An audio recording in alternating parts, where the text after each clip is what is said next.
It's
Give it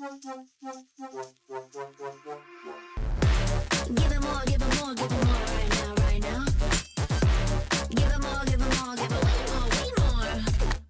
Yeah, we give it all that we got. Measuring what's in our pockets, then we give it a lot. Cause we've been hustling for years, now we up at the top. And no, it's still not enough, so we ain't gonna stop. Cause that's full throttle, zoom, zoom, hop, skip, jump. Gotta eat it up, but the goal is lunch. I'm the big dude, so I never duck, duck. Just keep my head up and yeah, we going up, up, but don't call it good luck, luck. Earning what we got, cause all we do is give it more. Yeah, we going up, up, but don't call it good luck, luck. Earning what we got, cause all we do is give it more. Give it more, give it more, give it more right now, right now. Give it more, give it more, give it more, give it way more, way more. Give it more. Give it all we got, we give it all we got. Oh yeah, give it more. Give it all you got.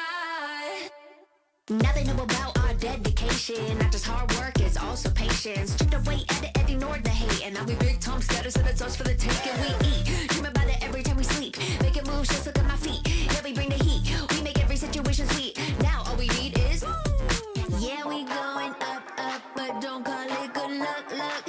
Earning what we got, cause all we do is give it more. Yeah, we going up, up, but don't call it good luck, luck.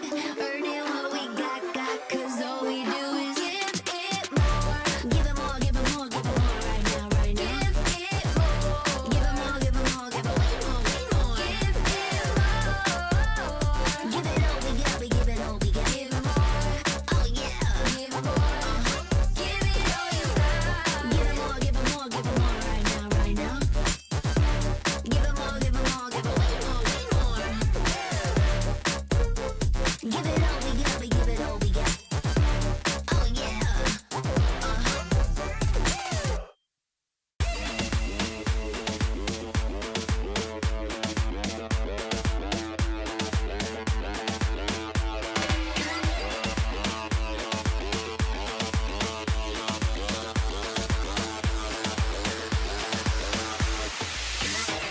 How long can you twerk for? How many strip clubs that you work for?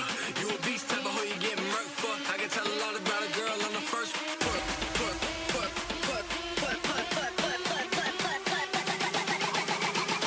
I can tell a lot about a girl on twerk.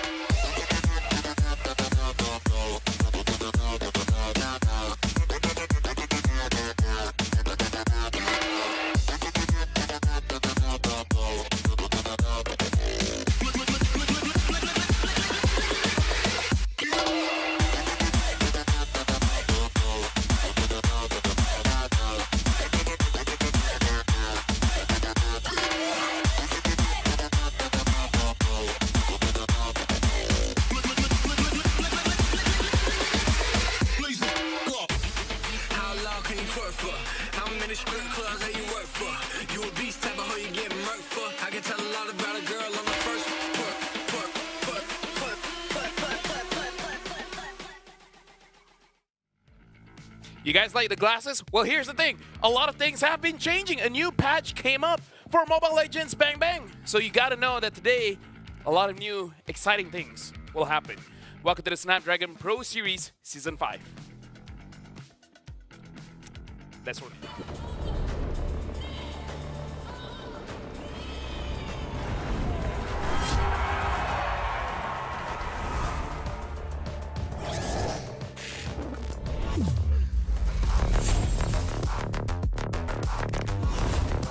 Looks like the players are ready. Here we go!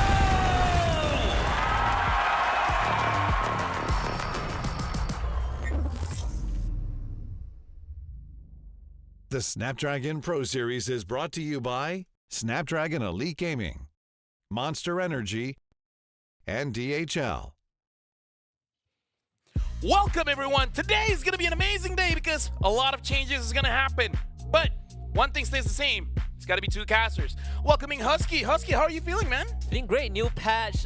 We've seen some pretty wacky stuff. You've been showing me things that I don't really want to see regarding the new patch, but in a good way, right? So I'm very excited because we are still in the gauntlet where teams are trying to qualify for the challenge finals. Here's the thing, man. Like, Snapdragon Pro Series being the first tournament after this new patch. Oh, yeah. Here's the thing. This patch is much different from the previous patch, man, because this time it actually feels like there's a big difference, where before it's just like, it's more or less the same, but now things actually matter. Yeah, I mean, there's so many things to go through, right? New items, item changes, item merges, hero buffs and nerfs, battlefield adjustments, Even the Lord has been changed.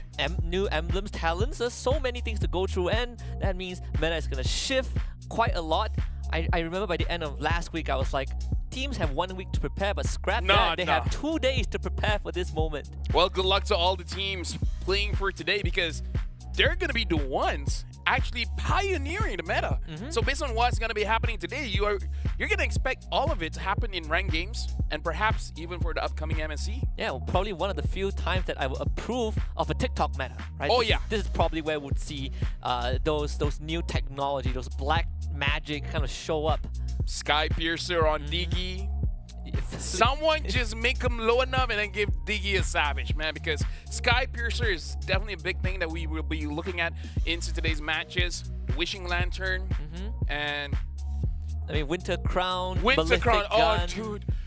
As a roamer, dude, I love that I can outplay opponents now. Yeah, I love that your ultimate still goes off. Yeah. Oh, that's gonna be a nightmare. Or so they say. Or that Claude, so many ways to play the game right now. It feels so fresh, right? It's quite a long time since we have such a big overhaul in ML. It's so big that we won't be able to cover all of them for today, where I kind of feel like we're just going to be scratching the surface of it. And after today's matches, I feel like tomorrow we can have a bit more of a conclusion, but even that, I feel like one day is not enough to really discover the meta. This is probably a prelude to the upcoming MSC, because you know we have Wildcard, MSC, yeah. MWI. and then challenge finals, right? So many things that's gonna be happening. But I wanna take a look at the patch notes, right? Again, so many things to go through, but we'll just cover the basis for today.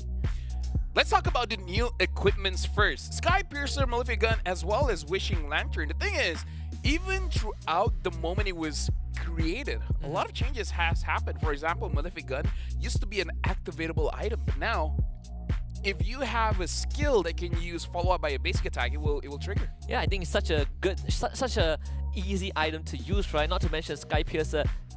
The execute threshold goes up with every takedown, but also it's the cheapest item in the game.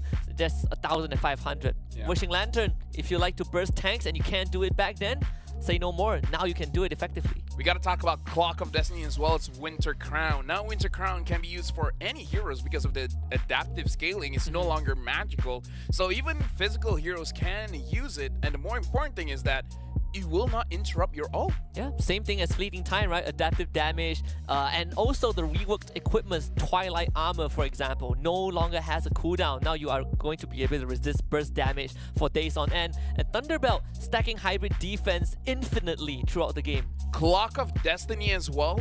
Now it gives you hybrid defense every single time you're attacking your opponent. So Clock of Destiny isn't a ramping item now as it was before. Before, it's based on game time. Now it's all about how many times you're hitting your opponent, and then once you go below 50% health or 50% mana, a big burst is coming back. So legit, every single item you see on here, we could have 5 minutes on each one of them. Yep. And it still might not even be enough. And for old school players who miss Unbending Will, it's now in Queen's Wings, right? Yeah. Lower your HP. You think Terizla ain't tanking enough? Well, throw in Queen's Wings, and now Terizla is truly unkillable. Glowing One, for the patch before, everyone was like, should we build Necklace of Durance first or this item first? Well, it doesn't matter. Glowing One has the Necklace of Durance passive. Now we got to look at the other thing that we want to talk about for today, which is match-related adjustments. Quite a lot of things, but I guess the biggest one is the Lord. Yeah, the biggest one is definitely Lord, because now if you aggro the Lord, you're trying to dance around, tangle with him. The longer you drag out that dance, the angrier he gets. He gets 10% penetration every single second, stacking up to 100%, which means he's going to do true damage 10 seconds in.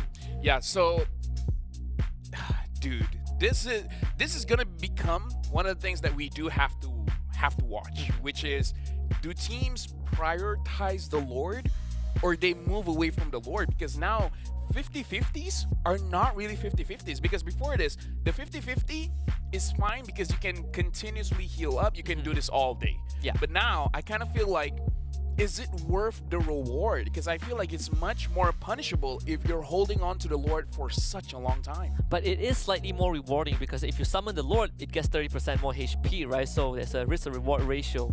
For me, it's more of, can you still use the Lord as a bargaining chip? Something to say as well, we got to talk about the minion adjustment here, because based on the numbers, mages have had a difficult time clearing the minions. Now it's a little bit easier, but only for the first few minion waves after minute 10, because it will scale up, right? When it's like 20 minutes, 25 minutes, it's going to be much more difficult for everyone to clear the minions. Absolutely, and I think a lot of teams will have their work cut out for them preparing for today. Let's take a look at the schedule because we have 3 amazing best of 3s lined up. Starting with Group D is Rebellion Esports against Smart Omega, and then we have RQ Hoshi against RSG Singapore, and closing out the day with RSG Malaysia against Team Liquid Philippines. Oh, the last match, man. Oh, I don't know, but one thing that we do have to say, we're watching the region of Singapore, Malaysia, Indonesia, as well as Philippines. So we will see different regions interpreting the patch in a different way. Thank you very much. Yeah, I mean, it's pretty rare that we get to see kind of the big 4 regions, well, at least in Southeast Asia, play on the same day. So I personally am excited. RSG Singapore just finished 2nd in NPL Singapore just recently, right? Just dropping to NIP Flash. But again, the roster for SPS... Nip Flash. They won't say it, I will. Nip Flash. Nip Flash. People came there to watch it, and it was not disappointing. We saw Nip Flash. And they become champions. Back to back.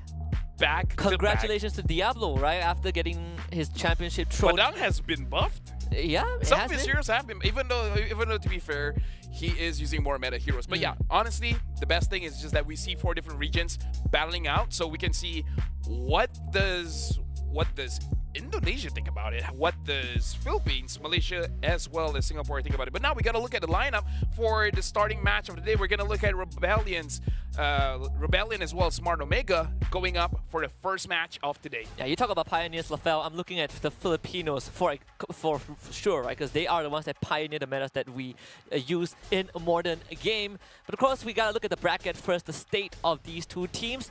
This is very important because winners goes to challenge finals and losers have to play the lower bracket. And I gotta say, this match is much more intense than it already is, right? Winning means you go to the challenge finals, but both teams, no matter how prepared they are, they will definitely feel underprepared, man, because I don't think it's enough time for you to find all the bells and whistles of the patch. Yeah, I definitely agree. I feel like it's just such a big shock. I think when people hear of a new patch, they did not expect it to be this impactful. Maybe you do 1 or 2 changes and then that should be fine, but now it's like micro change, draft change, macro change. That's a lot. We didn't even cover the Scuttle Crab differences. Some of it is just quality of life, but some of it does really matter into the game. So right now we got to look at the lineup coming in from Rebellion, see which 5 starting players will be going up today. And it's going to be Cars, Vincent, Suelo, D, and Audi TZ. Yeah, I'm here for Cars and Vincent, but primarily Cars because this man has been such a big playmaker when they went up against Monster Vicious a week ago. His Lapu Lapu, very, very impactful early to mid-game, knows how to shut down his opponent marksman in team fights.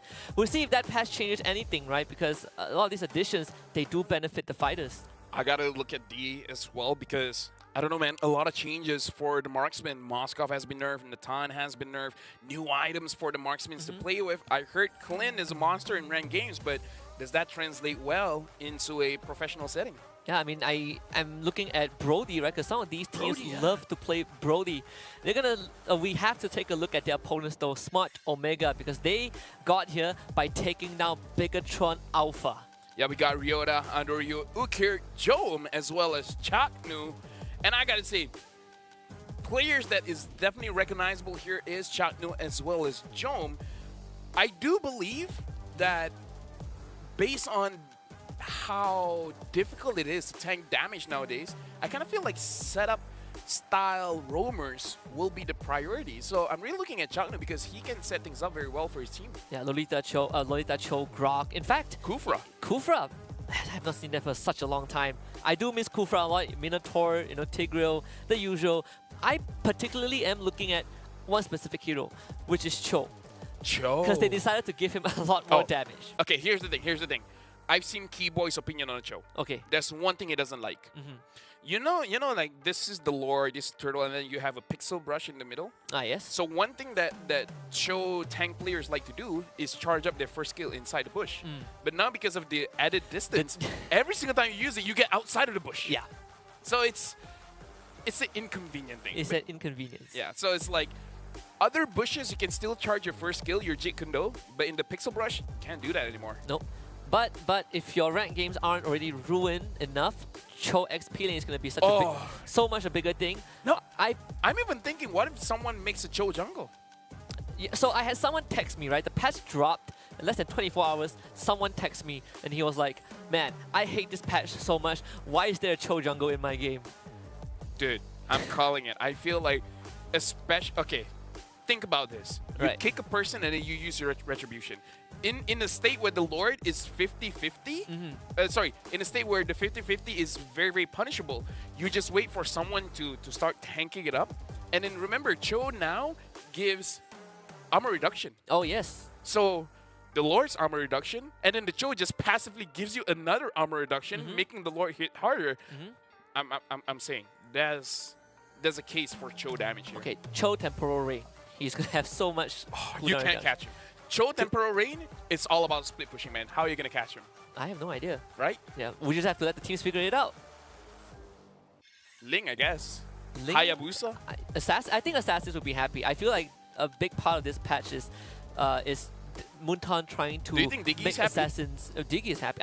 Diggy is happy, but not everyone else. Yeah. You see, the thing Diggy has been nerfed, but the only Sky thing I Piercer. like, the only thing I like if you get Diggy with Sky Piercer is at least you are helping the person go back to the fountain faster, right? Because back then you just stop the recall. Yeah, because they're already at your side of the map, Yeah, might right? as well, so you it know? takes a long time. Might as well. So just kill him a bit faster. Just take him out.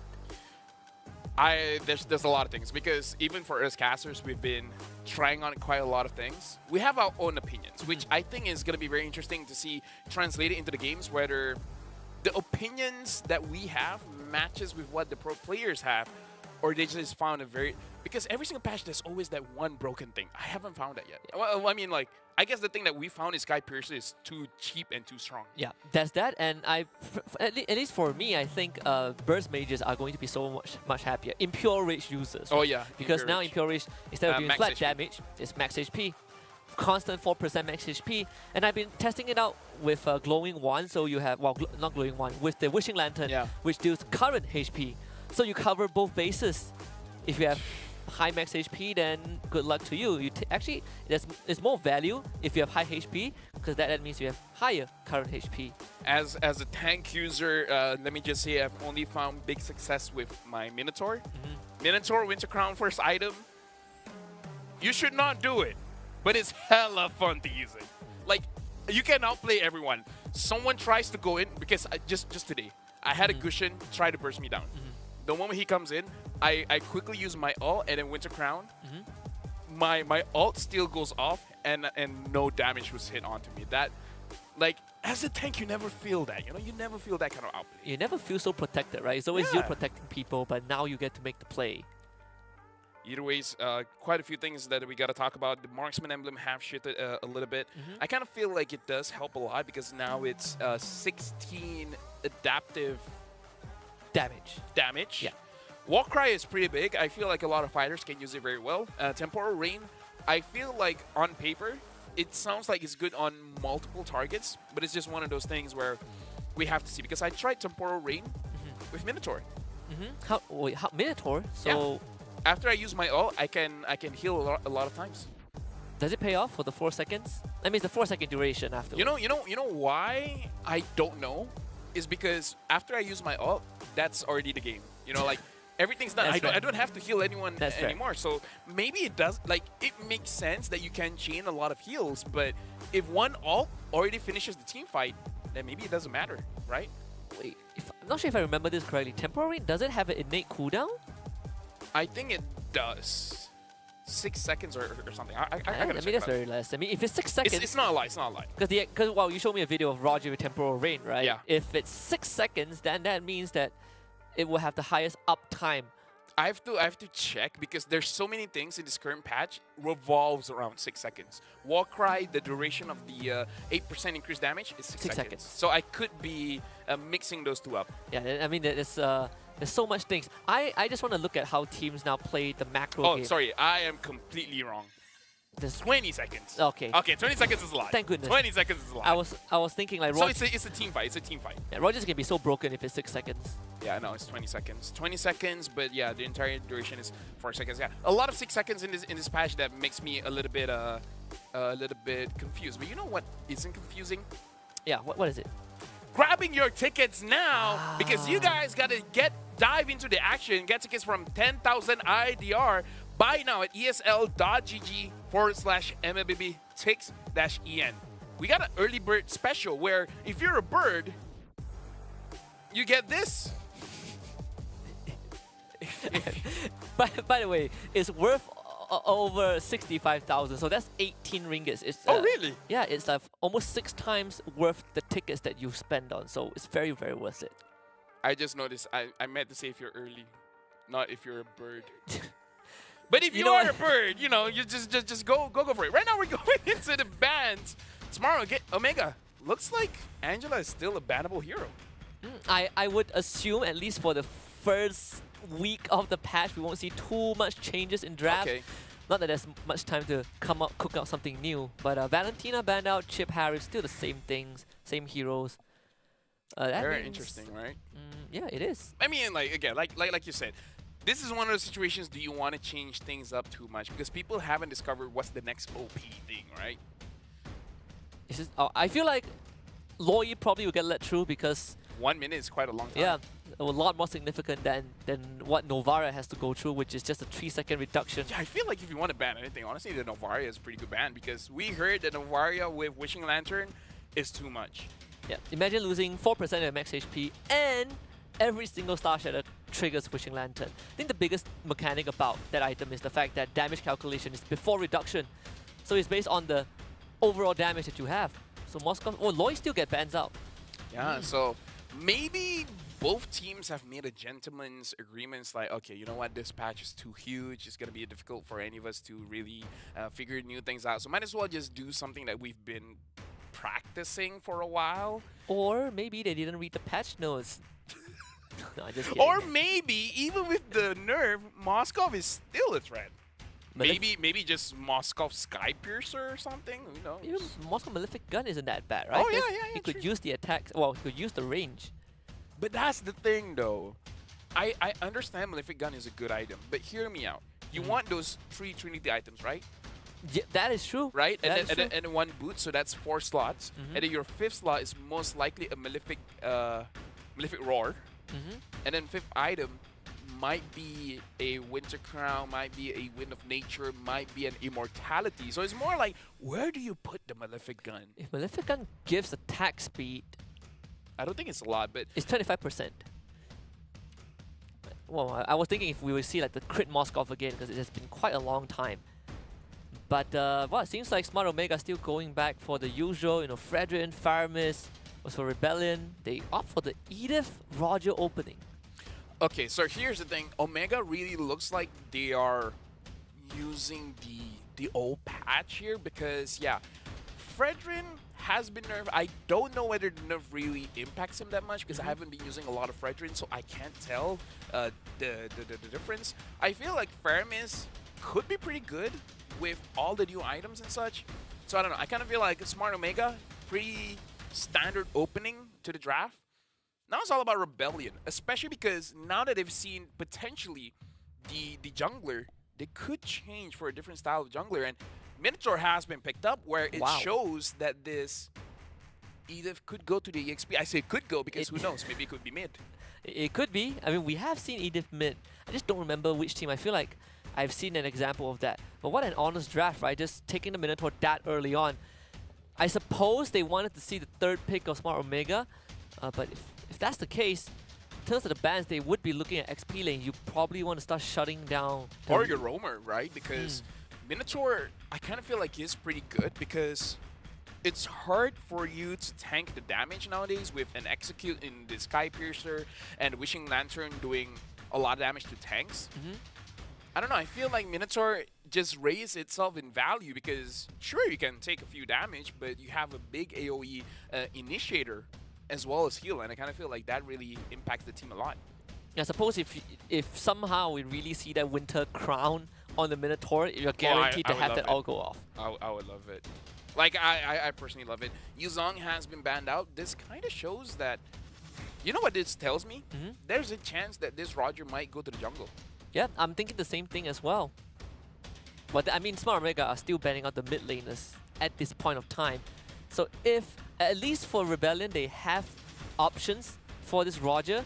So Vexana banned out probably the last one. Who would it be? I would love it if they take out the Novaria right now for Smart Omega.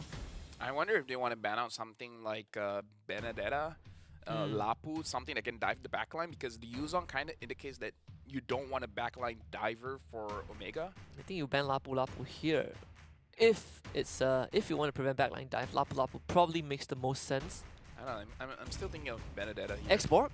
Oh yeah, Xborg. Nah, Yeah. So it's Xborg ban. Smart. I feel like Novaria should be banned here by Smart Omega, because even though the Kagura has been buffed, Kagura one of my personal favorite mages, but I don't know, I kind of feel like in comparison to other mid laners, she still clears it. She clears it faster now for sure, but still not as fast as other mid laners. I agree. I think you ban that. Or ban out Odette. That could be an option as well, since Odette does make life hard for the Faramis, for the comp that Smart Omega wants to run.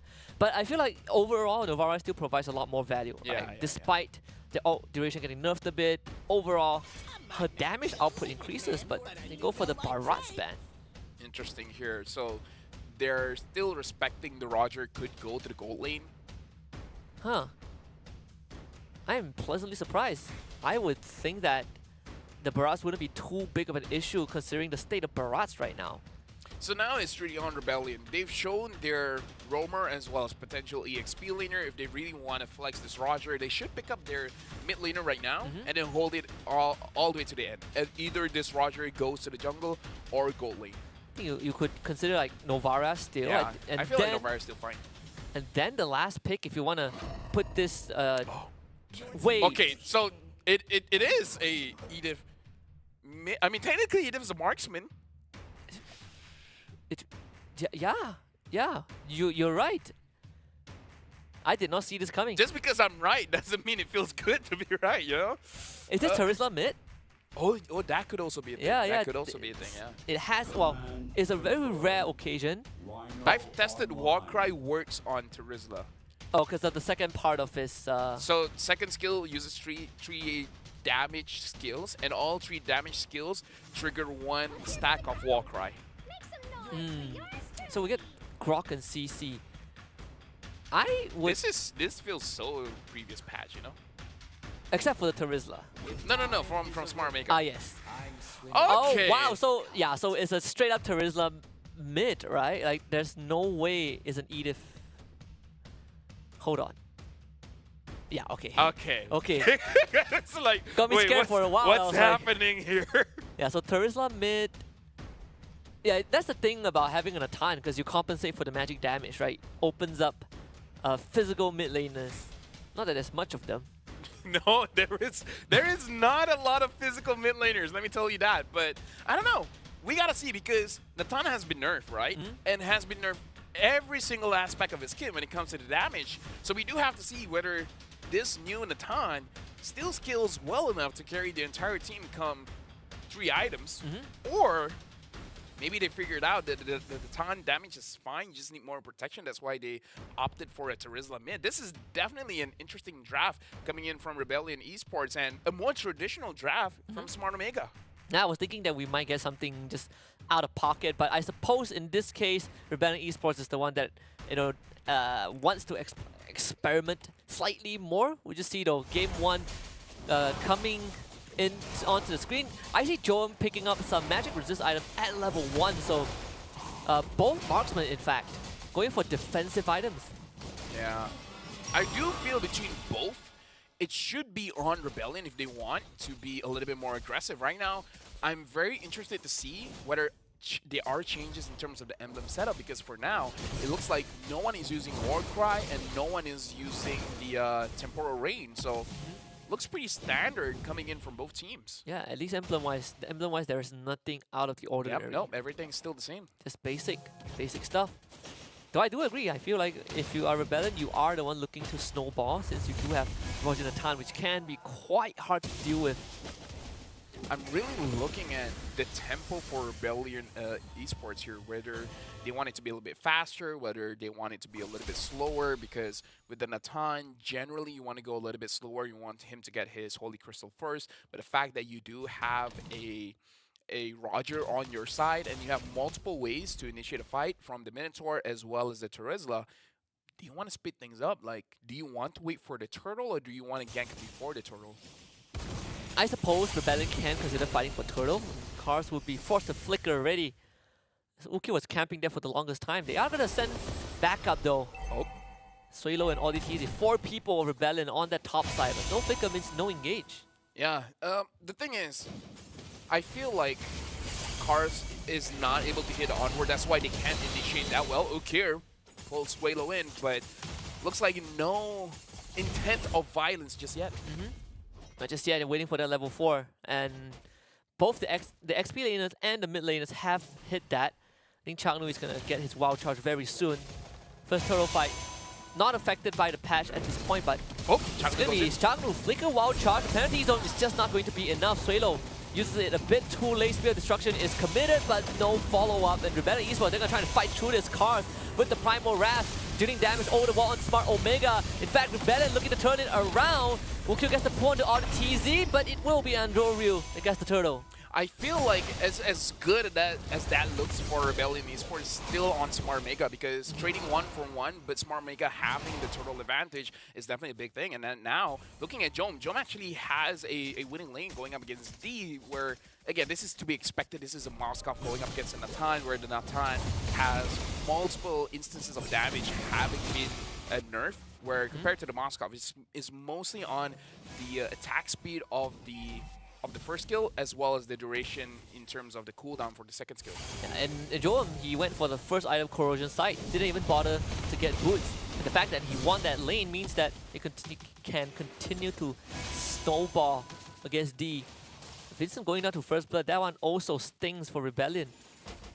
Vincent now is having a difficult time trying to get his purple buff, even though he eventually gets it, but we can definitely see the timing is a bit off. Yeah, they want to at least keep D away. Joam taking majority of the platings already, so that's even more gold funneled into the Moskov. Right now, it does seem like Smart Omega, they're just winning in terms of trades here, because all across the map, we see that Joam basically gets an advantage all by himself. Cars is having a difficult time going up against Ryota as well. So this seems to be, before that Ukiri gets caught, but he's going to flicker out of trouble. Yeah, very, very quick response. I believe Vincent wasn't in range for the Lycan Pound, so very unlucky for Rebellion. Another ultimate for Suelo, not resulting in anything, with the turtle coming up in 20 seconds. It seems like Rebellion Esports, they're putting a lot more attention onto Vincent. I mean, it does make sense, but I don't know. So far, Vincent, I kind of feel like he wants his first item first before he goes crazy into the fights. So this might be more of a scaling kind of Roger. Not sure what his first item is going to be, the War Axe. Yeah, it is. So, I mean, the extra spell vamp, I suppose. I mean, he's already good with the old War Axe. Rebellion deciding to posture around the turtle a bit, the Grok wall to block them off. Vincent will show up, but he is level behind Andoryu. In fact, the whole team of Rebellion Esports is around this area. For now, we see that Kars as well as Suelo is in the mid, but 3 members of Omega is there as well. Goes on to Andoryu. The try, Vincent gets the turtle, then around forced out already. Joel finally joins the fight as Card uses the primal wrap. Suelo in the midst of things. What a flicker wild shot for Chagnu. Instantly just bulldozes through the ranks of Rebellion Esports. And that is what Smart Omega needs to find a couple of kills. They lose Chagnu, but they find 2 in return. I mean, like, Jom gets a kill off of that, so I think, like, that's big, but same can be said by D. Hold on, Suelo. Still one more, and this one goes over to Andoryu. That's kill number 3 for Smart Omega. Right now, Smart Omega, they have the better tempo here, especially because they have a form of high ground with the Faramis compared to Rebellion Esports in terms of how their damage is spread. There's a lot of physical damage here, and in terms of how the heroes work in Mobile Legends is that their magic resist is much lower, so magic damage is a lot when it comes to the early stages of the game. So having not a lot of magic damage here for Rebellion Esports is really slowing them down a bit. Yeah, especially when you are just fully relying on the Natan. At least Rebellion will try to get something done on the bottom side. Andoryu, he's quickly arriving, and Entropy is ran out, so D needs to quickly retreat. ODT to keep him safe. Then Minoan Fury knocks Andoryu out. Rebellion able to escort the Natan to safety. Yep, very good escape there, and just a little bit more auto attack damage. Honestly, if they just clear the wave, they can probably get that turret, but Ryota is making sure that all the wave is going to get cleared, so even if he rotates away, there's no way for Rebellion Esports to get this. Unless the Minotaur tanks a bit and give it the Natan free hit, but it looks like they're not going for that. Yeah, but Minotaur did go for the Flash of the Oasis despite the changes to that item in this patch. Okay, Joam, he's about to hit his Holy Trinity. Well on his way there. 800 gold ahead of D at this point of time with the third turtle coming up. This is not good for D because we have to put into perspective that the items for Natan is much more expensive. Compared to the Holy Trinity, Suelo blocked off. Might have to use the Flicker to get to safety. He's still holding on to it, taunted, and now Flicker's out of the Praiser's Wrath, but that is enough for Smart Omega to turn to the turtle. I just look at the gold lane and it looks like both marksmen almost took each other out, but it seems that Jom is able to heal up a little bit more. Turtle fight right now is definitely looking more towards Smart Omega. Yeah, no Flicker onto Suelo. Smart Omega, they decide to go for the turn, and instantly Minoan Fury only connecting onto Ryota. They follow it up with the penalty zone, but he has Vengeance though. He's just going to eat up everything alongside the Nether Realm to protect the ranks of Smart Omega. Rebellion Esports just does not have damage to tear through the layers of protection. Ukyo Flickers pull Suelo back. 3 kills for Smart Omega. Right now it does seem like Rebellion Esports, they took a chance with their draft. Having a fighter in the mid, it looks like it's not working out for them just yet. Especially because you don't have a snowball on this Roger. A Roger 8 minutes in, 0-3 and 0 is not a Roger that you're really comfortable with. And I feel like this draft is just not, it does not have the tools to go through this multi-layer defense, right? Nether Realm, and then afterwards you have to deal with, you know, being taunted and all of that. So honestly, the initiation from Chagnu is amazing as well. Yeah. Like, I believe that Chagnu's initiation is one of the big reasons why Rebellion Esports haven't been winning the team fights. I think this is definitely a double-edged sword. You need at least the Roger or Natan to get ahead, but both of them are having a rough time. Not much towards the Natan, but Vincent is just not having a game at all. Yeah, looking at the difference in gold here, it looks like Jom has a 1,000 gold advantage over D. Jom has 2 levels advantage over D as well. And Jom already has his Trinity items. And D, unfortunately, is, I believe, at least 2,000 gold more to complete his Holy Crystal. So it's going to take quite a while for Rebellion Esports to get online. Might even consider just going for the Blood Wing, but I agree. I think you need Holy Crystal because their team just does not have damage. Joam takes out the bottom tier 2. Smart Omega sieging with the Lord in the mid side. This could turn really bad, so Rebellion, their high ground defense isn't really the best either. Right now, the Lord is marching in. We have to remember the Lord has 30% extra max HP, and so far, he does look much more tanky. And Chagnu really pushed all the way back. Again, Entropy used that's the Nether Realm very early on. Taken now. Ukyo will fall, but all this easy goes down to Joam once more. Then we're going to flicker to safety. So high ground defense successful. Yeah, Jom was being a little bit too aggressive there. It looks like he was not punished. Rebellion Esports does show that if they want to defend their base, they kind of have to throw bodies in front because they don't have a mage to clear things up. Where we do have to remember that the Natan can clear the lanes very, very fast, but other than the Natan, it's not going to be a good time for Rebellion Esports to actually kill the minions. Cars is blocked off, isolated from his team, had to flicker also. Smart Omega at this point of time, they are just dancing in front of Rebellion's base. And thank goodness for D. So committing to the Holy Crystal at this point, he's going to get it in probably after another minion wave. So Smart Omega, they finally choose to reset. Rebellion Esports, they have tools to initiate a fight. They have a Nita, they have a Terizla as well as a Minotaur, so it's only a matter of time. But the thing is, you have to be able to catch at least 3 members of Smart Omega for it to really work out. Now the thing is, looking at Vincent as well as D, the best case scenario that I can think of is D trying to lower the HP of Smart Omega by a lot and then let Vincent clean up. Yeah. It's either that or if you can blow through the nether realm fast, then that is a good way to mitigate the impact of Smart Omega. But Swaylo had to turn with the penalty zone.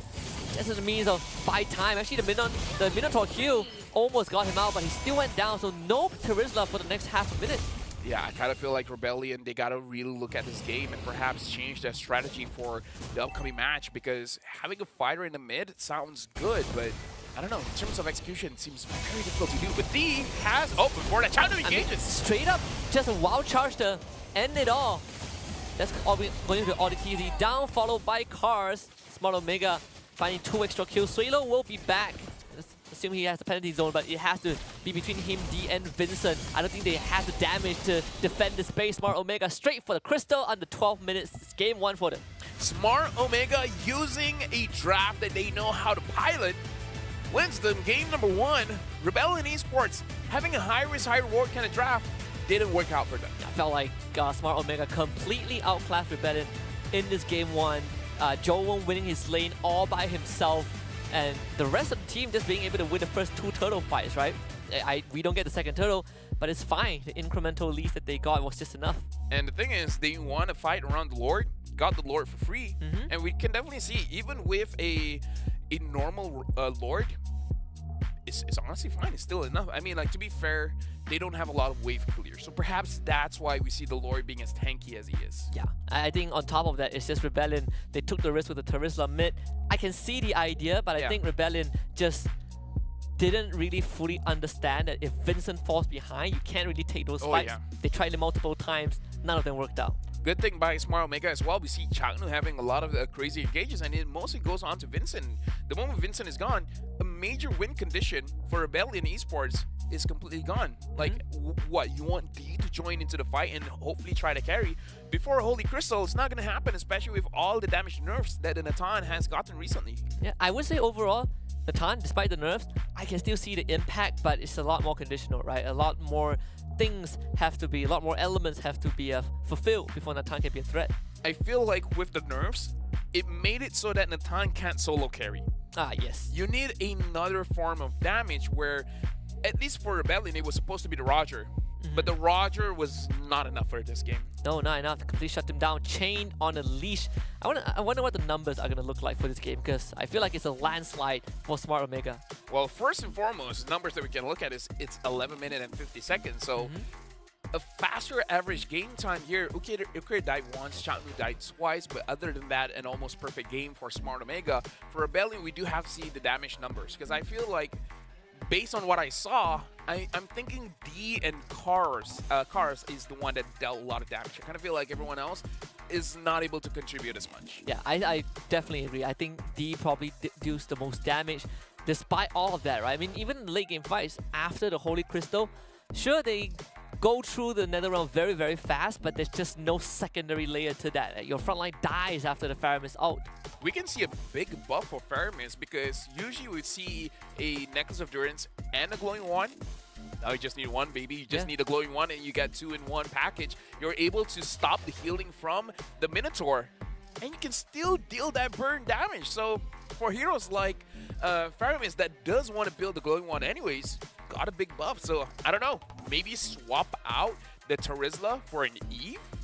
Question mark? I've been wondering for the past few days, will Eve come back? Because I like that hero, but more on top of that, the emblem changes, the impure race changes, new items. I feel like it benefits Eve a lot as a control mage.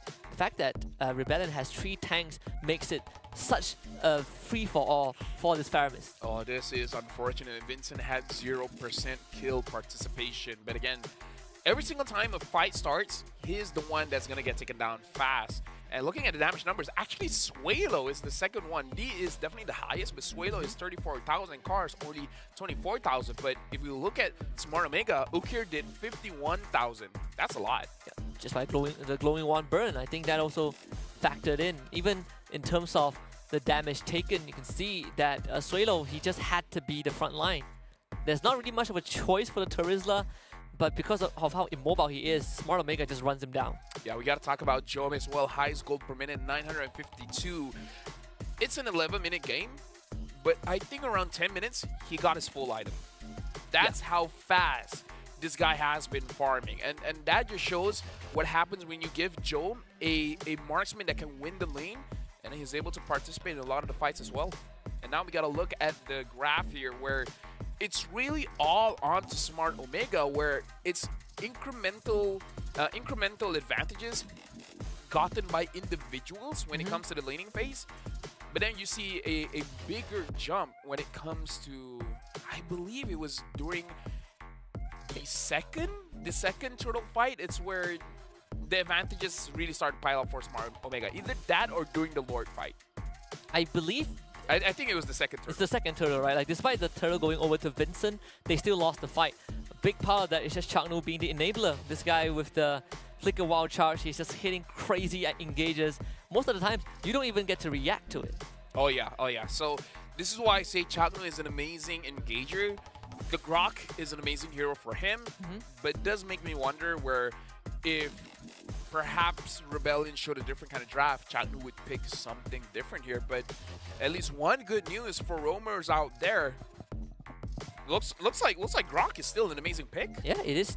And I think at least for the teams, it's good to know that they're sticking to what they're comfortable with and making it work. Andori will be our MVP this game on the Fredrin Brute Force Breastplate into the Oracle. I was wondering if Fredrin would just go commit to the Snowball build, you go Brute Force Breastplate, and then you go Thunder Belt for the infinite scaling. At least not this game, we're not seeing it. Here's the thing, right? We talked about Witching Lantern have the possibility of pushing tank junglers out of the meta. But who's gonna build Wishing Lantern or Rebellion, right? So maybe try to consider when you see a possible tank jungler, try to pick up something that can build Wishing Lantern and really try to punish Andori, because in this game he was not punished at all. He was able to move and be a solid frontline for Smart Omega and able to contest most of the objectives. Yeah, I think, you know, in Red Esports, they don't even have the necessary tools to go through Smart Omega. And for most part of the game, especially after the Lord was taken, it was just Smart Omega waiting for the opportunity to kind of clamp down on Rebellion, and this was the one engage that they needed. Well, one thing for sure, Rebellion Esports is gonna have a lot of respect for Chaknu now, knowing that whichever tank hero that he got, he's gonna be able to engage a lot for his team. So whenever they have vision onto Chaknu, they have to be prepared for any kind of engage. Absolutely. Even for Smart Omega now, they put themselves one game away, potentially 15 to 20 minutes away from qualifying to challenge final. So if you are Rebellion Esports, time to buckle up, right? We even took a look at the opponents that they had to beat to get to this point. Smart Omega, there are no pushovers. They beat Bigatron Alpha to get here. Well, if that's the case, then definitely you got to recheck the draft because it didn't work out. So either double down or maybe they have a hidden strat that they didn't want to show just yet, but now they don't have a choice. You kind of have to show it now. If not, you're going to get pushed down. Yeah, we're going to the lower bracket, and even after lower bracket, it's still last chance qualifiers. It's not even a direct ticket. It's going to be a long journey. And with that, we're going for a short break, giving time for both teams to prepare for the upcoming match.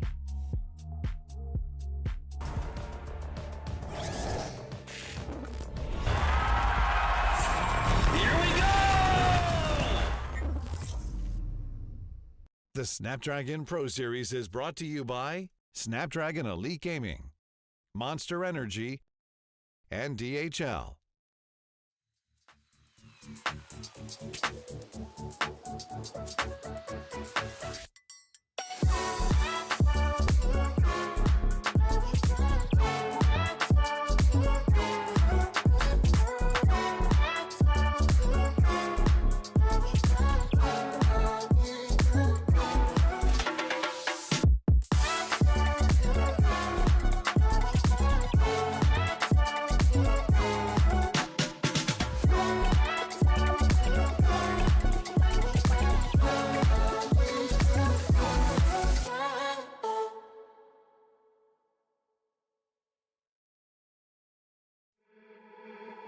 got me thinking things I didn't mean to. You got me wanting things I never wanted. Is this the way you always get what you want? Alright, alright.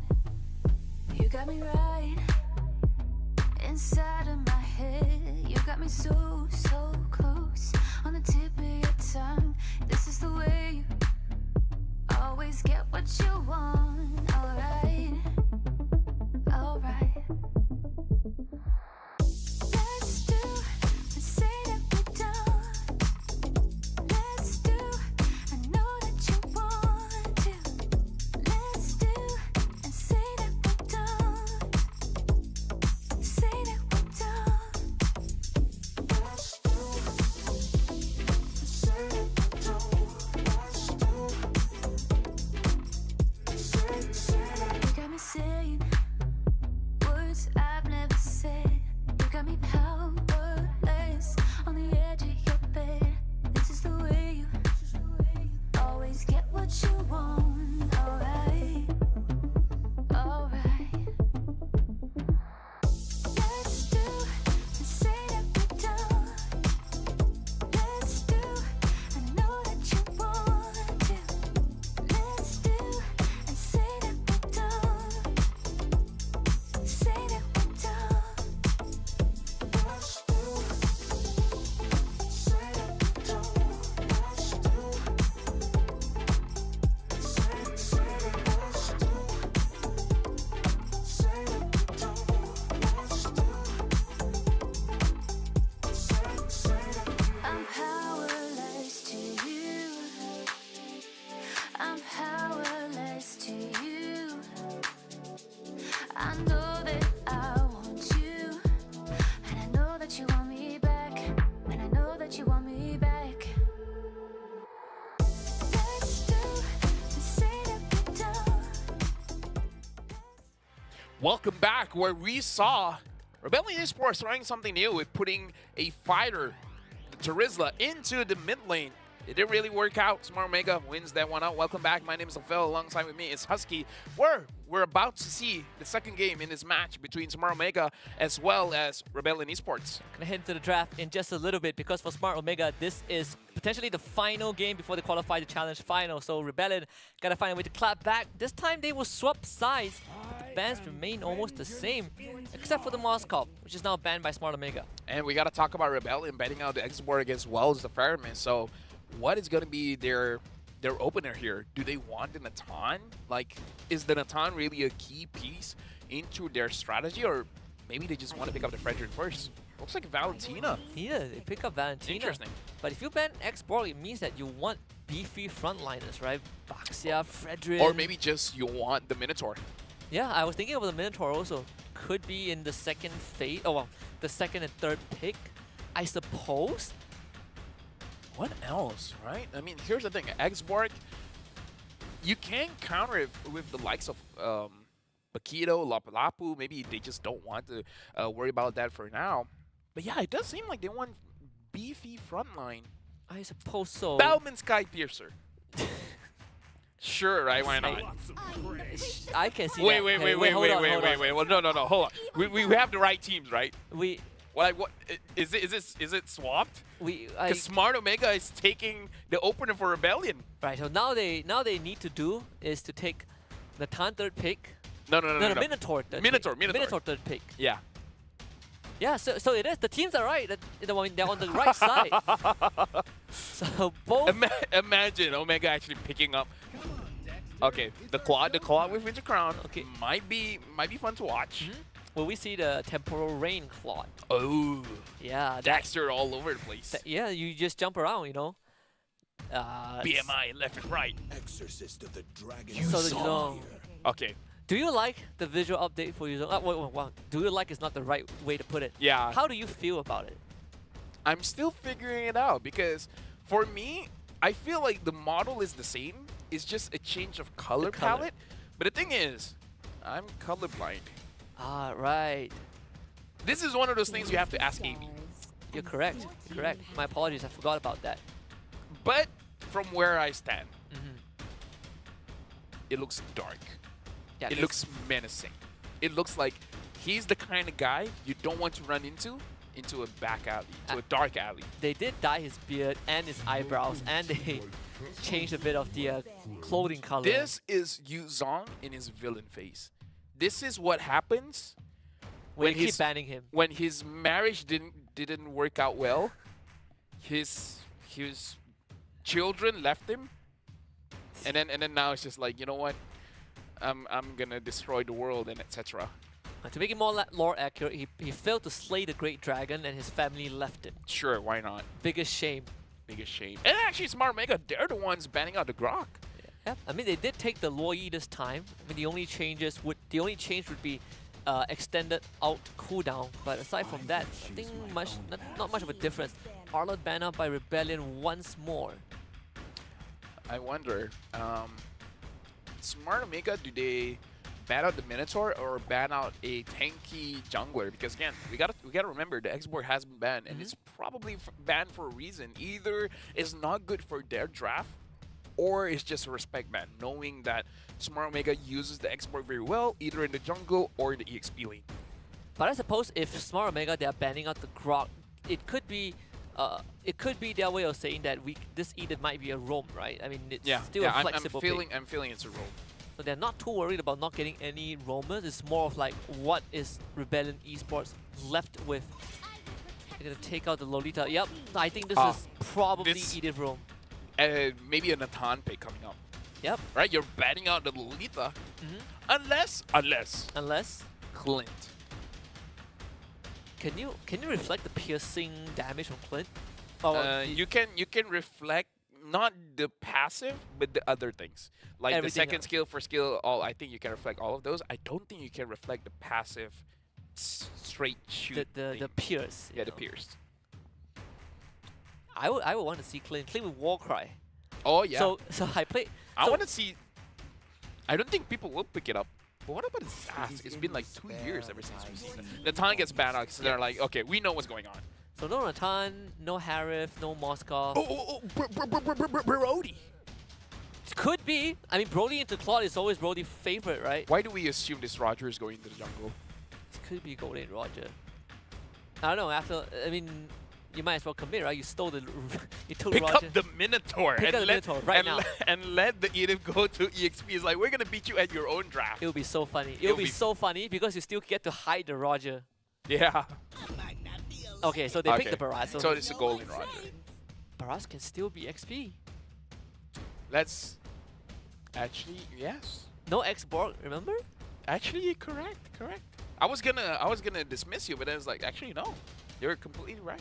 So we still don't know anything. We still don't know where the mean, like- Edith is going. I mean, like, here's the thing. Why would you ban out the Lolita to pick up a Barrage, right? So there must be a reason. Maybe it's the last pick. Maybe the last pick is the Last mark. pick, last pick. But now we gotta look at Rebellion, who's gonna be their jungler as well as Roamer. And so we're still up. Do they Fredrin? want to pick up the Fredrin? Do they want to pick up something like a Moxia?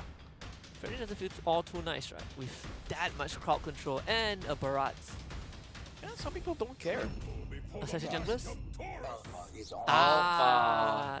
Okay, but the thing is, Rebellion, their draft is not really tanky because even the Minotaur is a support tank, so his stats ain't that great, especially if your first item is gonna be the Flash of the Oasis. So for Rebellion's draft, it's conditional tankiness, right? It's tankiness from heals and spell vamp. It's more of like, the longer you, the more abilities you get off, the tankier you are. Yeah, exactly. For Smart Omega, they have basically three I want to see a flexes. Clint. What else? Lapo? Bam! Wow, it's out! Let's go! Let's go! Let's go! The question is it going to be a physical Bane that joins the fight or a magic Bane? It's a Jungle Bane. I think it's a No, Jungle Bane. No. It's a, yeah, it is It is Jungle Jungle Bane. Bane. It's oh, I Jungle missed it Bane. so much. I miss Bane as a hero so much. I used to play a lot of Bane. The question is, I feel like meta-wise, you pick up the physical Bane, But for me, wise, you have a TikTok, you yeah. pick up Magic Bane. pick up magic Bane. Just use his ult on the turrets and then ask the question to your opponents, what are you going to do about it? Just slow burning your opponents. So that's split push Bane. split push thing. I used to have a crippling addiction to this hero, but now good to see him back in the jungle nonetheless. Wonder what the emblems are gonna be. I think that would really determine. But I feel it's gonna be a physical one. Yeah, I mean assassin emblems for sure. Okay. No, I'm just taking a guess. I'm just guessing. I assume. I mean, if I play Bane, I would go assassin emblems. I don't see any other options. I mean, it's the one that makes the most sense. But either ways, we're jumping into the second game here. Where, like you said, Aski, one more game for Smart Omega. And they're going all the way to the challenge finals here, where Rebellion, they gotta win this game to equalize things. For now, we're looking at both junglers, both starting on opposite sides of the map, but they're both starting the purple buff. I just realized one more good thing about the Bane is it's sort of an anti-dive hero with the ult as well. In pure rage, so I mean, if you're a tank, you are taking 4% max HP damage with every single crab claw cannon he fires at you. Assassin emblem with Royal as well, so a lot of... here's the thing, even as a physical Bane, there's a lot of ways you can play about this. Either a on hit, but Chakno engages. Wow, straight up flicker into an onwards Earth Shatter. They did force Suelo flicker out. The Yin Yang reaction though, it's enough to make him low, so it's gonna force that recall very early on. Well, one thing we can see about Smart Omega is that they are making sure all their lanes are winning. So the way that Smart Omega is actually playing the game is that they want to win straight off of their own mechanics. So sure, macro play is good and all, but Smart Omega doesn't want it to get to that point. They're just like, we're going to win every single lane, and then you guys are just going to lose just because we're higher level, we have more gold than you. Yeah, every time Andori shows up, he gets a chip away at the plating as well. So the goal slowly adding up, and Cars, that's just 2 instances of damage. Dude, Bane is such a... The Crab Claw Cannon. I'm telling you, Getting a free hit. The new Impure Rage also is so obnoxious. So annoying to deal with. Well, now we see the turtle immediately get taken by Hondorio. Smart Omega definitely has a very good start here in this match. But we gotta look at Rebellion Esports. What can they do to recover? I was thinking that I was expecting them to try and test the turtle to get some work done, but I suppose now you're just waiting for Vincent to power farm. Hopefully get to the late game with this Claude being ready to take a fight. I feel like the reason why Rebellion didn't fight for that turtle is just because Cars just lost the lane. And we gotta talk about Cars as well. He actually went for Temporal Rain. So whenever he's using the Black Dragon form, he can all out twice. Like he could basically use all of his skills. One more extra rotation in that Black Dragon form. Yeah. If he can survive that, the Known Fury, they didn't even connect. Changru flickers out. We'll still commit to him though. That's the Primal Rav, and Suelo finding that kill with that commitment. First blood for Rebellion. Ooh, Andori first item Sky Piercer. Wow. Oh, this is gonna be interesting, right? So I saw this TikTok video, right? Yeah. Okay, I'll hold that for a while because Petrifies use Andoriu, Nub Sky Piercer, he's the one going down instead. Would he still commit to the backup, but Vincent finds Ryota. This could be a dead Barrage. They're able to get him out. But yes, as I was saying, Yeah. I said Bane that Ryota is dead.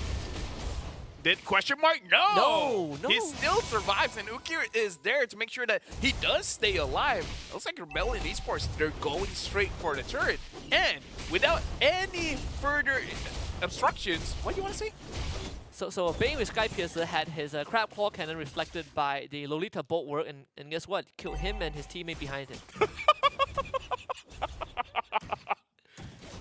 Maybe that's why they banned the Lolita. Maybe that's why they banned. Actually, yeah. Right? Now they mention it. Yes. Because they're like, I was the one in that TikTok clip. I saw that clip and I did not like it. Well, the D-Dit went down while they were busy trying to take the top tier 1 version. And let's see, Black Dragon form used, Chakno revealed Job straight to the mid and takes down all the TZ without him using any ultimate. It's going to be Andori taking the turtle. They can continue this fight. Earth Shatter misses, but Vincent needs to run, and the Sky Piercer execution just more than enough.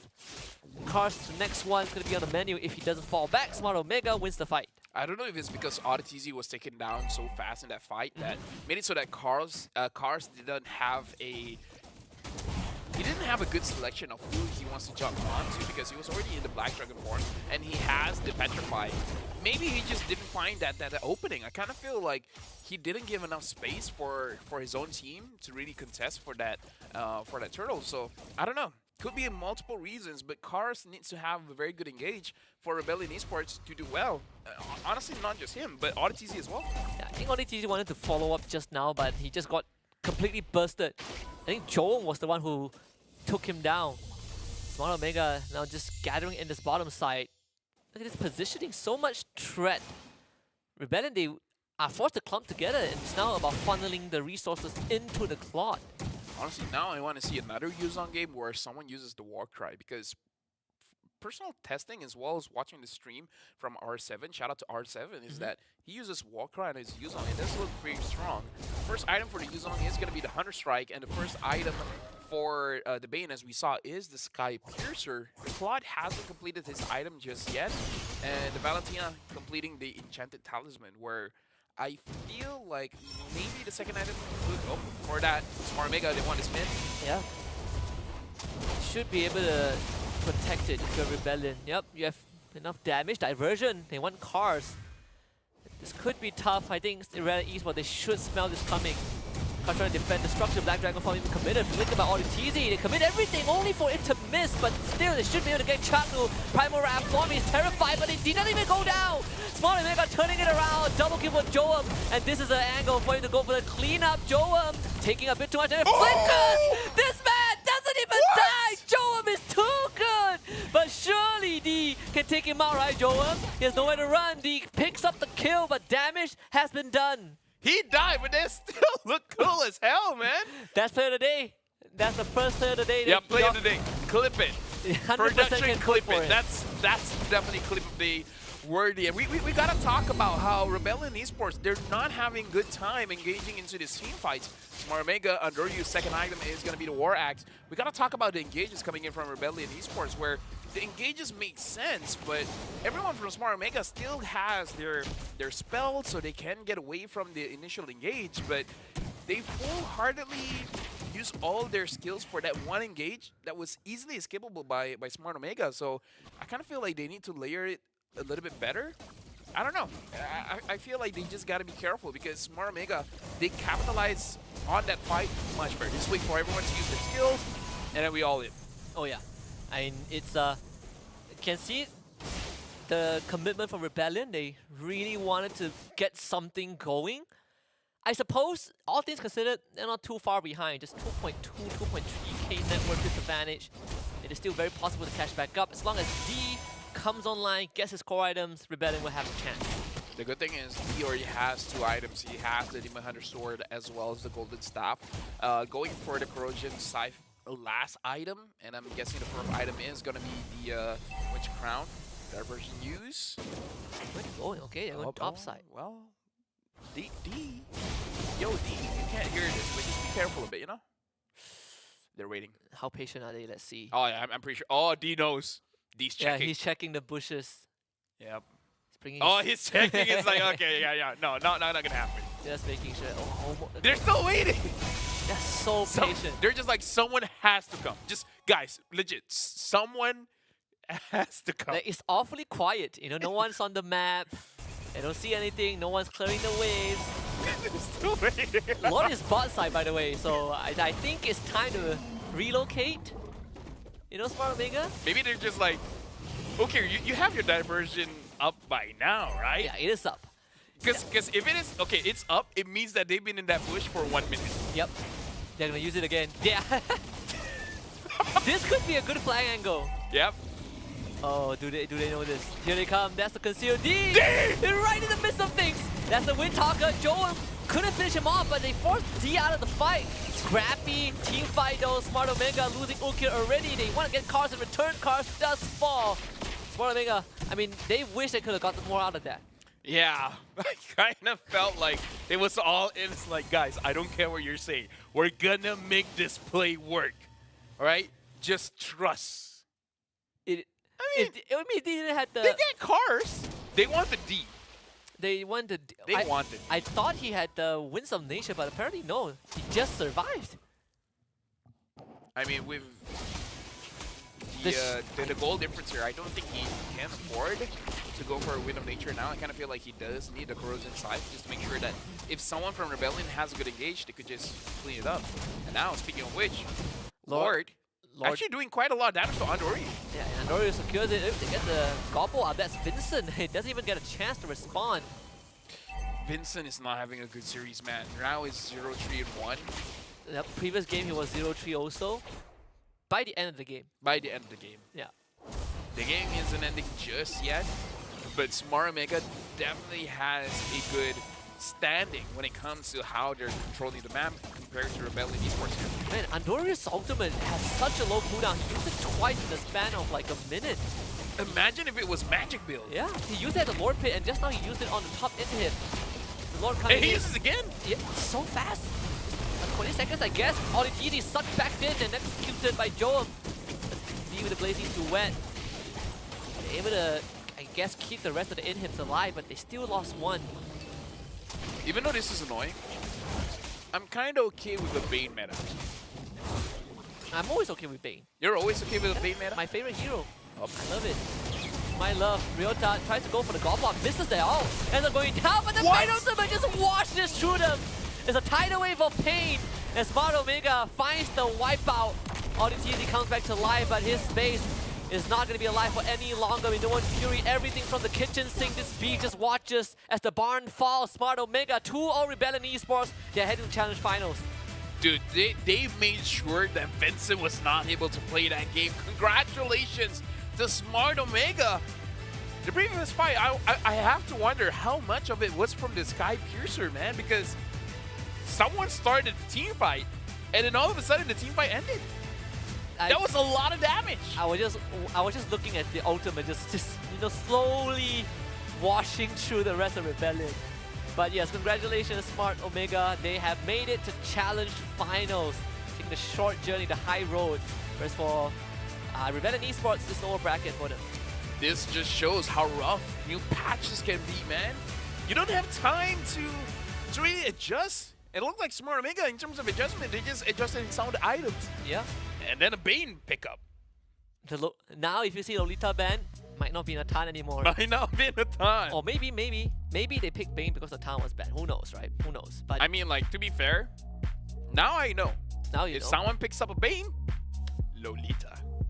Yes, yes. And then the Bane just... When Bane ults, I don't think you can reflect that.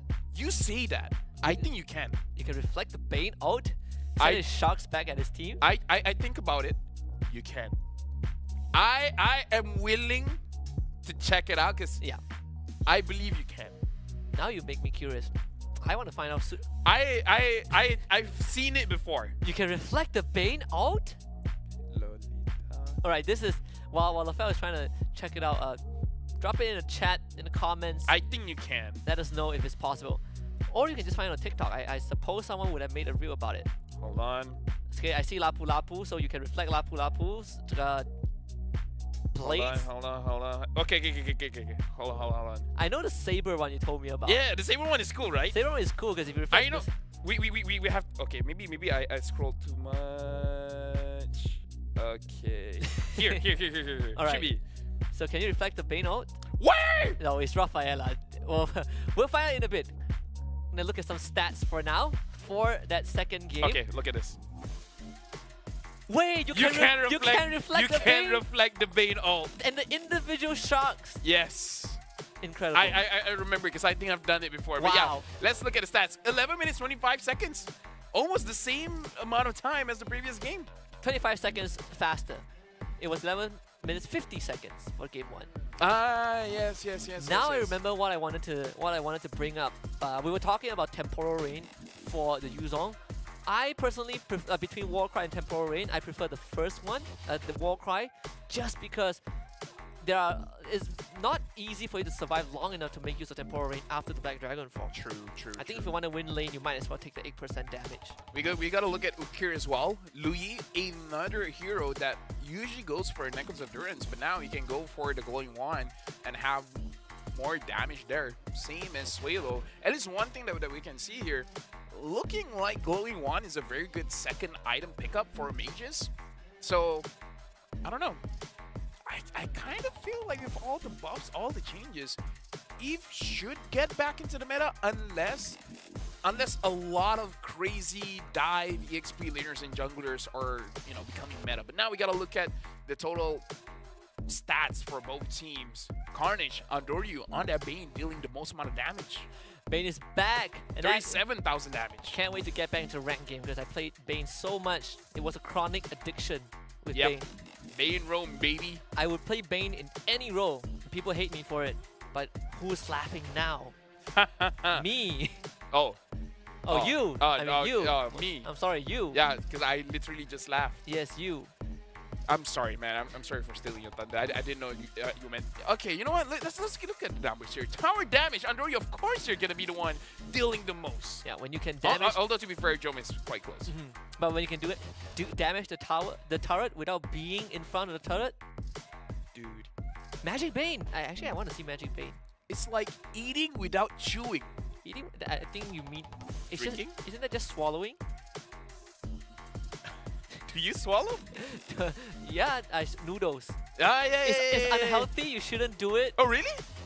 I mean, you should always chew your food before you swallow because it helps with digestion.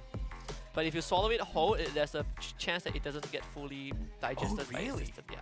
I actually didn't know that. I just chew because it makes sense. I didn't know it's part of protecting yourself from potential dangers. Yeah. The first part of digestion happens when you chew. You learn new things every day. What? I did not know that. Yes. I should have paid attention in school. All I did was play Mobile Legends. Yeah, and that's why Smart Omega won by a landslide. Oh, they didn't yeah. pay attention to the patch. Oh, yeah. Dude. Dude, Andoryu on that Bane. Thank you. And we're going to see a lot of Bane in rank now. I feel like even if you want it, you might not even get it. If people start banning Bane, I wouldn't even be mad at it. I wonder who the MVP is still. I feel like with the highlight play we saw just now, it's going to be Jom. Last time we casted him, he also made a highlight play. This guy is a walking compilation. And the thing is, this is more of a dive build for a Roger, having the Windtalker Endless Battle and even having the GDS, the Great Dragon Spear, to make sure that you have more movement speed going inside of fights as well as going outside of fights. 92% kill participation. We definitely have to get that clip as the play of the day. Absolutely. We probably will even see it in the replay because a lot of times I feel like Rebellion could be desperation, could be the fact that they felt like they could take fights, but some situations where they were just fully committing and it ended up going horribly for them. But I think this is the turning point, right? No, look at this. All skills used by Rebellion, and all Smart Omega has to do is just wait things out, and then once a big burst of damage came down by Ukir, it's all on to Jom to clean it up. And look, Jom dived so deep. This That was the play. I would not have flickered that way. I would have ran. I would have flickered to my team. But he's like, I'm a one-man army. I'm Jom. I am Joam. Guardians of the Galaxy, take notes. We don't need Groot anymore. We need Joam. I am I am Joam. Let's look the part though. Either way, big congratulations to Smart Omega. Starting the day off with 2-0. I don't know. New patch is always something. This is what I love about new patches. You just see the wackiest things. And it makes sense. And it makes sense. And it's going to be the norm in perhaps the next month or two. And Smart Omega can say, we brought it out first. We brought it out. That's the pride right there. Hashtag Bane Jungle. SPS, man. Snapdragon Pro Series Season 5. This is where you can say that you started it first. We got to look at the brackets here. Again, Smart Omega able to win out 2-0. They have qualified to the Challenge Finals. And now, Rebellion Esports will fight against either MV or BTR. And let me tell you, both teams isn't exactly easy to beat, even though Rebellion was able to take down MV 2-0 in their previous match. Yeah, it's a very interesting, I think very interesting lower bracket because Rebellion has not met Bigatron Alpha at all so far as SPS. But MV, that's a different story. because they kind of steamrolled Bigatron beta in the open finals, and now Big Brother is gonna take them on. Envy can potentially have their revenge. If Envy takes down Bigatron Bigatron. Alpha, that means they basically defeated the entire Bigatron squad. Because they beat Bigatron Beta in open finals. That's how they qualify to challenge. Wow, Yeah. I can't do that. No. Can me you be neither. Bigatron? No, I can't. Yeah, I just can't. I can't even win my rank games. How do you expect me to beat Bigatron? Maybe in the new patch. Maybe we've been. You know, things Maybe I things can change. It's unfortunate the outbreak isn't long enough for us to try it out. But at least now you know Lolita's shield can reflect the Banal. That is crazy. That is Maybe crazy. we will see it in the upcoming series, RSG Singapore against RQ Hoshi. You know, Singapore, you know, they're creative, they're innovative. You know what would be even more insane? If the Lolita shield can reflect your own team's skills. So you're bait. So I'm bait. And then there's a tank here, but the backline is here. You aim your ult at me, I redirect it with my shield, and it hits the backline. But if it's Bane, you can just shoot the tank because it goes behind anyways. So it hits the target behind. Why you have to take the fun out of things, you know? I'm sorry. I'm sure this is a few extra steps, but actually no, you're right. You're completely right. Can you- Whatever I said was completely a waste of time. No, it's just entertaining. It's just entertaining. Let's go for a break. You know what? We'll see you guys in the next match where RQ Hoshi will be going up against RG Singapore. Will we see more Bane? We'll see. We're going to a break.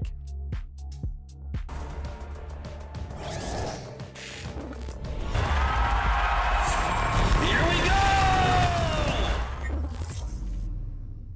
The Snapdragon Pro Series is brought to you by Snapdragon Elite Gaming, Monster Energy, and DHL.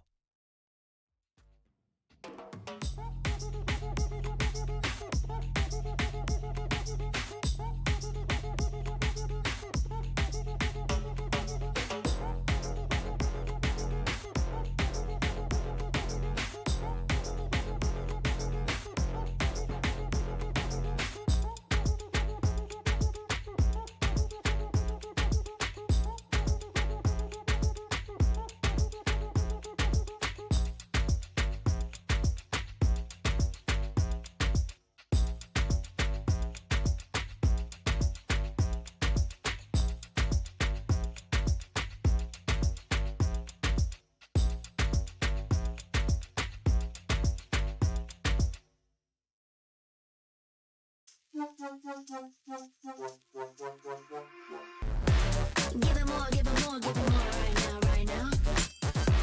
Give it more, give it more, give it way more. Yeah, we give it all that we got. Measuring what's in our pockets, then we give it a lot. Cause we've been hustling for years, now we up at the top. And no, it's still not enough, so we ain't gonna stop. Cause that's full throttle, zoom, zoom, hop, skip, jump. Gotta eat it up, but the goal is lunch. I'm the big goose, so I never duck, duck. Just keep my head up and yeah, we going up, up, but don't call it good luck, luck. Earning what we got, cause all we do is give it more. Yeah, we going up, up, but don't call it good luck, luck. Earning what we got, cause all we do is give it more. Give it more, give it more, give it more right now. Give it more. Give it more, give it more, give it way more. Give it more. Give it all we got, we give it all we got. Oh yeah, give it more. Give it all you got. Now they know about our dedication. Not just hard work, it's also patience. Chipped away at it and ignored the hate. And now we big Tom status and it's us for the take. And we eat, dream about it every time we sleep. Making moves, just look at my feet. Yeah, we bring the heat. We make every situation sweet. Now all we need is yeah, we going up, up, but don't call it good luck, luck. Earning what we got, cause all we do is give it more. Yeah, we going up, up, but don't call it good luck, luck. Earning what we got, cause all we do is give it more. Give it more, give it more, give it more right now. Give it more. Give it more, give it more, give it way more. Give it more. Give it all we got, we give it all we got. Give it more. Oh yeah. Give it more. Give it all you got. Give it more, give it more, give it more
And now we're back, and it's RRQ Hoshi going up against RSG Singapore, where we're very interested to see how Singapore adapts to the meta, because Singapore has a reputation for being very book smart about things. So maybe they're seeing something that we haven't. Yeah, they're very street smart. In fact, they got the street creds. They got a library in the streets. They got I have no idea. I'm didn't trying, rehearse this. I'm trying things out. Okay, it's a new patch, right? It's a new We're patch. also trying things out. Oh boy. But the one thing that has not changed, yeah. that does not require patching, are tickets. Tickets, dive into the action now. Get tickets from 10,000 IDR. Buy now at esl.gg/MMVTix-N. If you guys don't have friends, this is how you can have friends. Buy tickets for them, and then they have to come. Yeah, and if you want a motivation to wake up early, we have the early bird special. For the first 1,000 buyers daily, you get stuff worth up to IDR 65,000 IDR, which is around 18, 19 ringgit. Don't say it. Just say like, I got 65,000 rupiah. And then people were like, what? You got 65,000 what? 65,000 rupiah. And then it's like, it's a lot. You can get 65,000. Yeah, any 65,000 is a lot. 65,000 burgers is a lot. 65,000 student loan debt. It's quite a lot too. I'm sorry, I have not been able to pay off my debt. I still haven't been able to pay off my debt as well. This is depressing. But yes, actually, there's a chance that you get more than 65,000 worth of stuff. Yeah, exactly. Yeah. And 65,000 worth of stuff is amazing. Now we got to talk about RRQ Hoshi. We got to see what they bring to the table. We got to look at their lineup as well, where it's going to be Don, First Six, Rinza, Skylar, as well as Vin. It's going to be very interesting, especially Skylar. I feel like he will be the innovator for the goal lane, because technically he brought out the Roger first. I think a lot of people have been looking at RQ Hoshi since the moment they started playing in the challenge stage, right? I mean, the first team that they went up against was Yudu Red Giants, and they were able to take a game off of YRG. Skylar has kind of always been in the forefront of the conversation. I want to see if RQ Hoshi can, if by the books, they should get a convincing win over RSG Singapore. But then again, new patch, right? So we'll see how RQ Hoshi adapts to it. Honestly, we have to look at the lineup for RSG Singapore as well, because new patch, new people as well. We got to look at the lineup for RSG Singapore. Looks like they're not going to be showing us just yet for now. For now, again, we're going to look at... Okay, here's the lineup. Crow, Nan, Coaster, CS, as well as Bray. The only... Wait. And Bray Bray's going to be playing in the jungle. No. Wait, what? That's Rome, right? That's Bray Rome. Oh, wait. Oh, yeah. What? I mean, like, he played Rome before. Not in MPL, but in Snapdragon Pro Series. That is true. I was wondering if we would see Bray, because I feel like this is crunch time, right? This is the lower bracket. Loser goes home. If this lineup wins against RQ Hoshi, it proves that power rankings is as what we would say in Malay, taik lembu, you know? Power rankings, throw it out the window. Yeah, you know, ever since the Open Finals, my predictions, you know, the one that was posted on social media, has gone completely down the drain. I don't even trust my predictions anymore. Nothing makes sense. After I show my predictions, and then of course it was wrong as well. My mother refuses to pick up my calls anymore. Yeah, you know, I voted for Bigatron Alpha, and that didn't go well. Yeah, now in the lower brackets. Let's see the draft those. If see there's gonna be any difference. One thing I remember about RG Singapore when they played the MPL Singapore finals was the fact that they have some very interesting choices of heroes. Like Esmeralda, for some reason, is at the top of the list at that point. I mean, like, Esmeralda now makes a lot of sense, right? With the changes for Thunderbelt, the changes on the Clock of Destiny. It makes a lot of sense. And looking at Araki Hoshi, it looks like the constant here is the Angela still getting banned out, and Ling. Wow, okay. Even though Bray is playing the Rome, they are respecting Nan here. Perhaps they know that his Ling is insane. It's a non-factor now. Not available. Well, there's a chance for Bane, but if you don't want to fight her, a Hayabusa perhaps? That is true. What was Or the a Terizla jungle? No, please don't. Cho jungle? Cho jungle, I'm okay with. What was the hero again? Lancelot. I was thinking of Lancelot, right? With the Thunderbelt, War Axe, a lot of his items. The tanks a lot. Sky Piercer, Lancelot. Oh yeah, Sky Piercer, Lancelot. So Roger gets banned out. You know one thing that is unfortunate with Sky Piercer? Kyrie has made his name in the international stage for those crazy 1 HP getaways. We are not going to see that anymore. Nope. No. Even if there's a Diggy on the other side with a Sky Piercer. You're dead, son. So the entire patch is just to not Shut Kyrie. down Kyrie. To shut down Kyrie. Let the left him have those moments. Let's see what the last man. I mean, Chip is still up. Moskov is still up. Now RSG Singapore have to make a very important choice. Who do you ban out right now? Or don't ban out either, so that you can get one or the other. That is true. That is true. Ban the Arlet, I suppose. Okay, never mind. Ban Just the ban Moskov. Moskov. Yeah. So Chip is up, but does RQ even one Chip? Yes, they do. Surely you take Chip, right? Yeah. He literally invented Portal, so now RSG Singapore. What is going to be the pickup here? Do you want to pick up something like a Faramis? Faramis or Valentina early? Valentina? This could be, I mean, down the road as the draft progresses, we might see Odette, I suppose, now that Winter Crown is a thing. Clock of Destiny, Winter Crown, Odette. Suppose that could be an option. Or this could be an Esmeralda pick somewhere down the road. But honestly, Esmeralda, I do, on paper it looks good, right? And because of that, Moonton even nerf Esmeralda quite a bit, so I don't know. Faramis, I guess. You open Faramis. Fredrin? Fredrin +1.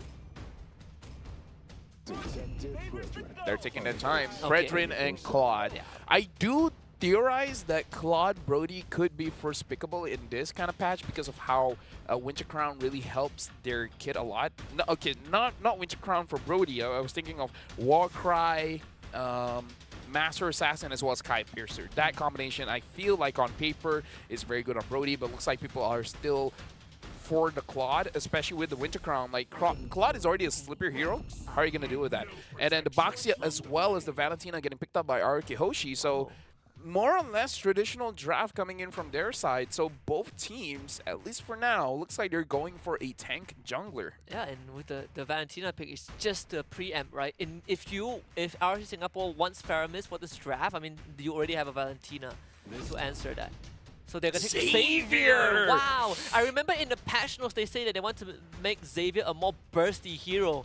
They want him to have a lot more burst damage, but man, Xavier third pick. Haven't tried it out myself, so I really don't know how bursty is bursty, especially how are you going to build the Xavier now? Do you still want to go for Enchanted Talisman, or do you want to go for, this is crazy, what if the Sky Piercer Xavier?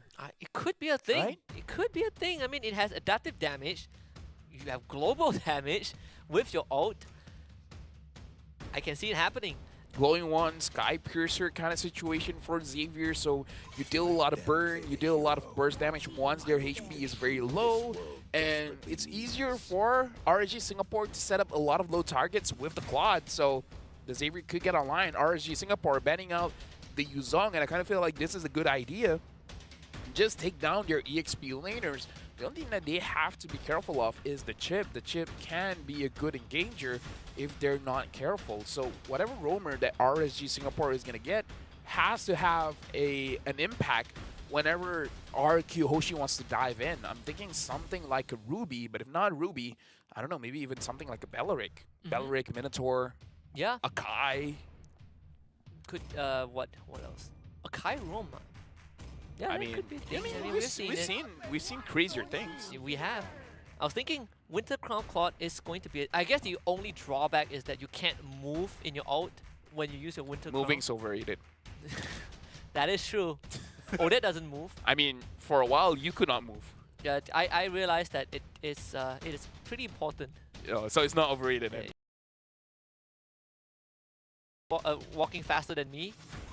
Shout out to the man that walks a lot, Alan Walker. He walked away, man. I was supposed to attend his concert tomorrow. He walked 3 hours.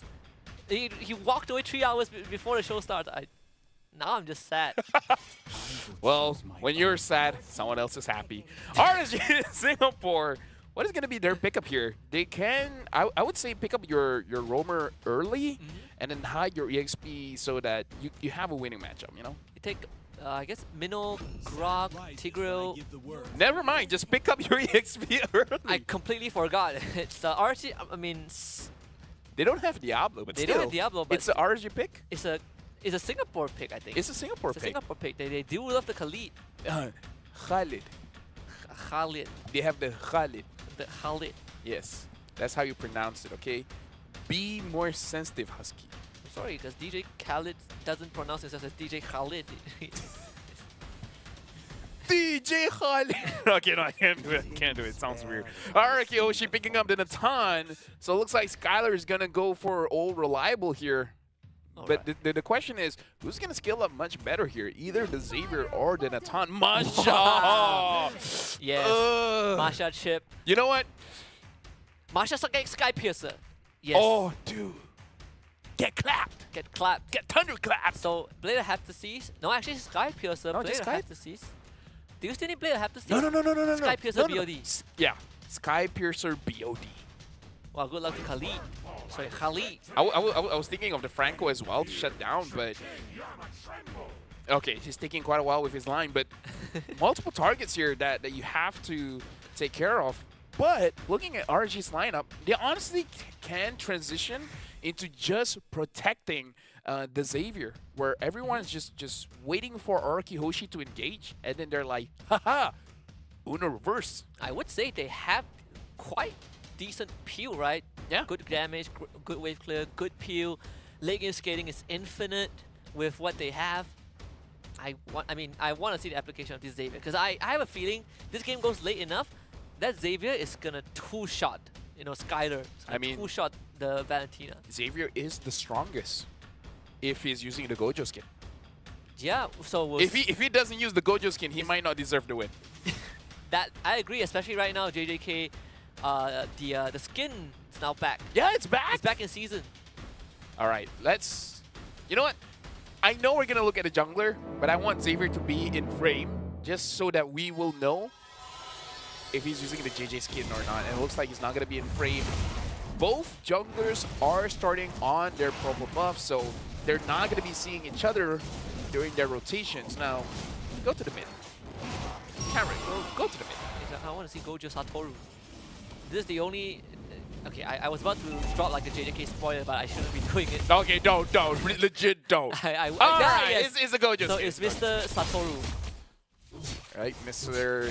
is using the temporal raid, so he's going to be spamming a lot of skills here. Even with his passive, right, that helps him reset the reduce skill cooldowns even more. Actually, no. We have to see either it makes sense or it's overkill. Because the passive already is pretty good. I mean, they did make some tweaks to the numbers to allow him to benefit a bit more from cooldown reduction, but I am not super sure how good it translates. I guess we have to find out. Yeah, Xavier is one of those heroes we haven't been able to test out just yet. Looking at all the lanes here, looks like it's pretty balanced for both teams. I don't see anyone winning the lane too much, although you could make an argument the fact that the Khalid is not winning too much against the Masha is a big win for the Masha because the Masha just has to wait things out. Wow, the hook onto first six to bring him back. Nah, he just hit 4. Can he get out of time though? The slam! Just dodged by Vin. That could have been first blood for RG Singapore, but now Bray has to pay the price as well. That's 2 kills. RQ Hoshi flicker from Crow once Vin doesn't even get it. RQ Hoshi looks to turn. That's being Crow damage. Gonna be chased down. Rinxia with the kill. 3 for RQ Hoshi. Yeah, I kind of feel like RQ Hoshi should not have gotten 3 kills there. No. Maybe just one. Maybe just one, but RG Singapore really wanted that kill. Bray gets the Iron Hook again, but Vin now hitting level 4.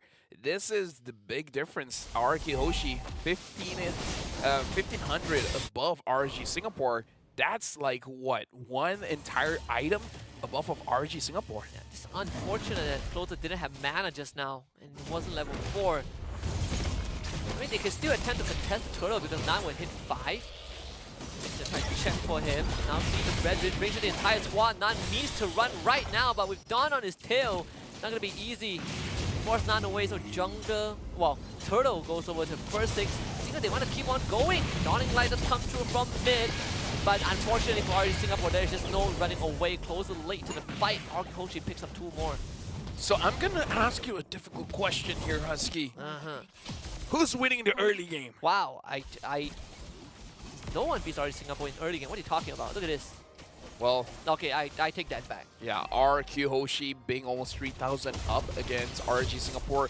This is one of the best starters that RQ Hoshi could ever want, especially when you have an Atan. 3 minutes in, having 2 assists, and first 6 having 100% kill participation, 2 kills and 3 assists. This is a very good start for RQ Hoshi. Yeah. RG Singapore, the thing about a composition that is reliant on the late game, you don't want to lose more than 2,000. And it's 3,000. Yep, Stolen Bloody Hunt early on. They bring Closer in, but Closer has to... that's just not have enough damage. Even CS wants to join the fight, but my man, what was that? Even Gojo can't save you. Safe to say, RG Singapore, they need to check out how they're really going about the team fight. I love that whenever your Nakama is in trouble, you want to back him up. You know what, Bray? Good on you. You got a Masha, you got a solo kill. Nice Now hook. they're on the board. Nice hook. Now they're on the board. But for real, RG Singapore, they need to understand when it's fine to take the losses as it is, because you want Closer to join in the fight. If he gets a few assists, he can definitely snowball out of control. But now is definitely not a time, especially because he hasn't even completed 1 item. Yeah. If he has an enchanted talisman, I would say, yeah, sure, you can try it out, but don't commit too much. You know, the moment you see that you're in a losing fight, bail out. If you have to sacrifice the turtle, let him get turtle. Yeah, like, not every fight is a fight for you. Not every fight is a fight to the death. Yes. It doesn't have to be. It doesn't have to be. Sometimes, take losses. Sky Piercer on Dawn already, so that's going to be quite a thing. They want a tier 1. It's a bait. It's a bait. Vin, he comes in, drops the portal. Crow tries to go to the back line, but they've lost Closer already. RG Singapore is completely baited in. They don't even get the objective. Maybe the Bloody Hunt trying to lock down Rinxia, but he's the one that falls. Skylar just fighting. Vin comes through the portal from behind with the wide walk, and he finds a kill onto Bray. Well, good thing is CS got a shutdown there, so a lot of gold going over to him. Closer now having his enchanted talisman. I would say it was a good idea from RG Singapore, understanding that, okay, we're going to lose the turtle, might as well all in on mid. And to their credit, they almost got it. It's like, what, 1 wave and a few basic attacks away from securing it. The thing is, in today's matches, they're losing, well, they haven't lost yet. Oh! Wow, that was actually a sick one. It continues to commit. Closer lands his and that was what it took to take down Skylar. I was speechless. Bray making the plays work. Yeah, and that such a hard thing to pull off, but our Singapore at least finding some shutdown. The kill going over to Crow. Would have liked it if he went to closer, but Khalid, fine. You know, he does need the items. If I remember correctly, I feel like before this, when Bray was on the roam, he was using the Franco as well. So this might be a signature for him whenever he's on the roam. Oh, man, actually the Bloody Hunt was used. Closer will survive, but they do lose the Khalid. Here comes Don, pointing to look for Closer. Doesn't find him, but finds CS. That's the double tap. And the lethal ignition burn just enough to take him down. 3 for RQ Hoshi. Across the map, and Bray be victim number 4. First 6 sticks onto him. Triple kill for Skylar. RQ Hoshi is showing Singapore what the Indonesian spice is all about, because they're all about non-stop pressure. You feel like this is a good spot to end the fight? Nah, we're round 2, baby. Yeah, Indonesia just there's some similarities between Indonesia and Malaysia, right? We just stat check you. Yeah. If we beat you in the micro, that's all it. That's what matters. It's the only thing that matters. This is our way of cosplaying anime. We punch first. If it doesn't work out, we punch harder next time. Man, this is I what, feel like Singapore is doing the same thing. I feel like this is what happens when you don't check what the Valentina has. He just ran into a bloody hunt, and yeah, that could have been a kill to Skylar to his credit, but unfortunately, Singapore ended up losing 2 members. And first thing is not giving up on this, and Skylar just 2 taps closer. I think this game has officially spiraled out of control. It's good and bad. RG Singapore, the good thing is they're playing like they're not having an 8,000 deficit. Yep. The bad thing is they're playing like they don't have a 9,000 deficit. Yeah, and the jungler dies 6 times. Something about, you know what? I feel bad for the junglers. Maybe this passion. Look at first 6. This is just, this is the first Lord, and he wasn't Wait. able to tank that much. Yeah, they barely just made it out. If only This- Closer was like, landed his ultimate. That could have been a shutdown. Okay, bloody hunt from Bray, but where's the follow-up? I think you just run. Yeah, and it's a good thing that they did, because RK Hoshi, 23 kills to 3. This, I mean, ladies and gentlemen, we see, this is what we see a difference. You cover the flags and people might think it's actually MPL Cambodia with Oh, how yeah. much kills there is. Honestly, I feel like this patch is pretty good for Cambodia. Dawn now have, oh, good hook. Oh, not the pool they want. And that's just gonna be a flick of bit. Is what this brings it Dawn. You didn't even see Closer go down, and Dawn even has time to go for 2 more. And RQ Hoshi, 9 minutes and 25 seconds takes game 1. So here's the thing about new patches, man.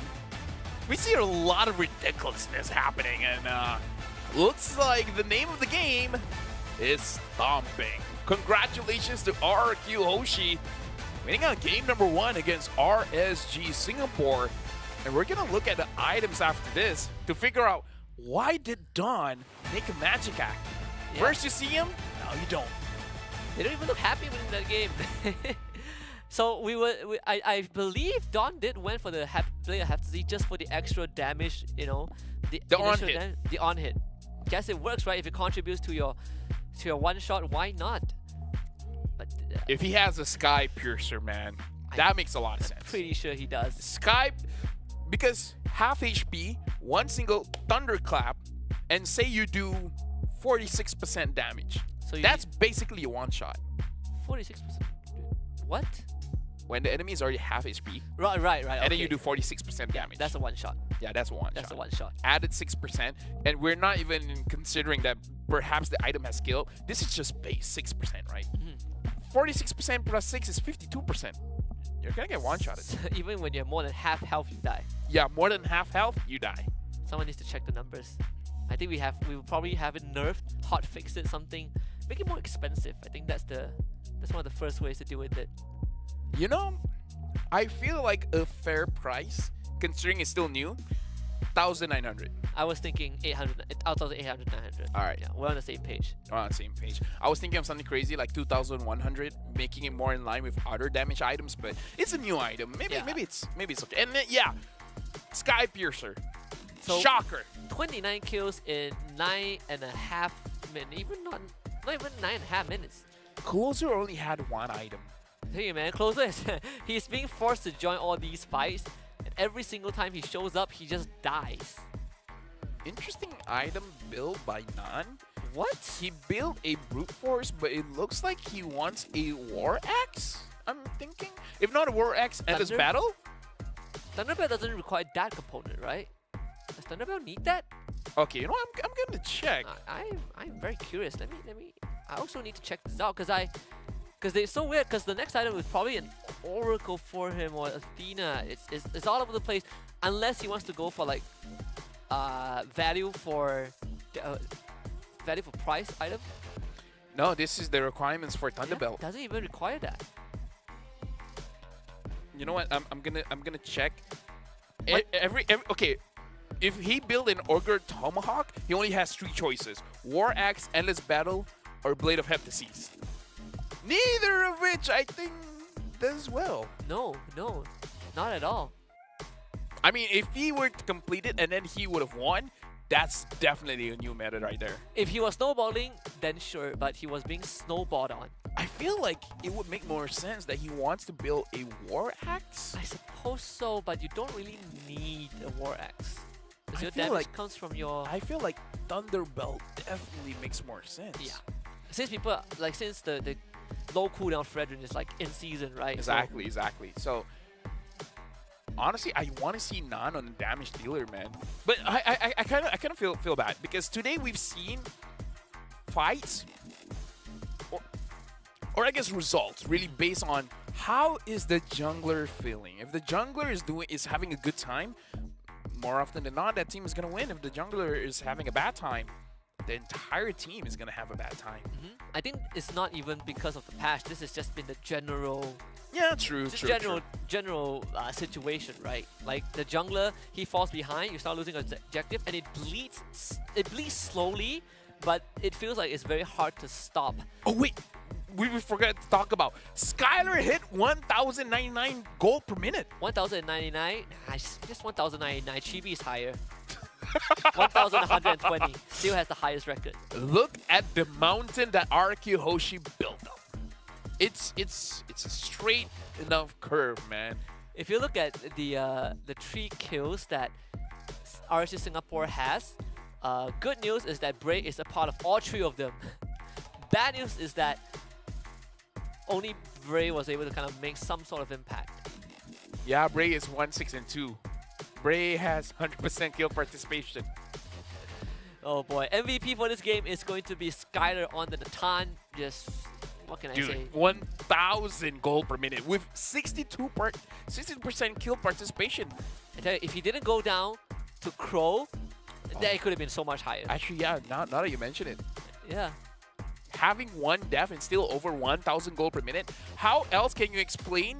How else can you tell? Okay, tell someone that this game is one-sided without telling them it's one-sided. He has 1,000 gold per minute. Yep. I think when you reach like more than 800, you're already like far ahead. But this, RSG Singapore, just like you said, they are taking fights that they don't really need to take. Oh yeah. That would be my reaction too. It's like, oh my god, like why do we go for that? I like the spirit because this, I would say shows like a Cambodian kind of spirit because usually we see Cambodia as a region, they would take those fights. But I kind of feel like if you want to do that, maybe choose a different draft because you have a scaling gold laner and you have a scaling mid laner. If you want to fight a lot, that's not the draft that you want to fight a lot with. You need a draft that can participate in fights. I mean, Brody, Yeah. you know, Brody will be a good option. Farsa. Farsa, Novaria. Honestly, to a certain even extent. Eve, right? Yeah. Eve with the correct setup, I believe that early game still does quite enough of damage. And has a good ultimate, right? You Yeah, good contribute in your own way.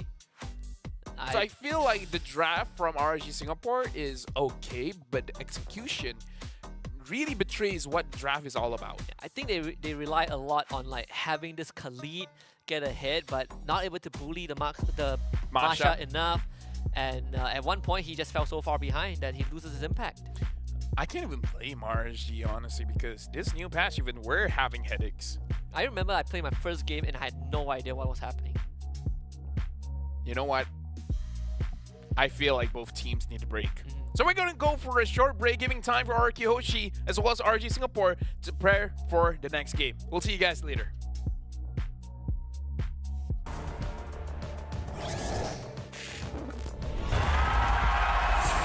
Here we go!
And with that, we're back. RSG Singapore played an early game playstyle with a late game draft. They gotta change it up. My name is Phil. This is Husky, and you guys can get tickets because the tickets are on sale now. Dive into the action now. Get tickets from 10,000 IDR. Buy now at esl.gg/MLBB6/-EN. You guys can scan the QR code as well. And for those of you who are birds, you guys can get a special exclusive free chests free for first 1,000 dailies. 1,000 daily sales. You guys can get stuff worth IDR 65,000. That's 65,000 rupiah worth of stuff. And if you're lucky, you might even get more than 65,000. Yeah, you might get 1 million. Yeah, 2 million. 5, why stop there? But you gotta get lucky. We'll figure it out. You feeling lucky, bub? You know when you go on Google and there's the feeling lucky tab? Yeah, that. I don't know where I'm going with this. I'm feeling unlucky because I like your pin. thank you. Yeah, both. I like pins are- you. Thanks, but you can't.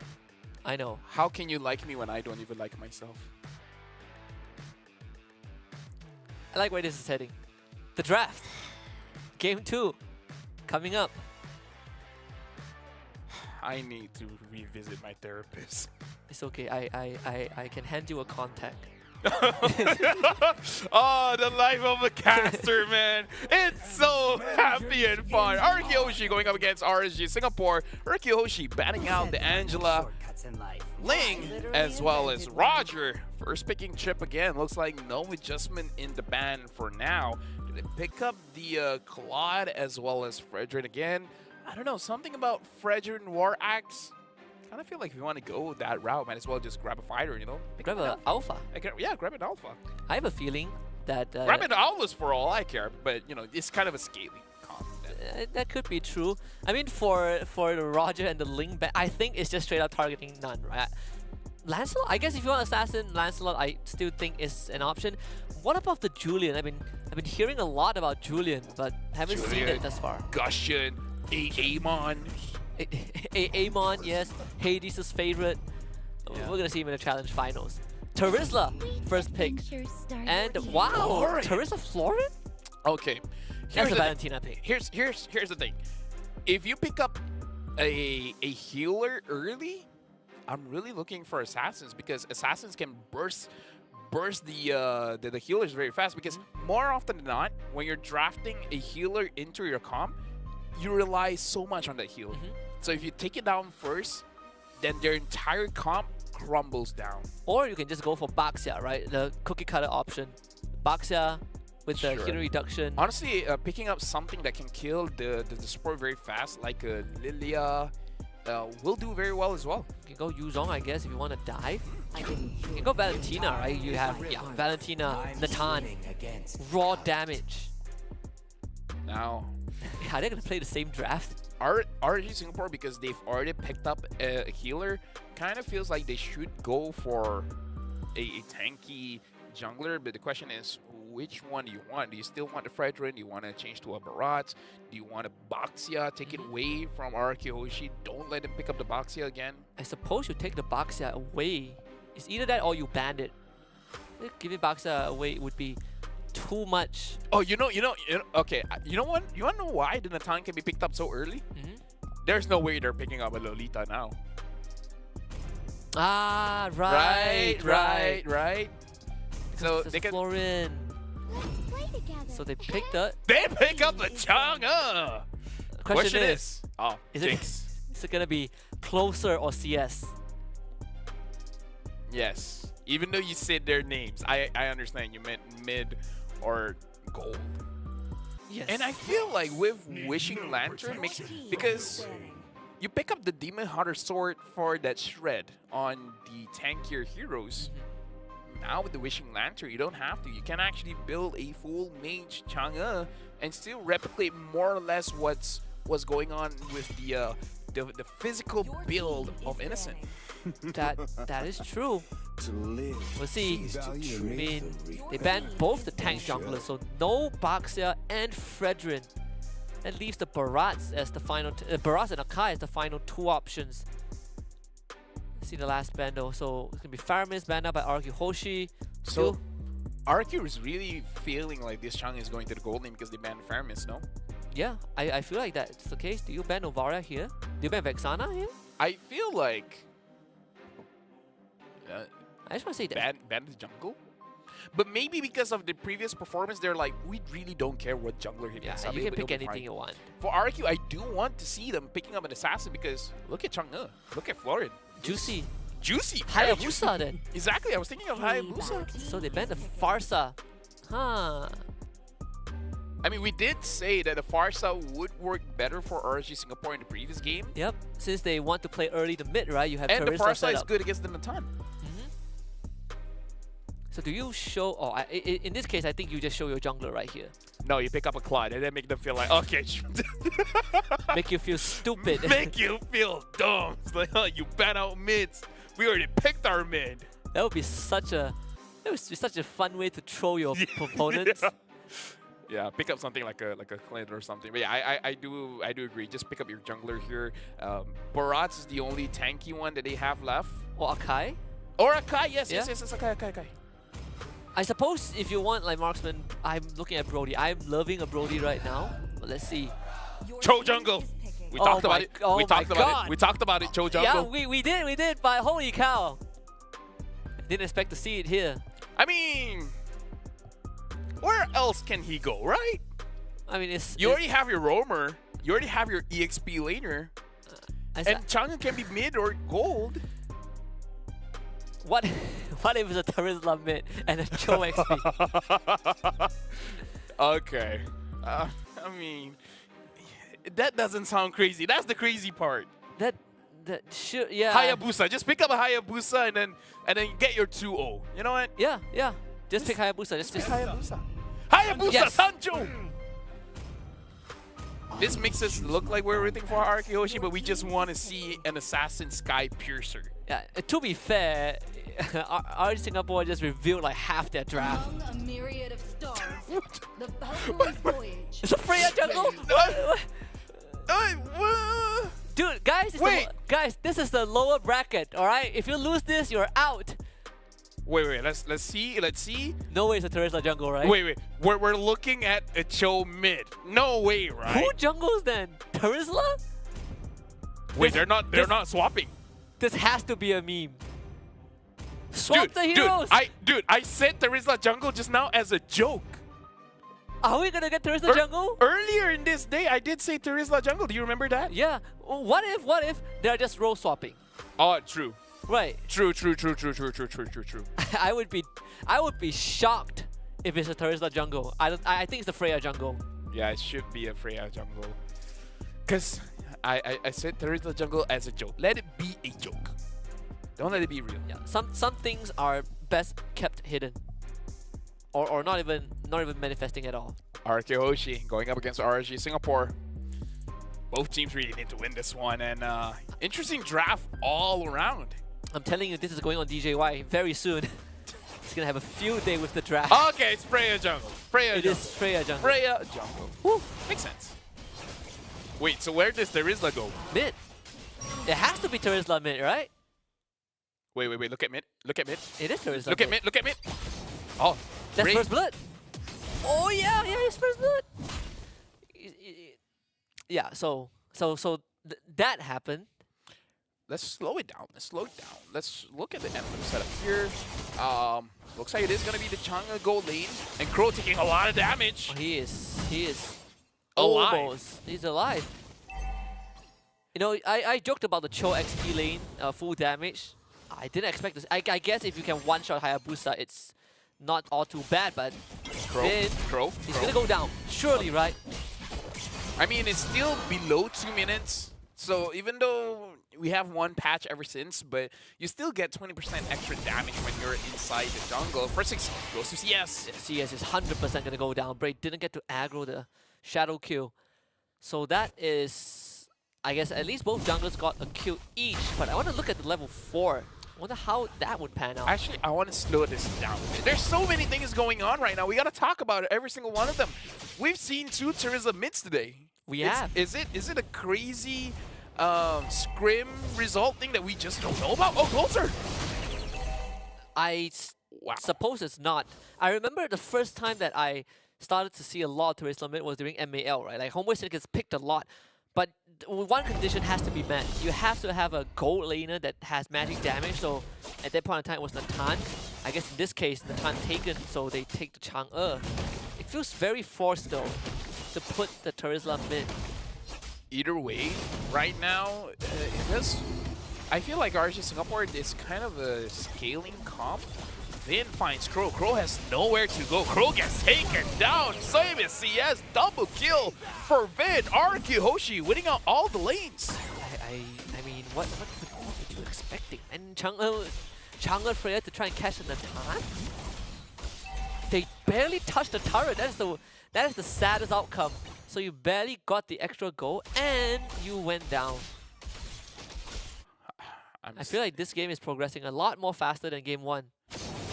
Yep. Everyone is under-leveled. Well, on the side of RSG Singapore. Yeah, Arkihoshi is definitely looking fine. Closer is going to get taken down. He got the heal, but first 6 still gets the kill. Even clears out almost the entire wave at the same time. So Closer is going to lose that entire wave and the plating. I feel like first 6 is going for the Sky Piercer, so the Yep. fact that you're going up against a Hayabusa that has 2 kills and 2 assists, and if he completes his Sky Piercer, is going to be very, very scary. Unless you kill him now. Yeah, I think the craziest thing is that he went Fury Hammer and then 2 Expert Gloves. Oh, kill him now. He's gonna go down. Then bring in the shortcut. Vin gets the extra shield for his teammate, but man, this Natan is just not touched at all. I feel like all rhyme and reason in this game has been shut out the window. Yeah. Because it looks like whoever has an opportunity to go for a fight, just go for it, and we figure it out as we go along. All right, so CS manages to get out at least, but this Chang'e has went down 2 times. Feather of Heaven, first item. Just needs a lot more time for her to be relevant. Okay, here's the question. Is this going to be a physical Chang'e with a golden staff after this? Or is just going for a magical build? Maybe something like a Blood Wings or a Wishing Lantern. I feel like physical. Oh, look from Vin. Finds Gray, he is dead for sure. Swipe back by the final slash. Argue Hoshi, they didn't even bring the full team, it's just 4 against 4. Hayabusa takes the turtle. Now the penalty zone locked down. They get the kick on to Dawn, and Dawn still survives despite all the efforts of RG Singapore. And in fact, First 6 comes in, picks up another 3 for RQ Hoshi. You know what that team fight shows me? RG Singapore, they have a lot of sustain. They just don't have a lot of damage. Yep. Like Crow was just wailing onto 4 members of RQ Hoshi and none of them died. And now this purple buff is gone. Is it? Okay, CS got it. CS got it. Nan is going for a War Axe. Okay. Crazy thing. I actually do use War Axe on my Terizla. And not on this patch, the previous patch. So it should be better now. What? Yeah. But why? I survived for a very long time and actually have damage. But Just trust me, it could work, okay? It could I would work. try. Penalty zone. That's the good start, but the thing is, there is no follow-up. He's pretty tanky though. Right. Well, closer went down. I suppose me with the spell vamp. I mean, like, here's the thing. I don't use Terizla mid, though. That is true. I use it in the EXP, where it's just 1v1 most of the time, and then sometimes a team fight around Turtle. They try against Skylar. Entropy use. Oh, Crow. They can jump onto him. Crow finds his mark, but he goes down. Final slash. Finding 2 more. RQ Hoshi is just way too ahead. I mean, like, when you're 6,000 gold, you're kind of in a situation where every single time someone, say Vin asks you, hey, do you want to go for this fight? And then your real response is, sure, why not? Yeah. You don't even have to really think about it. You It's don't like, have to ask. Just go. Just yeah, go. it's like, do you have your skills or no? No, I do not, but I still want to go for it. So it's a 1,000 goal advantage every minute. Wow, first he is so deep. Almost took down Chang'e. They finally get the mid-tier 1. Let's see here. Goal leaderboard. Skylar is the highest, followed by First 6. Let's see. The highest from RG Singapore is CS with almost 4,000. Kick onto Dawn into a penalty zone. That should be a kill. Took a lot out of RG Singapore for that, but Hey, at least it's shut down goal. they got BOD for the Freya now. First item BOD. Wow, that's a bit greedy. I kind of feel like you could have gone for something cheaper first to kind of like mitigate the damage. But at least now there's a big burst. Again, I kind of feel like with the draft that RG Singapore has, a lot of item-dependent heroes here. Because even the Cho damage, you need some item damage items first. Yep. Oh, See first 6. OD Shadow Kill. That's the Bloom. Comes out of the Yeah, Sky Piercer. ultimate. Crow tries to man fight him. Sky Piercer. yeah, Reset Sky this. Yeah. Piercer, yeah. You just have to Get him low enough. get low enough. And now the portal gets called in, and another fight down mid. Now has the penalty zone, flickers, the ricochet. Dawn doesn't want to let him get away, and Skylar picks up the kill again. So right now it's 7 minutes, 19 kills for RQ Hoshi, only 3 kills for RG Singapore. RG Singapore, they kind of have to hope for their wave clear here, but Skylar has a Holy Crystal at this point. This is without the lore, and they are going to... they almost took down the inhibitor, but still. How do you recover from this? Let me just say, if I was a lot closer, goes in, Doesn't and find the Bray angle. almost gets taken down unstoppable from Skylar. Yeah, and Crow, he's the one that might save them, but even him is not enough. Get executed by the Sky Piercer. First 6, I believe. He's either max stack or almost there because he did go down once, but still. The good news is that the inhibs are still up. The bad news is RQ Hoshi is 10,000 gold lead ahead. Way ahead. They're gonna try again. First 6. That's 2 auto attacks through the blue. Final slash. They just killed off Ray just like that. Inhibitor gets taken down. Closer just got a Sky Piercer. This is the risk of getting a healer early because it opens up assassin junglers because all this while Bray is getting targeted, but to be fair, even if Bray is alive, it's hard for them to get a kill. The Kapanji zone, the stolen one, seemingly better. RQ Hoshi looking to take RSG Singapore out of the competition. It's Crow against the world, and Crow finds nothing. Well, the minions is pushing up top. Mid as well as bottom minions are coming in. Nan and Bray is taking quite a lot of damage. RQ Hoshi's in the base. They get a kill onto Bray. They get a kill onto Nan. And the game goes to RRQ Hoshi. It's 9 minutes and 31 seconds. Walk in the park, RQ Hoshi advances in the lower bracket to the next round. But unfortunately for RSG Singapore, this is curtain closed for them. Their journey in Snapdragon Pro Series ends here. We have to say that it looks like for most teams, their approach for the Snapdragon, traditional draft, just maybe one difference. Maybe change the jungler, maybe change the bot lane, or just change the items. There are some changes. They're very minuscule. Very, very minimum. And I suppose for RQ Hoshi, they just realized that they are a way better team compared to RSG Singapore. So it's having fun, right? Hayabusa. I mean, like, to be fair, even we called it out. The Hayabusa was an amazing pick for their draft. Considering that you have like what, Florin Chang'e, yeah. that's the second and third pick. I mean, I joked about the Cho XP lane, but I don't really want to see it. It can work out. It's just that it's a scaling EXP laner, which is not what you want from your EXP laner because you want the EXP to win early so that you have an advantage around the turtle. Yeah, based on all the ranking experience I have with Cho XP, no. Oh, I see. You know Sultan Rick? Yes. He's been using it quite well, so maybe you should just rank with him.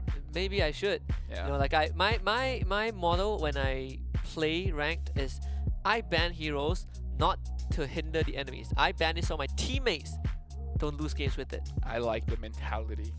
Your true enemy is your own team. Show your hero. Shows Cho. Go Bans. EXP. Ban. Ban. That's a ban right there. I like the way you think. Now we got to look at the stats. We got to look at the numbers for both teams. But again, just a reminder, this game ended pretty quickly. The previous one ended below 10 minutes, if I'm not mistaken. And It's now 9 minutes 23 seconds. So it's 7 seconds slower. either way, Sky Piercer for first 6 makes it so that it doesn't matter who he meets. He's going to get taken down. Closer has the Sky Piercer as well. So if he was able to ramp up in his game, he could have gotten a lot of kills. But as we see, RQ Hoshi, they're just quicker on the draw. Yeah, by the time Closer got his Sky Piercer, his base was already up in flames. So at that point, unfortunately, was not able to do too much. But for first 6, his item progression, he went for Boots, and then Fury Hammer, and then Sky Piercer, then only he upgrades the Fury Hammer. So I think the early penetration that the Fury Hammer gives you is so cost efficient that it contributes directly to you snowballing the game. And again, we don't have access to Scrim, so we don't know what's going on, but we've seen Terizla mid twice now. If we see another Terizla mid, maybe it's the upcoming meta for other teams, or this is just one of those things where they're still in the testing period. I mean, if the upcoming series we still see that again, then perhaps there is something that we are missing out. In terms of the numbers, the Hall of Fame, you know, Skylar hitting another game with above 1,000 GPM. 1,057. Not as much as the previous game, but still quite a lot. Dealing 5,332 damage per minute as well. This, I mean, I feel like RQ Hoshi just got a very good draft, right?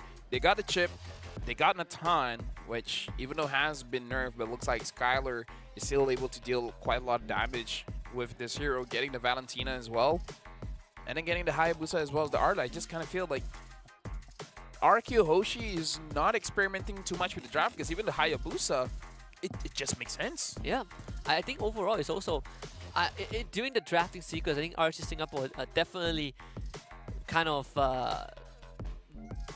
showed their hands a bit too much. I mean, like, to be fair, I did not. It didn't cross my mind that the Charizard is gonna go mid. No, me neither. Until the Cho and then the Freya came out.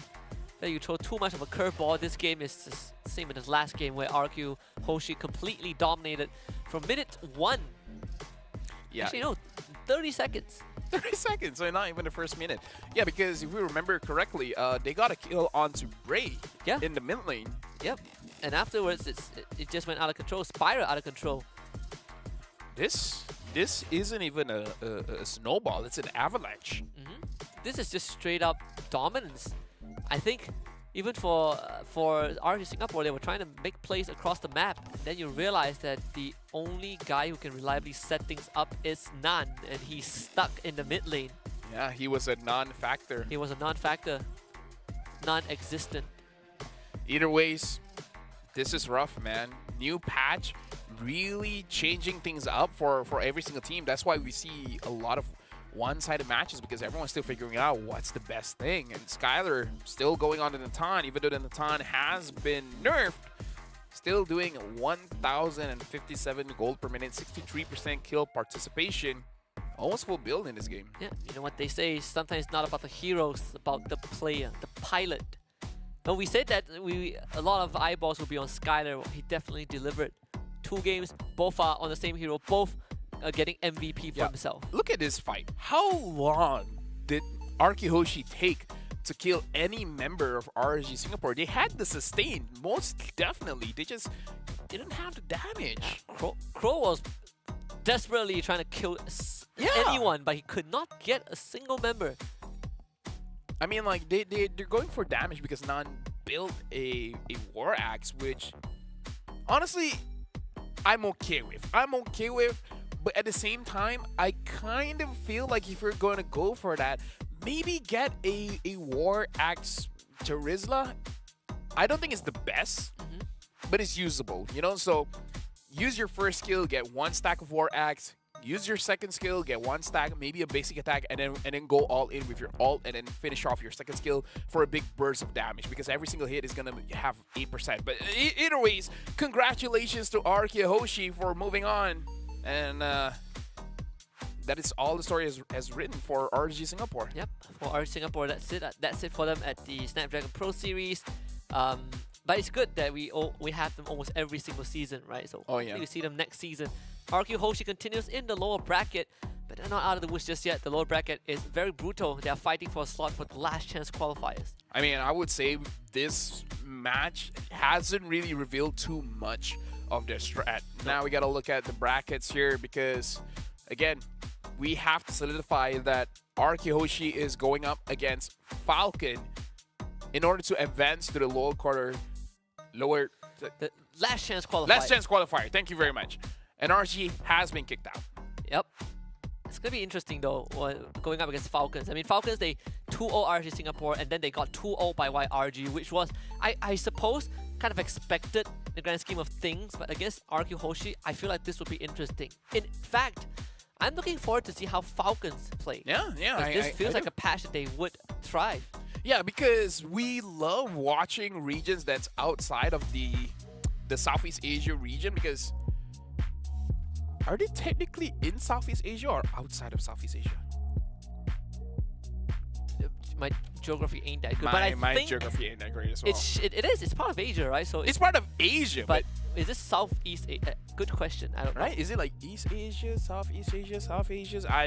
I don't know, man. You guys can answer in the comments down below, but either ways, I love watching regions that's willing to try things out. Even though RG Singapore, they tried things out, it just didn't work out. Maybe it will work out when another team picks it up, but so far they couldn't execute it. Yeah, I mean, one of my fondest memories was when Burmese Goose picked up Jawhead exclusively during M1, right? That was just innovation at its finest. We have one more series left. This one is also going to be RSG taking center stage, but it's going to be RSG Malaysia up against Team Liquid Philippines.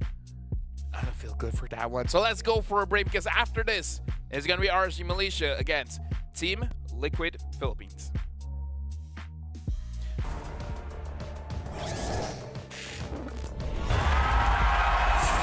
Here we go! The Snapdragon Pro Series is brought to you by Snapdragon Elite Gaming, Monster Energy, and DHL. But then you let me get inside your head. Yeah. Steady jump design. Think I know your kind.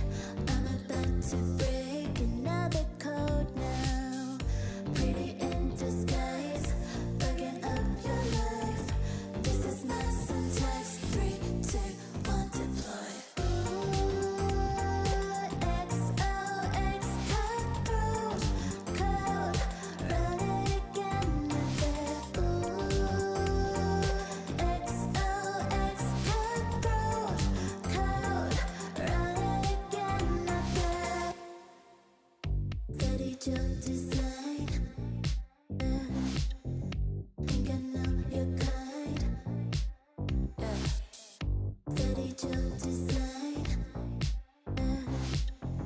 Think I know your kind. Yeah. Steady jump design. Think I know your kind. I'm about to break another code now. Pretty in disguise. Bugging up your life. This is my syntax. 3, 2, 1, deploy. XOX code, run it again with it. XOX code, run it again with it.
Let's go. Put it in motion. Baby, we're going faster.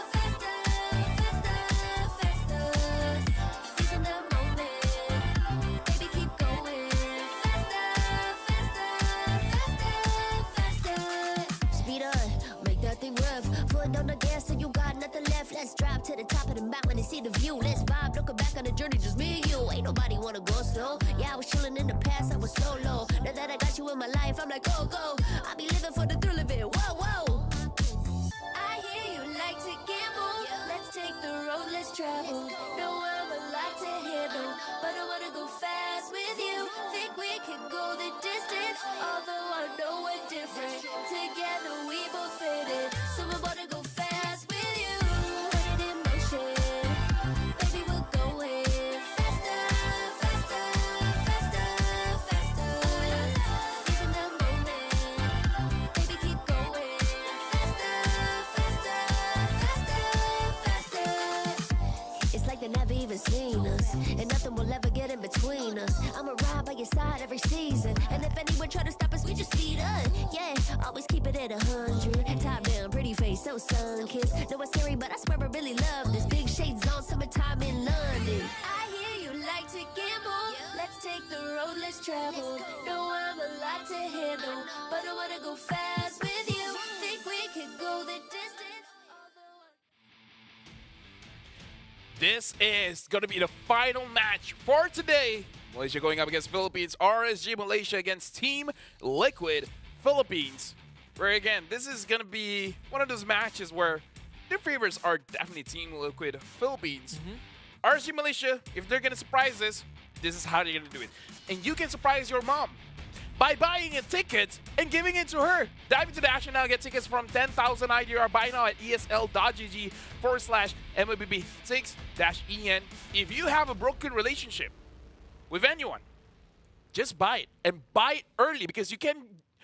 Tickets is one thing. You can give more. For the first 1,000 buying it, you guys will get gifts worth 65,000 IDR. So, if you did something wrong to your girlfriend, or boyfriend, or dog, you guys can get them a gift. Yeah, or if you missed Father's Days recently, you can get a gift for your dad as well. If you miss your father in general, give him a ticket. Give him a ticket. Give him a reason to come back. Yes. Or you can send him away. Either ways, give it to your dad. He's a big MLBB fan. You just don't know it yet. Have you seen? Never mind. Can't make that reference. But what I can say is that it's one of those things Boruto would do to his dad. I agree. I agree. Yo, Lord 7th, would you want to watch Snapdragon Pro Series in Jakarta? He'd be like, that's where I'm from. Yeah, Jakarta has great ramen. Bet he likes it. Exactly. He likes it a lot. This is also a lower bracket series. It is. So loser goes home, winner continues, and at least for Team Liquid Philippines, they have a chance to earn themselves a rematch against the team that sent them there in the first place, and that team is CFU, because they did lose to Bigatron Beta last week, 0-2. So Bigatron Beta is the first team in history that went all the way from Open Finals to Challenge Finals. RGMY has my boy Izanami, but I gotta say, man, Team Liquid PH, any team from the Philippines, I feel like after one loss, they're just like, never again. It's prize on the line, man. They're the best region in the world. Best regions don't take L's. Yes. Only W's. Only W's, even though their name has an L inside of it. Liquid. They take liquid, but they don't take losses. Flow like water. Flow like an energy drink. Like Monster energy. Monster energy. That's what it's all about. That's why Team Liquid. Move like a monster. Like, What kind of monster? What kind of show is really watching? I don't know, okay?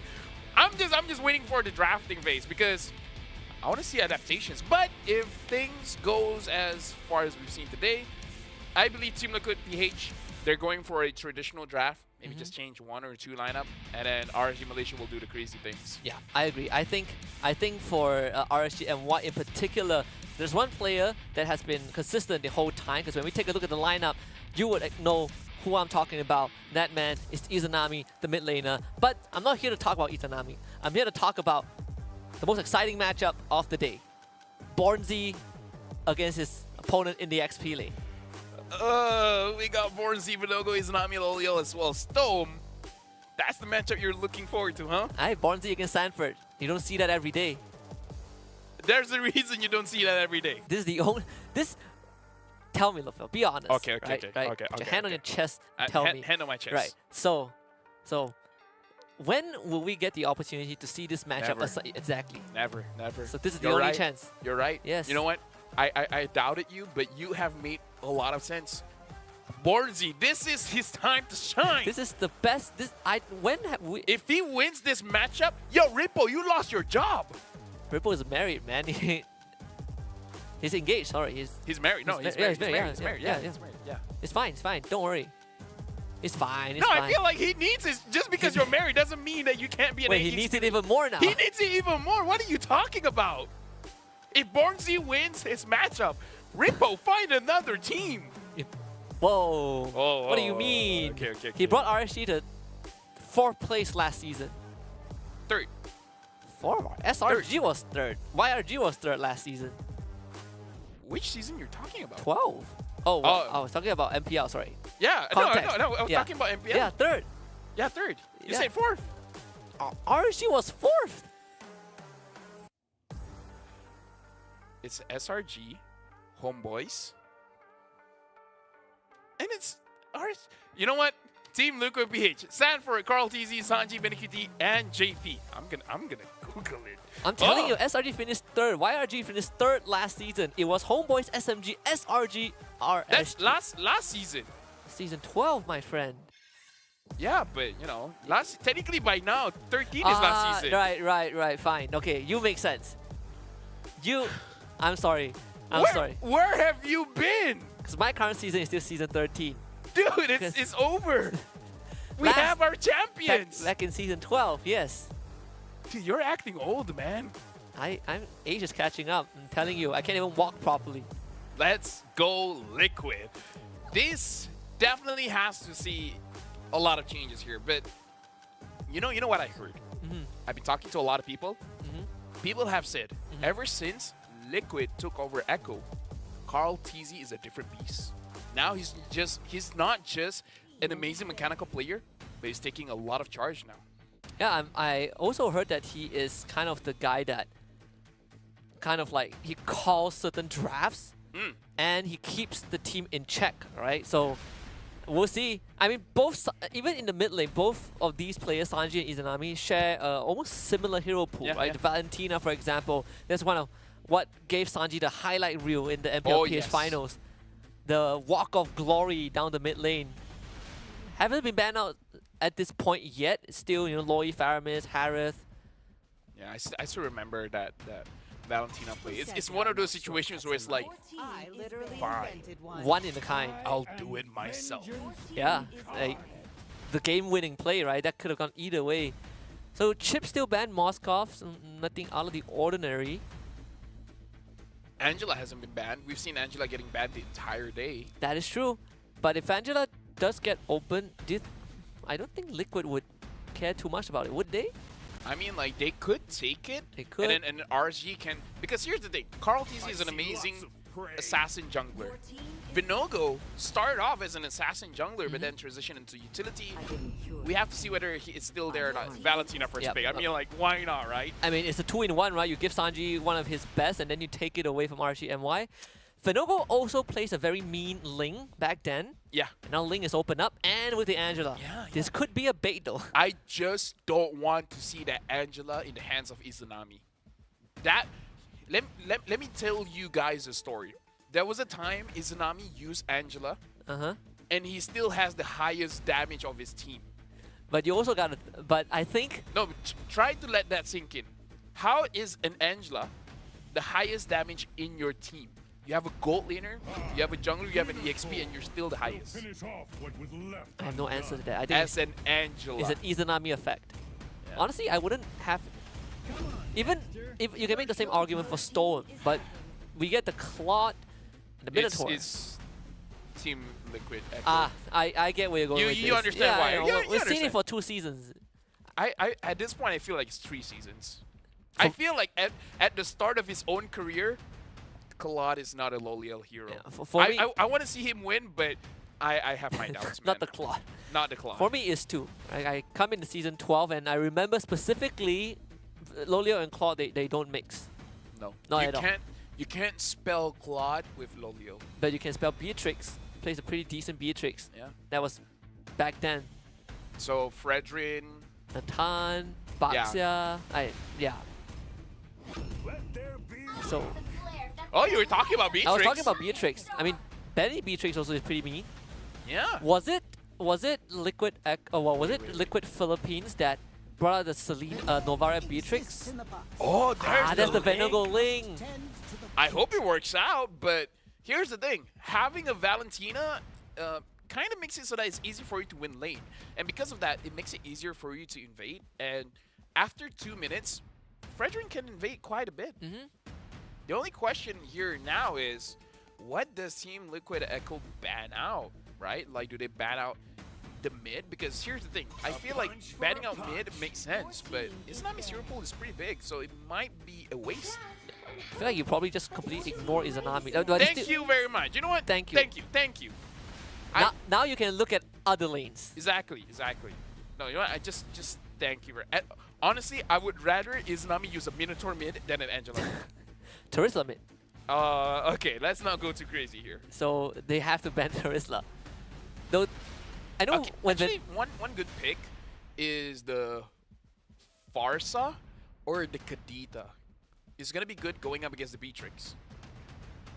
I mean, Kadita, in a way, also not that bad against the Fredrin if you can just blow him up. It's been so long since I've seen a Kadita being played by Izanami. Does RSU want something like an export because they ban out the Paquito? The Novari is a pretty good ban though. I mean, they could. I suppose you could give the export to RSG. Or maybe they want the Terizla EXP.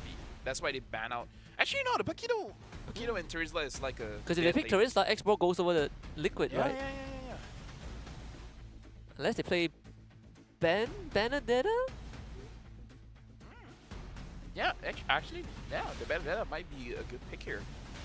Having 2 assassins? Or Yuzong, right? I know if this is Ripple, Yuzong is a guaranteed pick. Guaranteed. But it's not Ripple.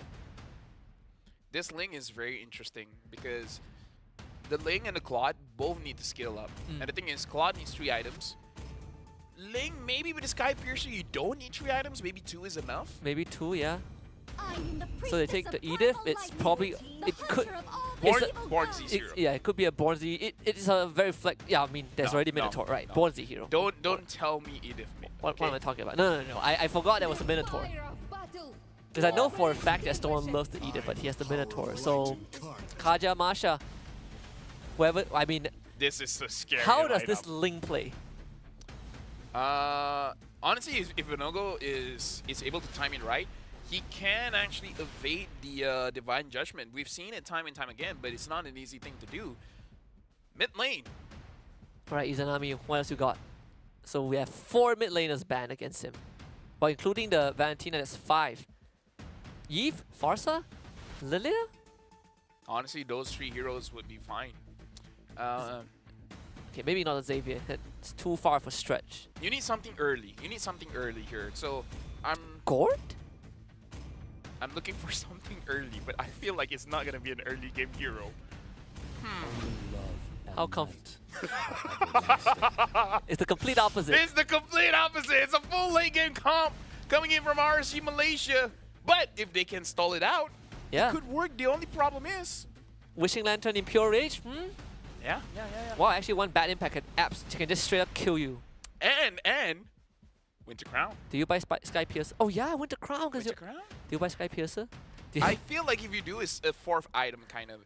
But the thing is, Sky Piercer is so cheap, you kind of want to buy it early. I don't know. Actually, I feel like... I don't know how the interaction between Sky Piercer against Masha works. Masha has 3 HP. So I suppose you have to wait until the last HP bar, right? No, imagine, right? Imagine if there's a bug where they see the 3rd one as HP and then it's Right. 99. And it's you just execute Masha. I don't think that's how it works. But imagine a world where Moonton forgot to put that number in, and then they just... We trust the coders. Yeah, let's trust the coders. So far, I haven't met any game-breaking bugs, which is a good thing. We'll see game 1, Venogo against Krautizi, also a very interesting matchup. But again, I'm here for the Bornzy Sanford experience. I'm not. Both junglers starting their orange buff first. Venogo making sure that his purple should be fine, and he is able to clear much faster compared to the Fredrin. Storm already taking quite a lot of damage from JP and Sanji, but Izanami is farming quite fine. We gotta look at the emblems here to see anything weird. Izanami is going for the Impure Rage. Bornzy is going for the Warcry. So the Warcry, I believe, is a pretty good talent for you to use to really win out your lane. But going up against Sanford, using it as Masha, Sanford doesn't have to interact too much with Bornzy. He can just farm as safely as he wants. It does give the Edith a lot more damage potential because it's so easy to proc it, right? Yeah. You onwards Earth Shatter and then you proc your passive and that's it. Though for RSGNY, like Venogo back then when he plays Assassin jungler, it's because back then when he was with Euphoria, they play a very fast tempo. But right now RSG Malaysia, I think over time has slowed down a little bit. I mean, like with the draft that they have, it doesn't really spell fast tempo, you know? No. So Izanami is going to show up to try and hit his 4. I think they see him. Venogo at bot side. Can he at least get JP? JP still has Flicker, so Venogo will try to force it out. Doesn't get it, unfortunately. Yeah, well, either way, right now the turtle is up. It looks like Venogo wants to go for a kill onto JP. Wow. It looks like he is going to use a lot, and he got it. Wow, the movements of Venogo. The Flicker from Benny can't get it. Okay. Because I was going to say, if Venogo died there, 100% not worth it. Yeah. The movements though from this guy with the RSG Malaysia, I don't think Venogo can get the turtle. He should not try this. He's there. Oh, Gets he got it! Stole him with the utility. Just enables him. Might get Sanford. Venogo back in the fray. He has a turtle shield. Bornzy looking for Sanford. Sanford turns it around with the clap. They trade 1-for-1, but Venogo finds a second kill. You know what? Like, what? Like, that was good. That was good communication between Storm and Venogo. Storm saying, you can't take this. I got my Midnight Fury. There's nothing they can do about it. And then Venogo just comes in and retributions the turtle. It was all good timing. I gotta say, Venogo on this lane, the timing has been insane. He was able to gank, and he was still able to get the turtle. Yeah, Venogo in his element with an assassin jungler. And he's going to put himself a level and a half ahead of Krautizi just because of that. I mean, Bornzy going down, not too big of a deal, right? The fact that Venogo got 2 kills, one of them was onto Sanford, that is very important already. I mean, like, Venogo has 2 kills early, so that's already a pretty big win for him. Loliel gonna use the Blazing Duet just to clear the lane as fast as he can. But I don't know if you want to double lane with the... I mean, I guess you can double lane with the Claude and the Sicilian, because the Sicilian really scales off of his... stacks, not really the items, but I don't know. New items coming in, perhaps items is going to be much more important, where it looks like Izanami is going for a Clock of Destiny. So we have to remember the Clock of Destiny doesn't really scale with the... oh, JP. Now get the pull, Loliel, BMI. He was ready for that. Izanami and Venogo, they're all there, stole him, flickers in, gets the ult, actually knocks 2 of them! Venogo gets up because of that crowd control, and Izanami also cashes in on a kill on his own. Snipe from Benny QT finds Loliel. Liquid Philippines trading 1 back. I mean, like, getting Loliel there is pretty big for Team Liquid PH, and Venogo right now is actually in a very dangerous spot because he has 3 kills, and we saw how close he was to dying. We gotta think about Venogo having 3 kills means shutdown goal is on the table. So if he plays this turtle fight poorly and he dies, he's going to give shutdown goal over. But still, this is a very good start for RSG Malaysia. 1,700 gold lead for them against Team Liquid PH. And mind you, RSG Malaysia is the one with a scaling comp. They're the ones that want to go for the late game. Absolutely, and Venogo, he is, again, 2 levels ahead. Well, 1 level ahead for now, but in terms of the experience lead, he will have an advantage when it comes to the Retribution fights. And no Sky Pierce the first item. He's going the traditional Link build with his Snowball. It should be manageable. Venogo will hit 9 after this camp. Looks like RSG Malaysia, maybe they just want to do the same thing. Wait for Stone to get an insane ult in, and then Venogo just steals it. Stolen Minoan Fury. Sanji's going to commit it. Even uses his Flicker to allow themselves to get the turn up of Venogo. He is uncontested. Mega Q already dodges the Princess right from Krautizi, but Benny QT is also untouched. And Liquid Philippines comes out on top. I don't like being right, but as I said, after getting 3 kills, he has to be much more careful. And unfortunately, the kill goes over to Benny Cutie. So Benny Cutie is going to complete his items much faster. In fact, now he already has the Blade of Despair. And just now, I think Sanford shows up on time to turn the tables around. RC Malaysia still has the slight goal lead, but it's become negligible at this point. Speaking of items, Sanford has 2. He has the Sky Piercer as well as the Blade of Heptasy. So his on-hit damage is going to be quite a lot. So RG Malaysia, they have to be around Storm as much as they can because that on-hit burst is going to be a lot, and Storm's the only one that can really help them out. He finds the pull, Minoan Fury stolen. Storm does get out, but Nogo realizes that the damage from Liquid Philippines is a bit too much. Well, as I say that, they understand that Storm is the main target. Without Storm, they can rip apart RSG Malaysia, and there's nothing that they can do about it. Carl TC taking a lot of damage, Born with the onward. I don't think they have the damage over Nogo. He's the one taking the brunt of it. Sanford does get fouled. Trying to get the hell bar away. That's one. Leo doesn't commit to it. Yeah, honestly, he has to be quite careful as well. Sanford understanding that he can't go for the 1v2 just yet. Maybe he wants a Blade of Despair first, then he can go for the Thunderclap. But Born Z for now, doing quite good work as the Edith. And talking about items as well, Vinogo getting the Berserker Fury as well as the Haas Claw is very impressive. Note that the Berserker Fury's item has had a discount, right? It's much cheaper now than before. So still good timings coming in from Vinogo, level 10, already having 2 items. Yeah, with the third turtle now on the board. Still, Vinogo fortunately does not have the level advantage anymore. Cortese has caught up from the second turtle fight. RC Malaysia, how are they going to play this though? They get suppression, that's the pull, but JP, he's also stuck. Kept in play, Sanford wants to go into Vinogo, but he has the Tempest of Blaze to come right down onto Sanford. Again, turtle stolen by Storm of all people. As Sanford falls, RC Malaysia finding 2 appraisal scrap, completely misses. RC Malaysia winning that fight. Yeah, the heal coming in from Stone is insane, but it's not over. Stone is going to get pulled back, but he is going to survive. RG Malaysia throughout, I don't know who dealt the most damage. Was it Izanami? Was it Vinogo? Was it Loliel? Because the damage dealers were pretty much untouched throughout the entire fight. And the fact that they were able to get JP first enabled RG Malaysia to move freely. Yeah, I mean, Izanami was untouched the whole fight as well. And those bad impact stacks are starting to hurt Izanami though. Is it just me or he has 2 demon? Wait. What? No.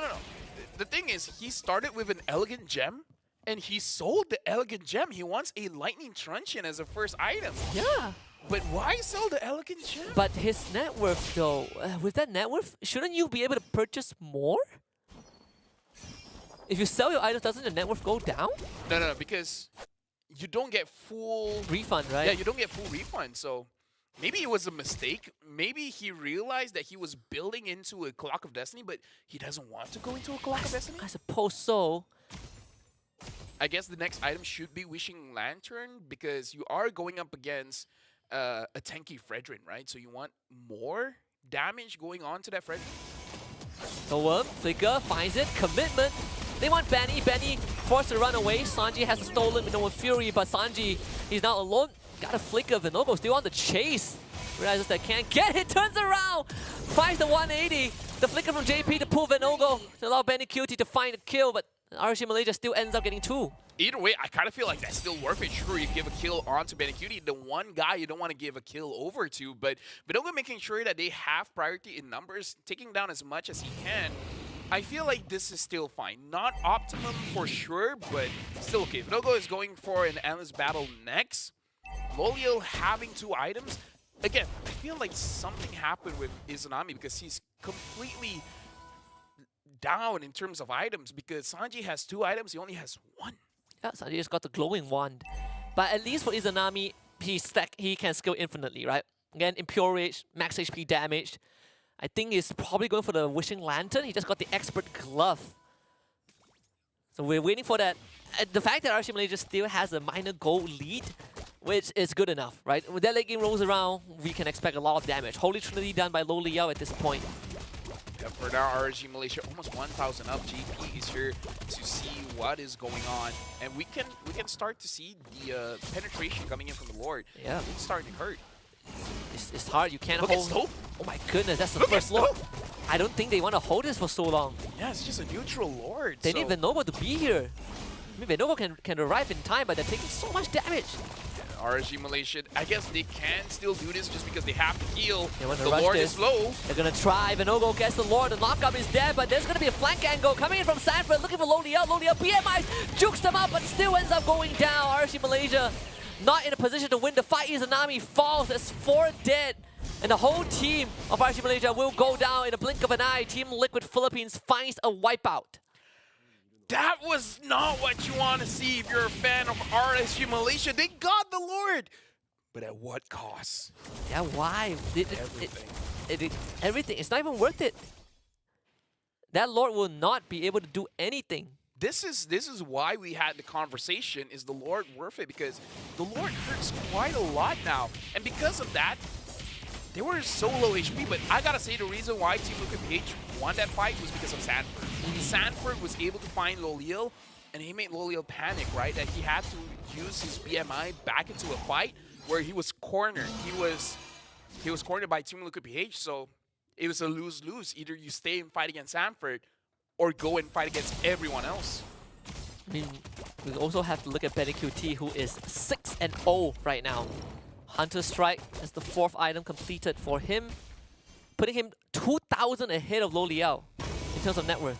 Yeah, and you don't want to see that because the Beatrix is...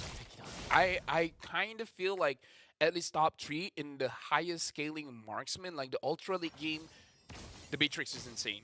And we don't see Beatrix with the Sky Piercer, but imagine Beatrix with the Sky Piercer. Your Renner one shot? Oh yeah. One shot against a Claude. The Claude doesn't have a lot of HP. Venogo has definitely started to fall off. One thing to note as well, even with the Wind of Nature, because the Sky Piercer is true damage, it could penetrate the Wind of Nature. So if you Wind of Nature too late and you're low HP anyways, you could die. But that's assuming, but it only procs if you take damage from the source, right? So that's Wind of true as Nature well, is yeah. still, well, luckily that's how it works. I mean, Unless it's like overtime damage from magic, you know, then I mean, I'm assuming that's how it works. I hope that's how it works, because if I not, haven't tested it that much. that would be a funny spaghetti code. But I trust it to not Trust be the coders? Of course. All right. The only interaction so far that I've encountered that leaves me scratching my head is Franco Hook and Martis Mortal Coil. That's the only one that I feel like it's a bit iffy. In the race right now, Team Liquid PH with a blink of an eye equalize the kill score and have about 2,000 gold lead. Looks like Izanami Winter goes Crown. for a Winter Crown, a second item. Wow. So just reprioritizing on the late game skating at this point. So he's prioritizing the damage just from his stacks, Yep. not from his items. It's all about survivability, right? He realizes that Liquid Philippines, especially with Sanford on this Masha, is so dangerous. Oh yeah, I agree. Well, speaking about Sanford, that's 2 taps. Venogo, I feel like at that point, maybe, how do you contest the Lord? I mean, the How do you contest the Lord? fact that he didn't get executed by the Sky Piercer is a miracle. One more hit and he would have straight up disappeared. So, Team Liquid PH, they have a tank jungler, which is the best at Lord. Benefit has a Sky Piercer. We were talking about it. Yep. One-shot Renner. Renner, here he comes. Yes, but I agree. How do you? I mean, you can contest Lord, but we've seen Liquid Philippines do this, right? Let RC Malaysia leash the Lord. Yeah. Even if they don't get the Lord, it's fine as long as Liquid wins the fight. Oh, JP! JP is gonna find his target, and that is gonna be Bornzy, removed from the fight immediately. Sanford, the flank angle. Sanford. I think RC Malaysia sees this. They have to give out the Lord. Venogo, or maybe for hero play, knocked off the wall. Venogo dashes in, uses the ultimate. They're gonna pull up the Lord. Venogo could not steal it. It needs to get away. Sanji's not gonna let that happen. Flickers forward, gets the knockout with the stolen Minnow and Fury. That's a kill. This is why I didn't want to see the Sanford going up against Bornzy fight, because Bornzy got taken out so fast. I mean, like, going up against Kaja, what can you do? But the fact that Sanford showed his face, telling RG Malaysia, I got your back. It's not something you want to hear from your enemy. Yeah, and JP, he has a fleeting time, so bet that Divine Judgment is already back up. RG Malaysia can still defend this, thankfully. Only losing 1 inhibitor. All things considered, not too heavy of a price to pay. It's still fine. It's still fine, especially considering that Lolio has his Trinity. He got the Wind of Nature. The damage is there. Vinogo's damage is there as well. The Ling does a lot of burst damage, and we don't see any Twilight armor so far. It's just about RSG Malaysia having one good fight. But the same can be said for Team Liquid PH. For both teams, they have a lot of bursts on their side. So one good fight by either of them is going to be the game changer. Especially Benny, he's having the best time of his life. He's literally maxed out. Next thing would just be selling his boots. RSG Malaysia, I mean, Izanami, he's getting up fine, but it's not enough if it's just him alone. They need Bornzy to be able to contribute and kind of get some crowd control. Flicker in, JP, Storm, instant counter engage. He's gonna eat up everything! And that's the Izanami damage. Benny QT, he's gonna be jumped on. Vinogo needs this kill. Benny QT flickers at the end of it. RSG Malaysia, though, still being able to fight back. Sanford, once the tab finds Bornzy, kills himself in the process. It's an even fight. Of all things, Benny QT finds the snipe. With the Sky Piercer! Piercing the HP, Carl TZ and Benny Cutie. You want to 1v2 this against Izanami. Izanami should have enough damage, yes. He can. Believe in Izanami. Wow. Wow. Okay. Let's relax. That was on Stove. Stove made an amazing play. Yep. He was the reason RSG Malaysia is in this match. He was the reason they even had a chance in that fight. Yeah. Right? The instant response. And again, Benny QT, he was jumped on by Vinogo and he still got out. He is immortal. Like Vinogo had the perfect jump on him. Was not enough. The thing is, look at the items for Vinogo. Nothing about it screams like, oh, bad item, that's why you couldn't kill. No, a lot of burst item there. Yeah, it's just Ben QT. He's locked in. Wait, one crazy thing. Ben QT doesn't have healing. No, he does not. He doesn't have an endless Wait, battle. he just got the Blade of Hephaestus. Yeah. After selling his boots. Renner is for the Renner. I'm telling you. Dude, Benny Cutie is just like, I don't need to heal if you die first. Do it again, Benny. Just change the Renner. Hit that one shot. You get the one shot, you're going on a highlight reel tonight. Dude. I mean, with a Sky Piercer. Even Banner's Rage is deadly, right? You walk into the AoE.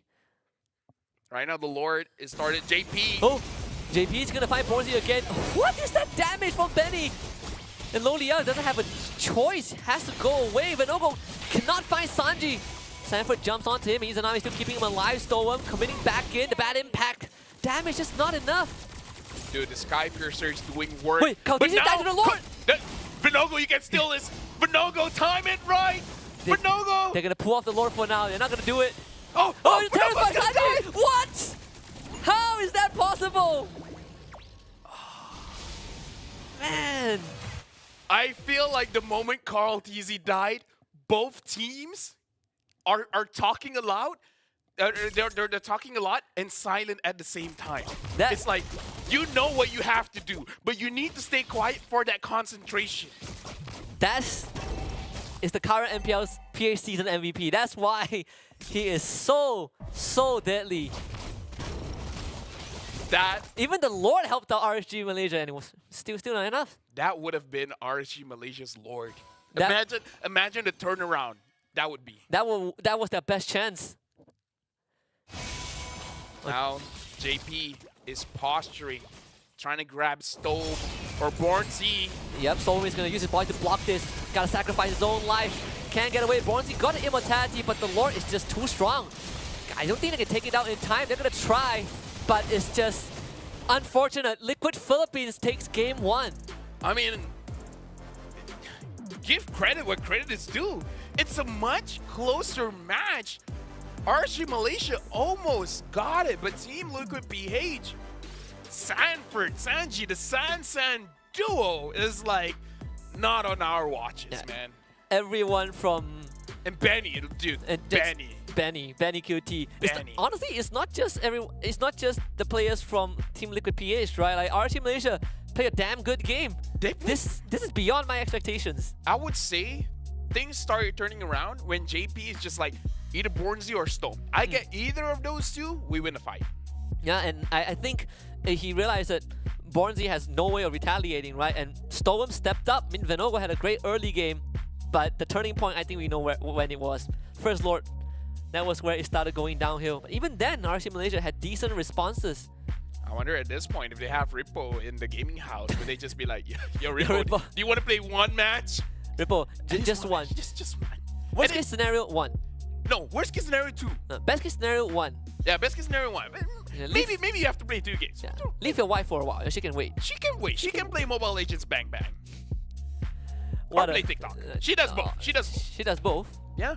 Plays TikTok and Mobile Or Legends. Mobile Legends Bang Bang on TikTok. Yeah, so both worlds.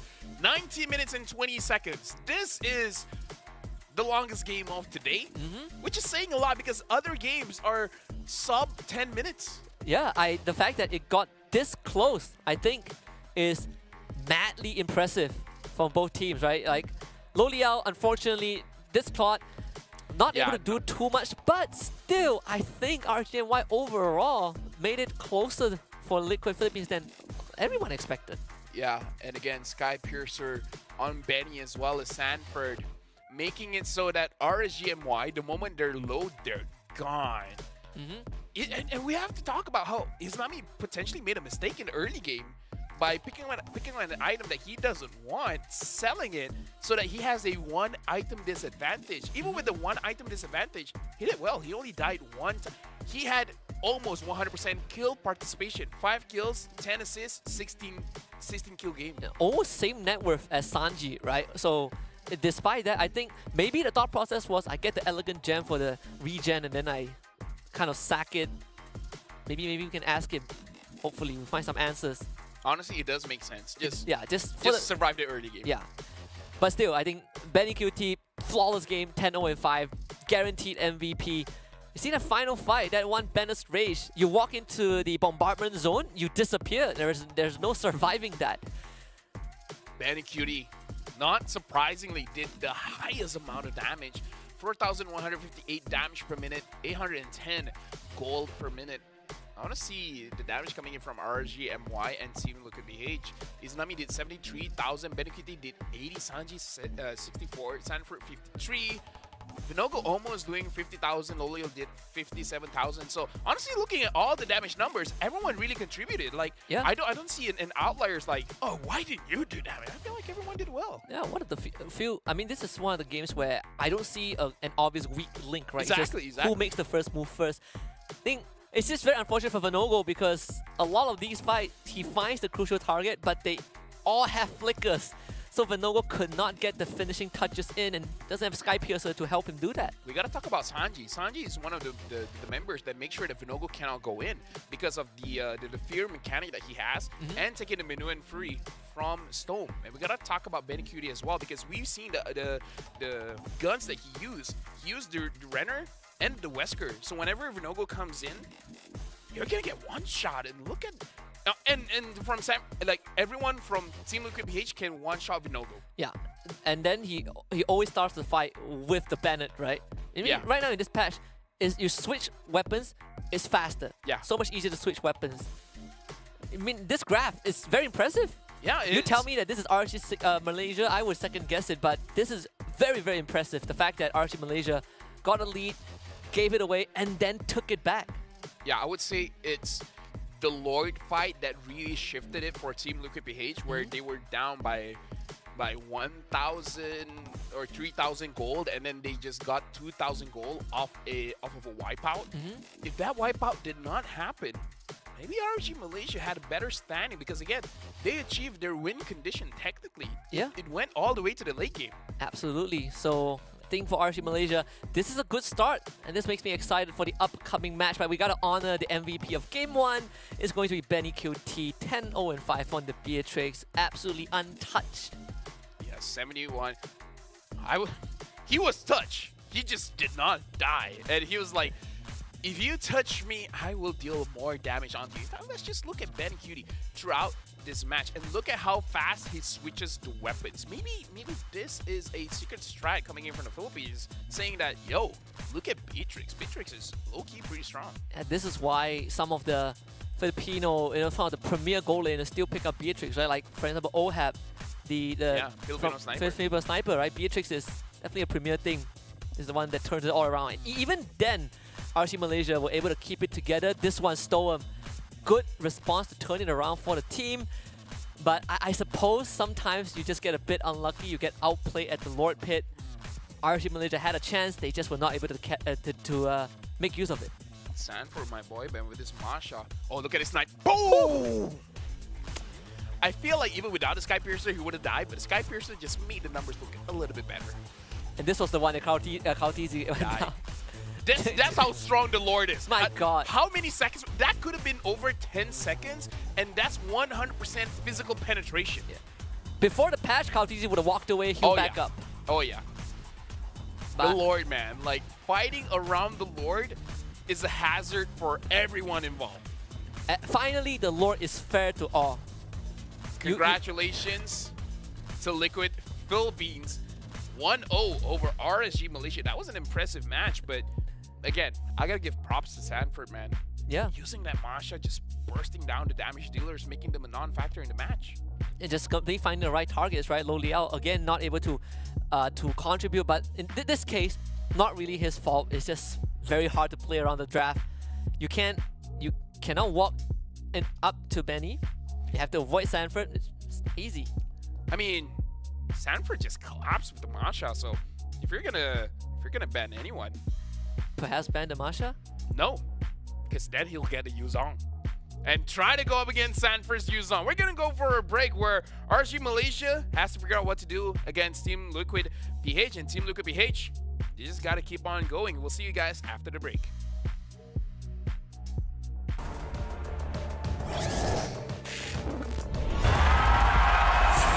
Here we go!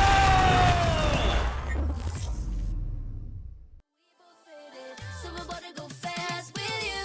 Put it in motion. Baby, we're going faster, faster, faster, faster. Seizing the moment. Baby, keep going faster, faster, faster, faster. It's like they never even seen us, and nothing will ever get in between us. I'ma ride by your side every season, and if anyone try to stop us, we just speed up. Yeah, always keep it at 100. Top down, pretty face, so sun-kissed. Know it's scary, but I swear I really love this. Big shades on, summertime in London. I hear you like to gamble. Let's take the road, let's travel. Know I'm a lot to handle, but I wanna go fast with you. Think we could go the distance, although I know we're different. Together we both fit in, so we're about to go fast with you. Put it in motion. Baby, we're going faster, faster, faster, faster. Seizing the moment.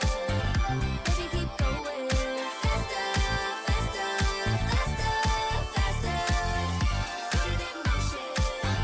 Baby, we're going faster, faster, faster, faster. Seizing the moment. Baby, keep going faster, faster, faster, faster. Ding ding.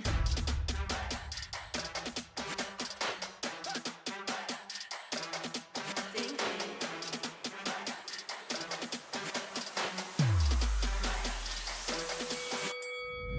Why you just have that look up on your face with the underestimation? It is still yesterday. 'Cause baby, I can't fly without you by my side. I can do a whole lot more than just look pretty. I know that it'll take some time to see, but you're never stopping me.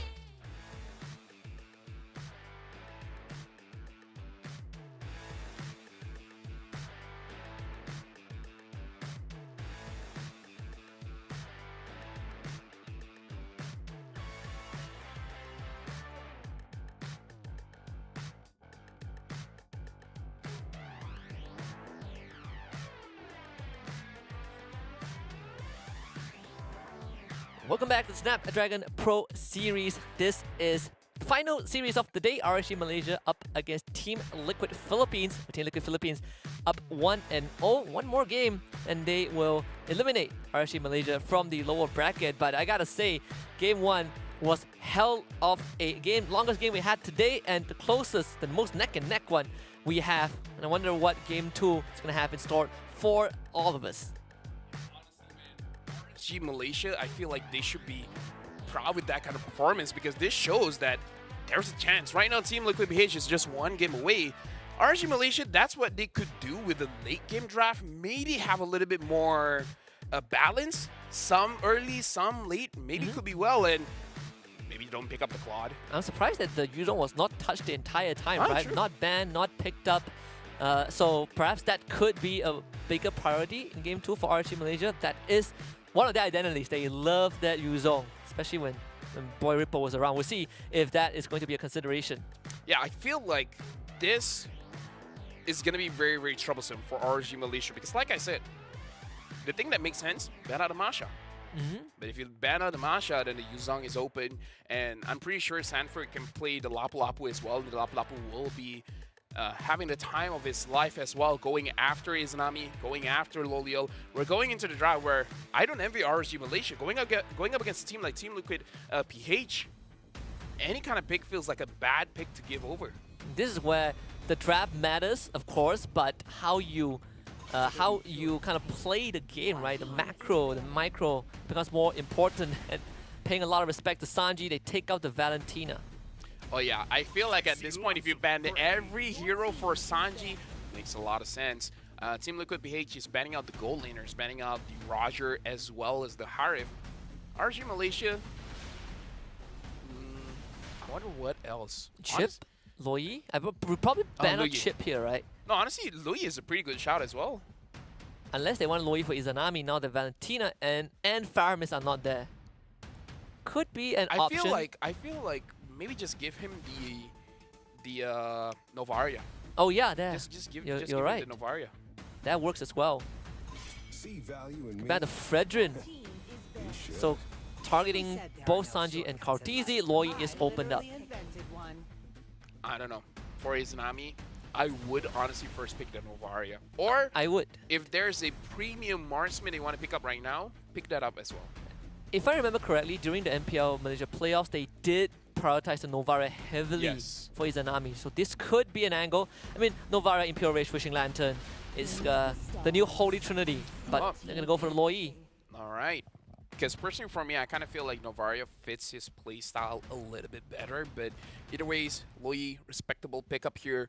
And now that the Loi has been picked up, I feel like for Team Liquid PH, maybe they could just go for a Yuzong pick here. If Sanford doesn't pick up the Yuzong, maybe this tells us that there are ways to fight against the Yuzong in this patch. So you can't pick it up early. Oh wait, we forgot about the Moskov. There is a Moskov, yeah. So they take the Baxia immediately. And Moskov, okay. What wins matchups against Moskov here? Because again, I'm not a fan of the. I'm okay with the Claude, just not Loliel on the Claude, because even Loliel has a 20-0-7 kill score. They would still lose. That's the tricky thing about the Claude for RG Malaysia. What about Brody? I love Brody. Like the thing about if we like take reference from how Innocent plays the Moskov, it feels like it is so hard to win against him, right? Yeah. He just outpokes you every time you walk up. You take an auto attack, and then you get knocked back out of range. But if you want Brody, you probably don't show it here. They could go for the Minotaur again, I suppose. Wow, straight up revealed the carry. All right. Is this an Edith? Oh, Oh, it's Edith. It is. Looking at the player's reaction, it's almost like Bornzy is Edith or nothing. He always gets the Edith. I mean, like we're assuming he's getting the Edith, but the Novaria has been picked up by Sanji.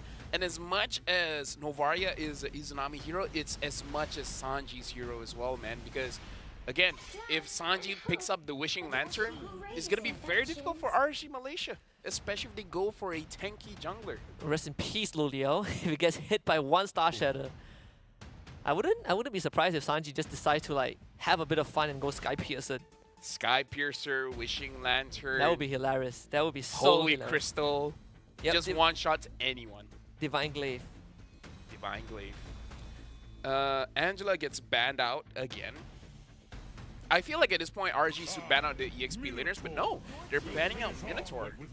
Okay. Because if I don't know, I kind of feel like banning out Masha and the such could be good, but I mean, they could ban it here. I suppose because Liquid Philippines. Honestly, they should ban out the Yuzong. Like, what is Carrie and Louis gonna do against a Yuzong? Yeah, I think you ban. No, you're correct. 'Cause they don't have a say also on that blue side. I would say Lapu Lapu is still a threat as well, but I almost rather face against the Lapu than the Yuzong. Yeah, I agree. I think you ban out Yuzong. At least Lapu, you have some ways of controlling him, ish. His backline SS definitely not as convenient as the Yuzong. Let's see here. Masha, Yuzong, Unle- Lapu Lapu. Unless you open Masha and then you pick one of them, right? And it's either you Lapu Lapu or you Yuzong. And then Storm gets the Edith, and you can play a lot more proactive early on. Yep, Yuzong ban out. Good ban. At this point, I kind of feel like Team Liquid PH, they could delay the EXP pick. Just pick up your roamer now. Maybe even something like a Grok. You know, something very aggressive. Yeah. Or yeah, I'm thinking of the Grok. It's also a deny pick from Storm. You can take the Grok True. away. He already does not have the Minotaur. I know he plays Kaja as well, but I will choose my own. Oh, Arlet. oh yeah, there's also the Arlet. I mean, it could go EXP, it could go roam. I'm thinking, what jungler do you want to pick up here? That's the big thing. Like, do you still want to go damage dealer, or do you want it for tanky? I almost want to go all in, just pick up a damage dealer for Verdogo. Yeah, it's Lancelot, Ling, Hayabusa. Hayabusa, I suppose. It's not the. You need someone to find Novaria also, right? We haven't seen a Hellcut for a very long time. No, we have not. Actually, Because he uses his ult. Haha, get it? he what? We haven't seen Hellcut in a long time because he uses his ult. Ah, yes, I get it now. It's no longer funny It's- because I yeah, have to it's- explain it, you know? Yeah. I was trying to. That one is more complex. All right, well, So they take the Terizla. Julian, let's go! Right, I was wondering if we would see the Julian. You know what? All in. Julian Sky Piercer. Yes. Does he even need Sky Piercer? It's like blood. I don't know, but Carmilla gets picked up by Team Liquid PH, so it Wow. looks like this Arlet is going to go to the EXP, which is going to be a 50-50 here against the Terizla. It's gonna be hell of a game for Venogo to have to go through all these crowd controls, and you only really have Bornzy that is the true tank. Everyone else is Hey, kind of vulnerable. You know? Hey, listen, man. A good offense is the best defense. Yeah. Why are you concerned about surviving when you kill them first? Exactly. Why do you have a sword going up against a shield when you can have a gun? That is True. true. Yeah, that is true. Right? Now that I think about it, yeah. To put it into perspective, yes, Yeah, yes. just have more firepower. Yes, have more firepower. So, Why do defense items exist? Just have offense items all the way. exactly. Terizla Sky Piercer. Yes, Teresa Sky Piercer. We say that as a meme, but one of these days it's gonna happen. He lands a penalty zone, and then you all die. Yes. Maybe they should create a fun mode for Mobile Legends. It's just everything is overpowered. Everything is overpowered. Holy Crystal, what's the passive? One-shots anyone. Imagine That's having guys- that as a passive. But that's Sky Piercer's job. Okay, so Sky Piercer's extra stat. After you kill someone, you reset your abilities. That could be one. That could be one. That's OP. Or if you kill someone, you get extra gold. Nah, just combining Sky Piercer and fleeting time, that's good. JP, he is walking very far forward. He's getting pulled back by Julian's chains. This could be first blood. Yup. Venogo finds it. It looks like for RSG Malaysia. Oh, Wait, did he get the That's- buff? Well, Storm still wants to commit to this. I guess Venogo can continue to fight. Storm is gonna willing to give up his life for Venogo to keep on going. Changes form. Venogo finds the second kill now, trying to go Sunny. Dodges the Star Shatter. Stunned up by JP. Venogo needs to survive. Gets the knockup. Venogo just refuses to go down. Sanji, can he land his shot? Venogo. No, he can't. He's playing footsies. Does not connect. Izanami now standing in front of Sanji. He is now in a bad spot. To be stunned up, flickers to safety, and RT Malaysia gets out just like that. you know what, Venogo? I respect you for that. That was a very respectable move. Knowing that your hero is so strong at level 3, you're just like, I'm gonna force fights here, just cause. Yeah, And he got a kill onto Carl Teasy, so you know what? Respect. and Quantum Charge, right? It's keeping him alive. the entire time. The Venogo on Assassin junglers is completely different. Yeah. That's the Venogo that I like. Now Carl TZ is starting the turtle. Stone, Izanami, Venogo. Sees what's going on. The Sanford's there. Sanford, can he do anything about it? Now Sanford flickers in, and it's gonna be JP that takes the turtle. Izanami stunned up. Stone goes down first. Venogo looking to retreat. Spear of Destruction misses. Liquid Philippines, they walk away. This is the importance of EXP leaders, man. They turn things around whenever you're going for neutral objectives. That final slash really helped out Sanford. If Born Z was there, could have been a different showcase. Could have been RG Malaysia's turtle. Borzi was not able to clear the way fast enough, and even JP, he did not have his ultimate, I believe. Oh wait, actually he did. I think JP got it after the turtle. But I think overall it's also, as the game progresses, it's going to be a bit harder for Venogo to commit. Well, they'll find Sanji though. Can they kill him? Yeah, with the Primal Wrath they can. Borzi finds the kill. I mean, overall, RG Malaysia is just showing us that their early game is actually good, that they can go up against Team Liquid PH, but they're going for Benny Cutie. The diversion. This wave is to be pushed in. This could be a dive angle. Benny Cutie does have to purify, so he's completely back off. Stolen will go down though. Doesn't have the Primal Wrath. I think it's a sign for RG Malaysia to start falling back because Venogo, he's going to be tagged on by the Spear of Destruction, pushed backwards by the Spear of Misery. Venogo has no cooldowns, and he will end up falling. RSG Malaysia overcommitted there. I feel like the moment Stone finds two people going on to him, they could have just backed off because knowing that the rotation is going over to the gold lane. But I feel like for RSG Malaysia, the way that they've been playing is kind of like we understand the risk and we're willing to take the risk. Perhaps they've been doing the numbers and they're like, even if we die here, if we get this much gold plating, it's going to be worth it overall. So I don't know, looking at the situation here, even though Team Liquid has more kills in terms of the gold, is not that big of a difference. So I don't know, maybe the numbers are there. Even if they die, it's still worth it. I mean, even for Liquid Philippines right now, this is still an even game. All this considered, ooh, this diversion. They're gonna show up just as Benny Cutie walks forward. The best possible catch. No, Benny Cutie hesitated to go in because it's like, oh, someone's there, and it's like, no one's there. We're gonna go in. They're bluffing. They're bluffing. They're bluffing. And it's like, oh. Well, he's his first death in the series. Yeah. Born Z did not hit any of the hammer shots onto Sanford. Carl TZ secures it. Final slash. Okay, Venogo able to get out, dodges Star Shatter. Sanford flickers.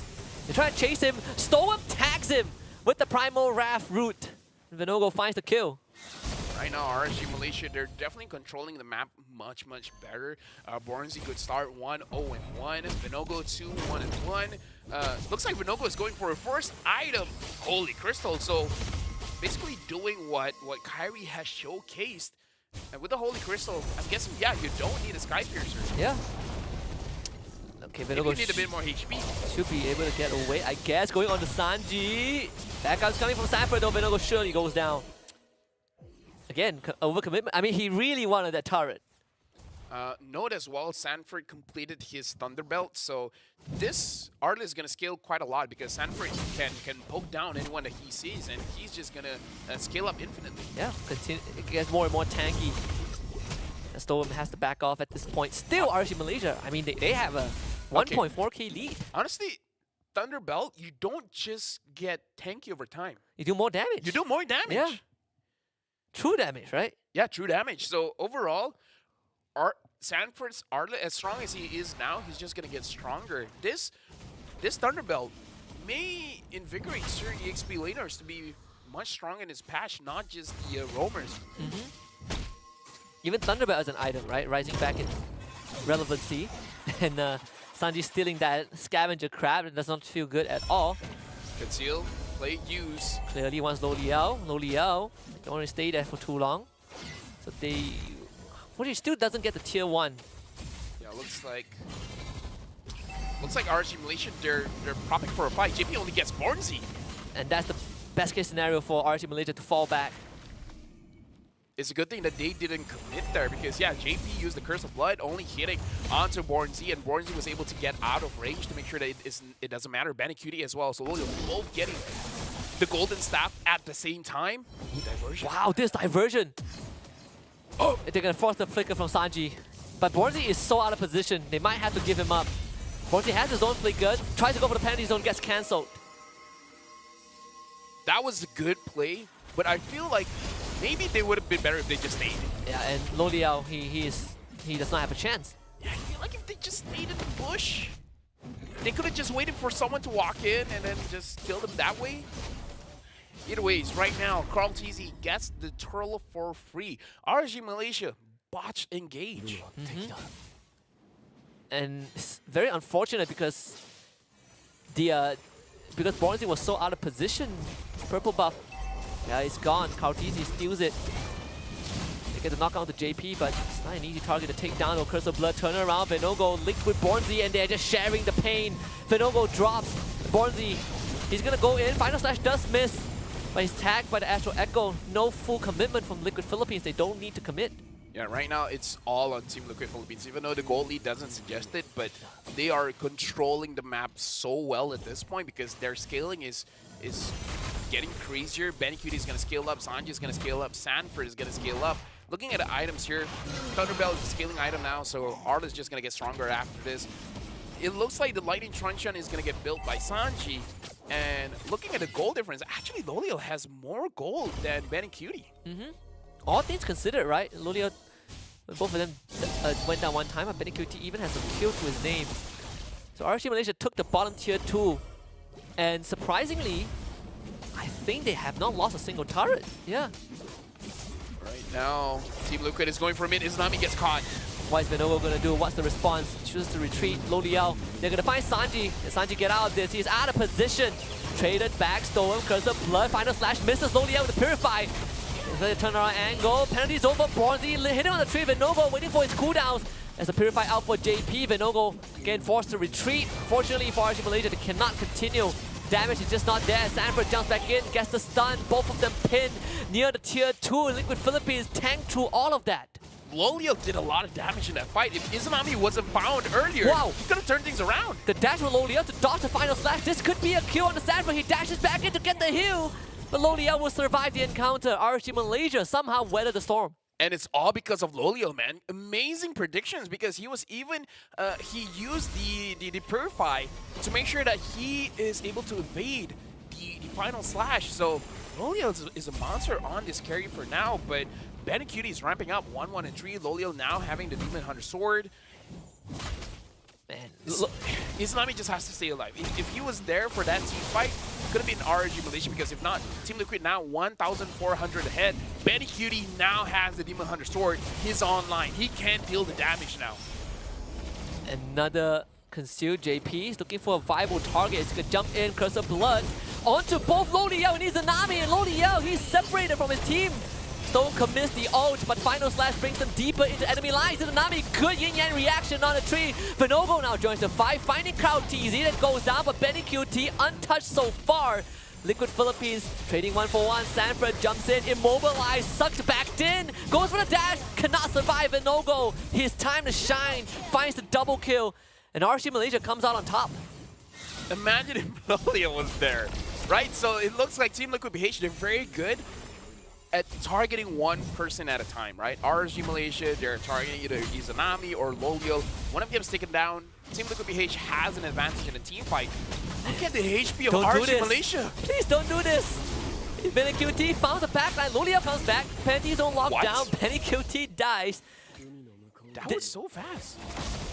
Looking at the items for Lolio, nothing special. It's just the Trinity build, and it looks like he's going for a win of nature after this. Let's consider, I mean, you call it, right? If Izanami stays alive, the fight can be very different. We saw that in action. So after that long drawn-out sequence, still no goal advantage. It's still an even game. Yeah, damage leaderboard, Venogo as well as Sanji, neck and neck. And then, yeah, Venogo has the Holy Crystal. He has the Divine Glaive as well as the Feather of Heaven. So he can stay quite a long time in the fight. Uh-oh. They're trying to run Lo Liao down. Oh my goodness. What? Who's going to win this? Lo Liao Purify. Trying to run away. Carl TZ might get a solo kill. No way, Lo Liao. Why does Carl TZ do a lot of damage? What? Oh, he has the blade armor. Blade armor. Difference maker, man. Difference maker. That is so unfortunate. But it's so crazy. We don't see that interaction all the time. No, usually the carry wins and Storm is very, very out of position. You know what? This That's actually very good. We don't like we know that Blade Armor does a lot of damage, but we never see that kind of 1v1. And they got the Purify from Lo Liao. So this Lord fight, if it becomes one, it's going to be hard. Glowing 1 now down for Sanji. Sanji has 3 items. Izanami only has 1. Oh, The difference of 2,000 gold here. yeah. Sanji's having an amazing game compared to Izanami. Wow, this divergence. Make or break it. Storm is looking for Sanji, finds it. Izanami commits. Sanji should go down. Going to Storm, Lo Liao being gone on. Spear misery miss. Final slash connects. Sanford wants to kill, but he dashes behind. Flickers to go for Lo Liao, doesn't find it. And RC Malaysia finds 3 kills just like that. Oh, but Benny Cutie's Benny still QT, alive. this could be his big moment. Can they stop Benny QT? Earthshatter misses. The curse of blood damage. Benny QT and JP working together to stop the momentum of RC Malaysia. JP will eventually fall, but Benny QT now. Don't go for the Lord. Please don't do it. Don't go for the Don't Lord. do it. Look at your HP. You can't do it. Don't do Don't it. go for the Lord. Sees Lo Liao for at least for now. Now they can do the Lord. Because Benny Cutie was there, man. You know Benny Cutie could get a Savage if they just went for the Lord and they had no idea where Benny Cutie is. So RC Malaysia finding a lead. This is probably the most substantial lead. I say lead, but then I look at the network. There's no lead. I mean, like, It's gold even is subjective, Yeah. all right? Gold is subjective. what, just like currency, right? Yeah, You know, currency is subjective. Just because you don't have enough money doesn't mean you're poor. Just because the paper says 10,000 doesn't mean you have 10,000. Yes. What you said, right? It's region locked. Honestly, money is a myth, right? So they have control. The diversion is being used, and they don't see this coming. No, they Okay. saw it. JP saw it. As ballsy as RT Malaysia is, I don't think they would take that. Yep. Now Lord again, 30% extra match HP. Now look at Carl TZ. Carl TZ Wow. wants to cut late. He wants Lo Liao. Well, Ballsy, he's caught. He's dead for sure, right? Yep. Okay, right now here comes Carl TZ. Yep, they're looking for Lo Liao. Purifies again, Lo Liao. He's using everything to try and get away. Curse of Blood keeps him in place. Lo Liao surely dies. Sanford buys distance. Benny QT lends the ultimate. He's going to follow up. He's a Nami. He's a target. Doesn't get stunned up. Stolem wants the kill. Onto Sanford. Doesn't get it. Carl TZ continues. The divergence. Izanami saves himself. Liquid Philippines finds 3 kills. That was good from Team Luka BH because we saw Carl TZ. Honestly, I thought he was gonna just, get the mid lane, but no, he goes for Lo Liao. Team Luka BH, they have a game plan. Get Lo Liao or get Izanami and then get the win. That was a beautiful team fight coming in from Team Luka BH, and again, both teams, no substantial goal. Yeah, this is so even. This is so even. It's dead even. 15 minutes in. This Late is game. more even than I thought this match would be. I thought Team Luka BH would stomp RG Malaysia. This was more even than the MPL Philippines finals. Yes. Wow, this is a happy game for me to cast. Yeah. Both teams are doing very well, and for now, Sanji has the Just Ice got the Queen 1. Yeah, the Ice Queen 1. Ooh, really interesting. He has the Malefic gun. He wants more range because he realizes that yeah, he is shorthand. and a long hand is better than a short hand. Yeah, I suppose. I mean, shorthand tells the hour. The long hand tells the minutes. That is true. I mean, I'm not. I use a digital clock, so. Oh, really? I see. Makes sense. Now, looking at the items here, I kind of feel like at this point, having 2 blade armors for RG Malaysia makes sense. Like, after that interaction, I'm all for blade armor, man. I am. Blade armor counters carry, noted. I mean, it's okay on paper it makes sense, but you're like, oh, Benny Cutie has a Sky Piercer. Ooh, that's a game changer. At this point, I want Vinogo to get a Sky Piercer as well, because I feel like he can burst them down fast enough. I think he's going for it, right? There's a chance. He has the expert glove. Lord started up. Team Luka BH. This is gonna be such a tough contest. I mean, RG Malaysia, they're already late. Vinogo, is he really still gonna try? He's done. They're gonna stun him out. He's fully controlled. Penalties don't used by Borzi. They're full commit to this. But Liquid Philippines, they pull off the Lord. The damage though from RG Malaysia is dead. They found Benny. Benny and Sanford both go down. RG Malaysia turning their attention onto the Lord. Borzi tanking it up. But it seems like Vinogo is gonna use the Winter Truncheon survive for now. Krautiti being chased by Izanami. Izanami flickers. Krautiti still survives. The glowing one burn isn't enough. But Sanji might be a victim. He's gonna flicker to safety. Borns is still in front of him. I mean, They don't have to chase this. I don't know, man. RG is fighting first. I feel like they shouldn't. Lolio guessed the inhibitor good enough. Vinogo is going for the Lord, but he's Glowing doing it one. alone. Vinogo, you're alone. JP? Bornsy. This is so scrappy, Loliao. Where are you gonna go? Vanogo gets it. Bornsy, the penalties also gain health back. And Kaltizi dies. Loliao now finds JP. There's the curse of blood, but Snowman picks up that kill. RC Malaysia thriving in the chaos. Benny QT ultimate misses. Stowem gets out. RG Malaysia is playing this extended team fight very, very well. They're actually managing the aggro coming in from Team Liquid PH, trading blows. This is like a boxing match where you get one punch in, you dodge the other, and then whoever dodges more punches is eventually going to be the winner. But RG Malaysia, the fact that they get Benny QT fast, because we have to remember Benny QT has the Sky Piercer. If he's led true, if he gets to deal free damage, it's done so for RG Malaysia. So they played the team fight very, very well just by taking out Benny QT fast. This is RG Malaysia's biggest lead in the series against Liquid. Team Liquid Philippines. All inhibitors down. Vinogo, he's down to less than half health. Has to be careful though. See, there is the Conceal. Stolen. Off the Prime Rat. They want to commit onto the Crystal. They're going to try, but Izanami falls. RG Malaysia, they're going to go all in. But do they have the damage? No, they have Wisdom of Nature. And they have done it. RG Malaysia powers through to bring us game 3. Look at Lolieli, but he was like, yo, how did we do that? Wow. I mean, like, this is lower bracket. No one wants to lose. The final series of today, we're going all the way, folks. We might have made fun of RG Malaysia at the start, but hats off to them. What an incredible game. Good to see Vanogo back in his own element and RG Malaysia dealing the blow to Liquid Philippines. No, let me just let you know, because we're friends, right? No secrets between us, right? I was trying out how good is my curse. Wow, they defied it. No, Sort I mean, of. I was like, yo, Team Liquid, you know, favorites. Yeah. Because No. they're champions. Yeah, they are. They're champions. Current world champions. Current world. Oh, no, former world champions. Yes. Yeah, M4, former world champions. Technically, I guess they're still until. Oh wait, no, yeah, I'm Yeah, former. Yeah. former world champions, current MPL Philippines champions. Either way, we got a series, man, because Team Liquid PH showed a lot with what they have. Like, we got plays over plays over plays over plays. This is an amazing match. I'm telling you, I bet a lot of people watching this series have their jaws drop. Oh yeah, their jaws are at their knees. Because this is unbelievable. That's as good as a depiction we will get. Yeah, but either ways, this has been an amazing match. And shoutouts to Loliel. He's an amazing gold laner where a lot of doubt has been thrown onto him, but he's starting to show his worth here. The Malefic Gun, I'm not so sure how much the Malefic Gun worked in that game because I believe he sold it for a different item, perhaps an Immortal? He sold it, I think he sold his shoes for Immortality, but he got the, and then he got the Malefic Raw. Maybe he realized that I just need some armor penetration.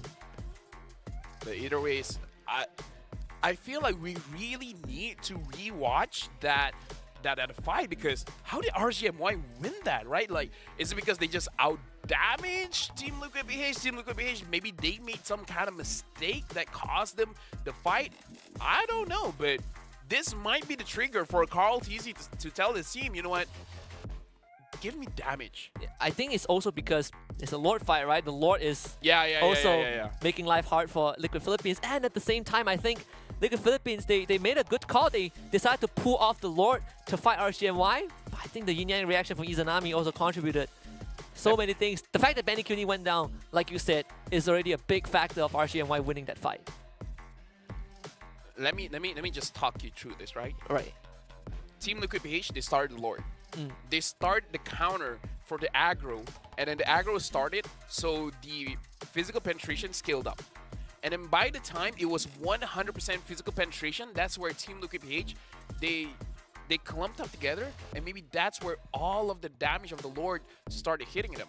So maybe we can draw the conclusion that the Lord is not fighting, is not worth fighting over because whoever starts it has a higher chance of losing. Yeah, Lord Dancers are so dangerous. We So even saw that in dangerous. game 1, right? When RSG Malaysia went for the Lord. Sure, they got the Lord, but the Lord also was the reason that they all got wiped out by Team Liquid Philippines. I mean, this game has delivered way beyond what the doctor has ordered. Yeah, but hasn't this really shifted how you play Mobile Legends? I think Now, playing a tournament game, it's like playing Classic. In Classic, you don't go for the Lord. so, I guess it's more like, yeah, I agree. I mean, the Lord is no longer, Okay, it's not that the Lord is a bad objective to fight for. it's just not as good as a bargaining chip. No, it's just the risk is higher than the reward. Because at the late game, if you die, you take a long time to respawn, right? I think the only reward you get is the increased HP of the Lord. That's how RSG... Super minions as well. Yeah, and that's how they were able to... RSG was able to power through for the crystal, right? Look at this game. Oh, it's all Team Liquid PH, Yeah, it is. right? Even at the very end, I mean, RSG Malaysia, they got like a 4K goalie at the very end, but until that point, majority it was Liquid Philippines. And I gotta shout out Venogo's early game on the Assassin Jungler has been great. Absolutely amazing. And honestly, this graph, I don't know, because the entire game it felt pretty even. Right? Like I said, this feels like a boxing match. It's trading blows over blows. Yeah, and the fact that, I mean, RSG Malaysia can play such a scrappy game, I like it. But across MVP... What? Shouts out to Bornsy, the MVP 1, 2, and 12. Repo, who?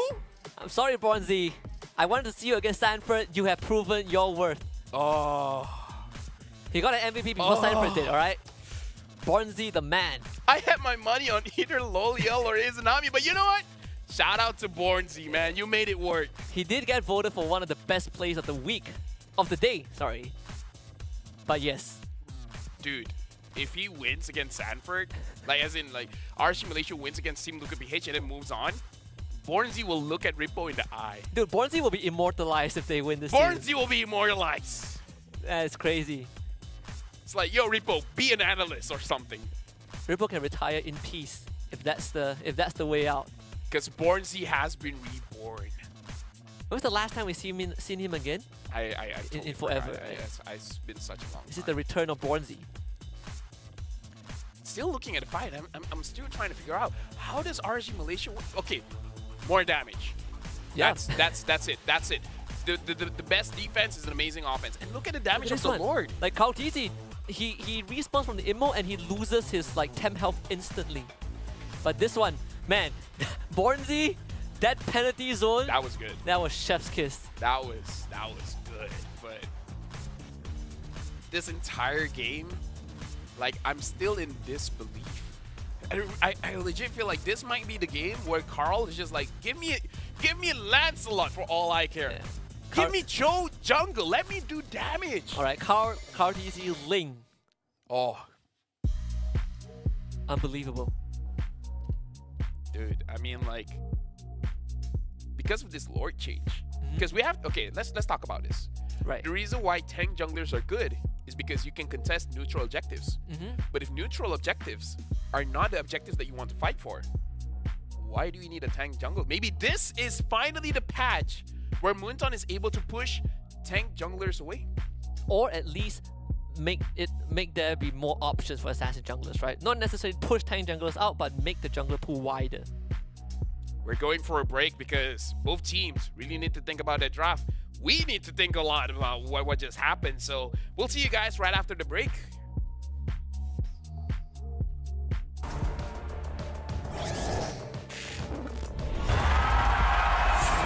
Here we go!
Can you believe how short that break was? We couldn't even, we still can't digest what just happened. Yeah, I just... Okay. I thought about it. Carl, Right. Bane. True. If they ban Lolita, Bane shows up. Tickets. Get your tickets now because what you're watching now will reflect what will happen in Jakarta.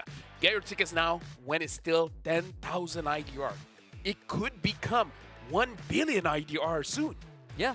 And if you are the first 10,000, well, 1,000 1,000 people per day to get it, you're one of the 1,000, you are guaranteed to get exclusive free chest 65,000 IDR. 65,000 is more than the warmth of the love that you get from your friends. Unless a game of ML goes past 30 minutes, you don't even do 65,000 damage. Maybe 20. Get it as soon as you can. It could be a good... Right now. Get it right now. Just right now. Yeah, just right now. It's not 1,000 people has bought it yet. You could I think. you can make it a dowry for your marriage. Now I'm looking at this. Okay. Aldous has been buffed. Leomore has been buffed. Hayabusa has been buffed. Bane has been buffed. We got papers here, folks. Clint was buffed up. Clint has been buffed up. Yep. No, Lunox. I'm just thinking of the jungle because I feel like Carl might be like, yo, this is not fair. I don't want to hit the Lord anymore. What about Lunox? Lunox? Lunox jungle. No, Lunox can't contest the Lord. Lunox can kill the Lord way faster. Then the Lord can take her down. Because she's invulnerability. Where is Lunox? I mean, technically, Haya can use his ult and he can still use Retribution. That is true. That is true. That's the new Hayabusa. What else? What else? What do we have? Hellcurt? No. No, Hellcurt, I think. No, Hellcurt. Or at least RC Malaysia, they're in good spirits. Just because of that game. That's recovery. Here comes the draft. RC Malaysia back on red side. And this time, we get respect from Liquid Philippines. 3 mid laners removed. Yeah, technically 3. And again, I feel like Louis is out of the table. Crazy, but I feel like RG should ban... Okay, this is difficult. Do you give away the Valentina? Because if you don't ban the Valentina, I feel like Sanji would just pick up the Novaria game. Because the Novaria is still very good in that game, right? Yeah, it is. I suppose you let both of them through. So and then ban the Roger? Roger No. Moskov? Moskov. Or they I ban... know. Or Arlet. I kind of feel like they can deal with those. Because, again, I kind of feel like you have to respect Sanji. Sanji is such a big playmaker, you know? I suppose Valentina, I guess? Yeah, Yeah, so they ban Valentina. So the question is, if they pick up the Novaria here, denying it from Izanami? No, they Oh take no, the they Roger. go for Roger, yeah. So now you can go Novaria, and at the same time, you can consider what you want for Lo Liao, I suppose, into the Roger. This is going to be a bit different in terms of matchup, right? Because, I mean, we have not seen Kartisi play the Roger jungle, but it is a possibility. Oh yeah, definitely a big possibility here. If you want to win, we have, again, Brody is a good pick. Maybe they want to force out the carry again because the carry did work out well for them. I suppose you can, but I think you can keep the carry for Novaria, later, right? Novaria early, no? Novaria early makes a lot more sense. Wow, this is Ruby Moskov. high chance is a stolen Ruby. I'm down for it. I'm Yeah. down for it. Because I remember that he does play a very mean Ruby. That's the Yuzong out. That's the Yuzong. We talked about that, right? You brought it out, the Yuzong for Sanford. Now, okay. So Now it's the not, game is on. It's not Carl Tizzy that's upset. It's Sanford that's upset. Give me my Yuzong. Game's on for Bronzy. Oh, Barnesy, what are you going to use against a Yuzong here? Because when you're going up against a Yuzong, you don't really have a winning lineup. Having a winning matchup is more of a skill matchup all the time. Do you take X-Borg now? Because they have done it before. I mean, it's either you can flex it, right? Jungle, XP lane, there's an option for Venogo, and he does play the X-Borg jungle. And Impure Rage now does percentage health damage. I don't know, man. I'm still feeling the Novaria. If you don't pick it up here, you're going to get banned out. So yeah, Novaria picked up for RSG Malaysia. This Ruby is a question mark, right? Could go EXP, could go Roam, but I kind of feel like this makes Team Liquid PH ban out the junglers. The question is, which junglers do you want to ban out? Fredrin, I think that's probably priority number But one. I mean, like, Vinogo has showed he wants to use damage dealers, you know? That's true. First game, he used the Ling. Second game, he used the Julian. Or they banned Julian now because Ling is more manageable. Yeah. I kind of feel like Ling is manageable, especially because all of them are technically fire-ish styles. Because even the Roger is more of a fighter, you know? Vexana getting banned out. I feel like this might be a game if Team Liquid wants to bring out, maybe bring out the Odette. Yeah, I think there's a chance that we still see Terizla on Bornzy just because there's a Novaria. There is there is a possibility, but I like the Julian ban. So paying a lot of respect to Vinogo. Just acknowledging his impact, especially the early game, right? He's making life, he's challenging Kartizi in the jungle.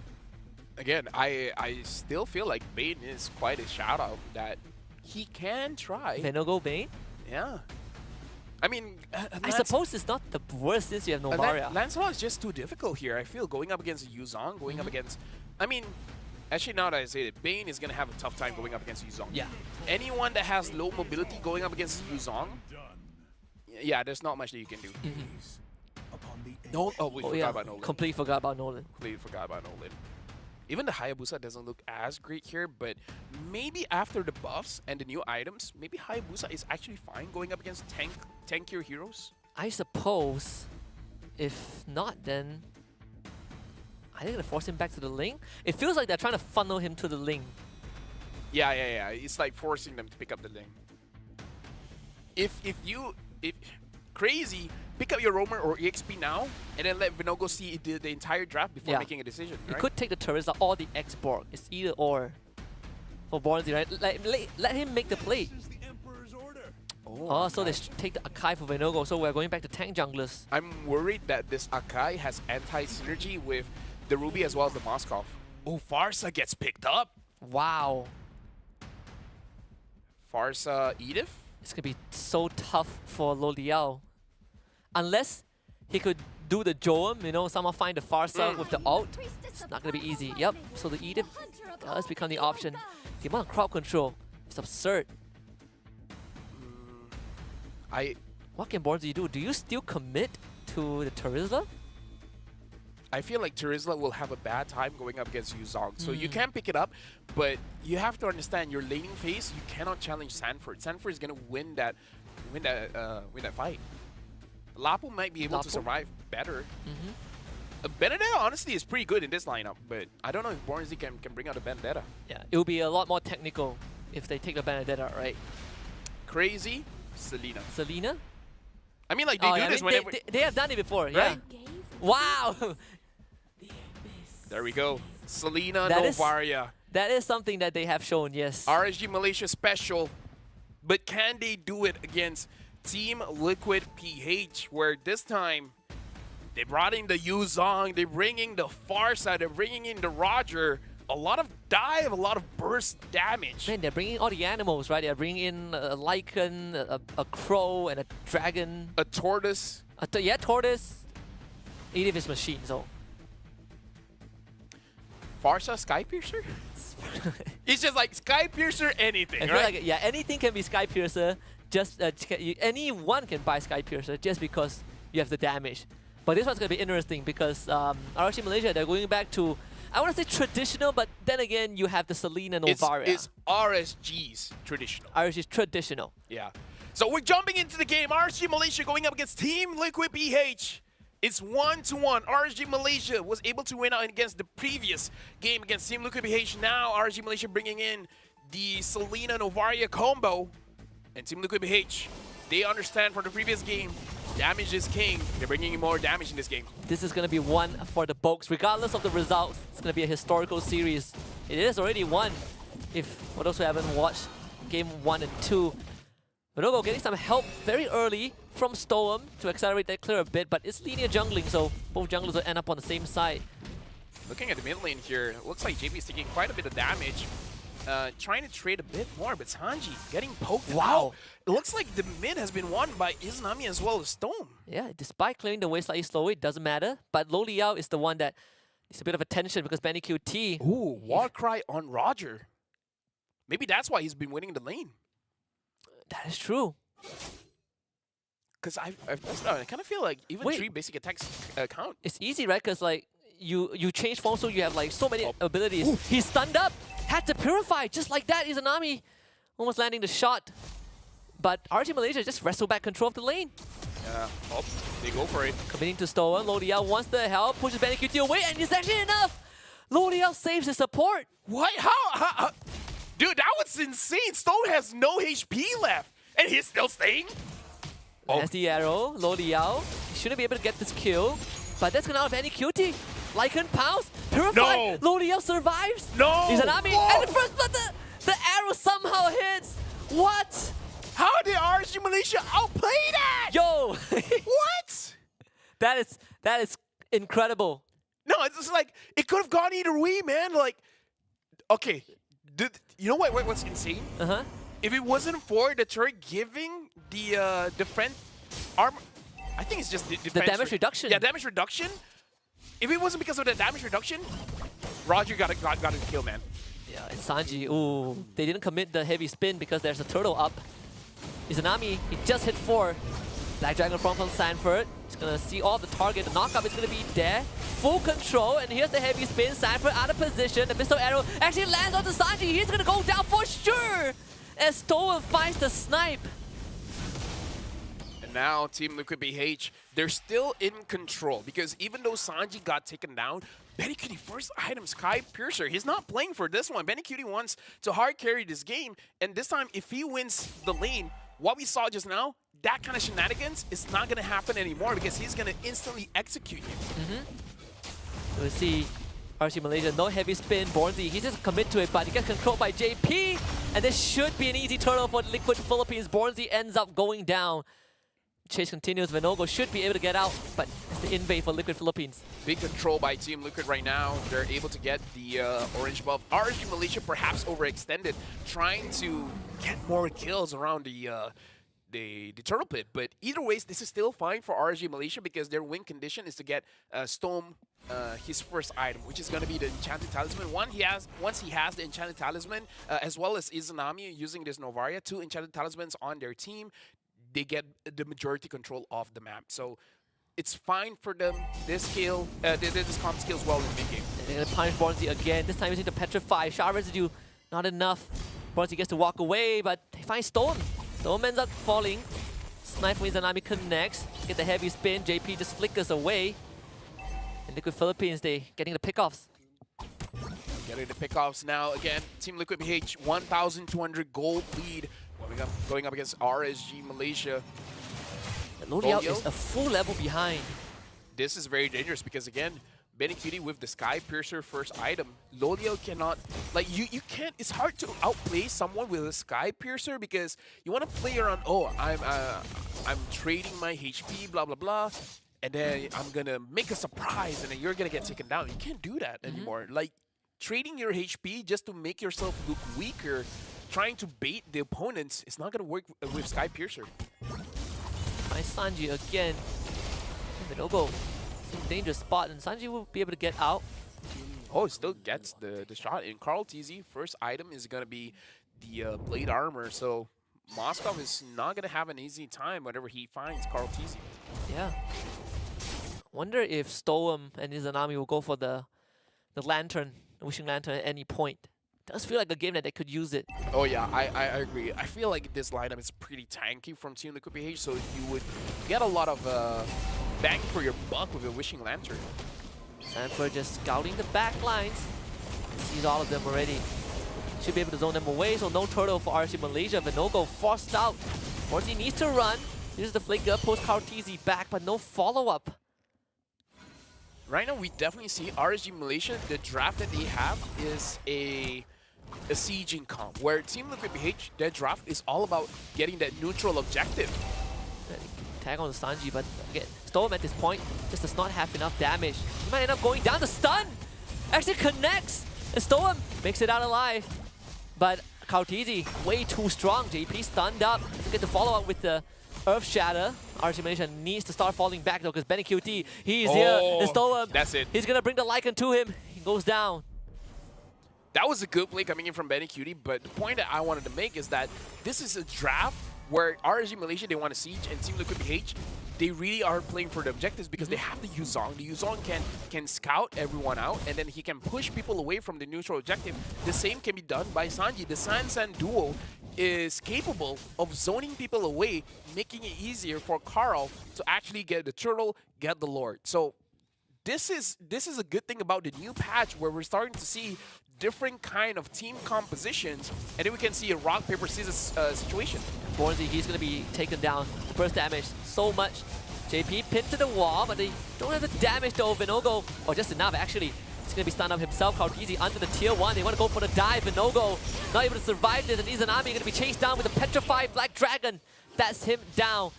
Lo Liao joins the fight. One Sanji. Does he have the damage of Sanji? One more hit. Sanji falls. Kautisi shows up. Pushed back. Good stun from Stoem to escort Lo Liao out. It's good that Lolio doesn't overextend there, because I feel like he wanted to go for Carl TZ, but at the same time he understands that there's a lot of members from Team Liquid PH just behind him, so he's going to get punished real hard. Team Liquid PH, 2,000 gold lead, Lolio now having the golden staff. They have to worry about Benny Cutie because he is a Warcry Skypiercer build. His burst damage is insane. Yeah, so it got away, and that itself is good enough. I mean, all things considered, I mean, RSG Malaysia are still within the manageable range in terms of like the deficit that they have. Still not too far behind. These objective fights are not going to be easy. Yeah, right now, Born Z finds Carl TZ, but looks like the damage isn't going to be enough. This time, RSG Malaysia, they don't have the damage that they have in the previous game, where they can't rely on Vinogo to burst people out as fast. And Izanami on this Novaria has to scale up well, same as Lil Leo. Yeah, Sanji went first item Blood Wings, just because of the pokes. Comes Sanford. Bornzy against the target, crossed away to make sure that his team gets the turtle, so Liquid Philippines uncontested for this objective. Yeah, but again, this is what the draft is so good at, right? There's so many ways to discourage RSG Malaysia from joining in the fight. In fact, Betty Cutie with the Sky Piercer is also a deterrent. It's like, if you want to join into this fight, just beware that if you don't play this well, I can get a Savage. Here comes Sanji. Also, again, this Blood Wings is gonna give him the protection also, especially the shield. I mean, like, I feel like it's warranted. How many arrows has Stove hit? And hit exclusively onto Sanji. In fact, honestly, even Izanami has been hitting his second skill onto Sanji quite a lot. You see Sanford commit to it. That's the Petrify out, I believe. Storm is going to be gone on for now. Better airstrike. Storm flickers to get away. Gets us down to Benny QT. Dash it to safety. Storm jukes them all out. Kautizi booped underneath the turret. He's the first one to fall. JP joins the fight, uses the primal wrap, but he overextends, and Lo Liao finds a double kill. Storm with another arrow. This one dodged by Benny QT. He wants to commit onto Vinogo. Sky Piercer damage is now online. The execution is deadly. Liquid Philippines can't go on forward. Bornzy has to be careful. They want Sanford. Black Dragon Form coming online again. The fight is so dragged out. Sanford finds the kill. Bornzy falling back. Lo Liao shows up, finds the stun. The pullback from Bornzy. Lo Liao is on a mega kill streak. Dude, right now it's the gold laner game, man. Lo Liao is 4-0-0. Betty Cutie is 5-1-0. We gotta really look at these gold laners. They're gonna be the difference maker. Because Lo Liao's on fire. The same can be said by Benny Cutie. It really looks like everyone else is just setting up for them. Yeah, absolutely. And also, the net worth has not breached 3,000 net worth advantage for the past 5 minutes. I mean, Liquid Philippines have the lead for sure, but you can see RSG Malaysia managing it very well. I gotta say as well, Stope, I have no idea how he practices his Selena, but it's amazing, man. Like, this is a master class of how you use the Selena, because, again, you're going up against Team Liquid PH, champions of their own region in the Philippines. And that's saying something. Yeah, I mean, the fact that he always feels like a juicy target, and then you overcommit, and he doesn't even go down. He's starting to get the damage in. Lightning Truncheon done for Izanami. I think he's going for Glowing Wand next. And so, it's not just Storm. Izanami's damage is also starting to ramp up. Yep. Sanford looks like he's still building a 100 strike and in defensive items moving forward. So it looks like his Yuzong build hasn't really changed. Yeah, looking at the Roger item, I would say this is the on-hit, kill you very fast kind of build, except this time you get a Sky Piercer first. Pullback is JP. He's not gonna land his crowd control. I think for Benny QT, with the build he has, I mean, he has the Endless Battle, Windtalker, Sky Piercer. He's looking to kind of like 1-2 shot you with the Lycan Pounce. Yeah. Looking at the macro from RG Malaysia, they want Loliel to be far away from the fight, try to get a split push going, but Sanford sniffs it out. And Sanford is managing the mid as well as the top lane to make sure that no turret is going to get taken down. He is working overtime as an EXP laner to protect all of his lanes. Look at Liquid Philippines, they're setting up a trap top side. If Loliel overextends, they could easily kill him.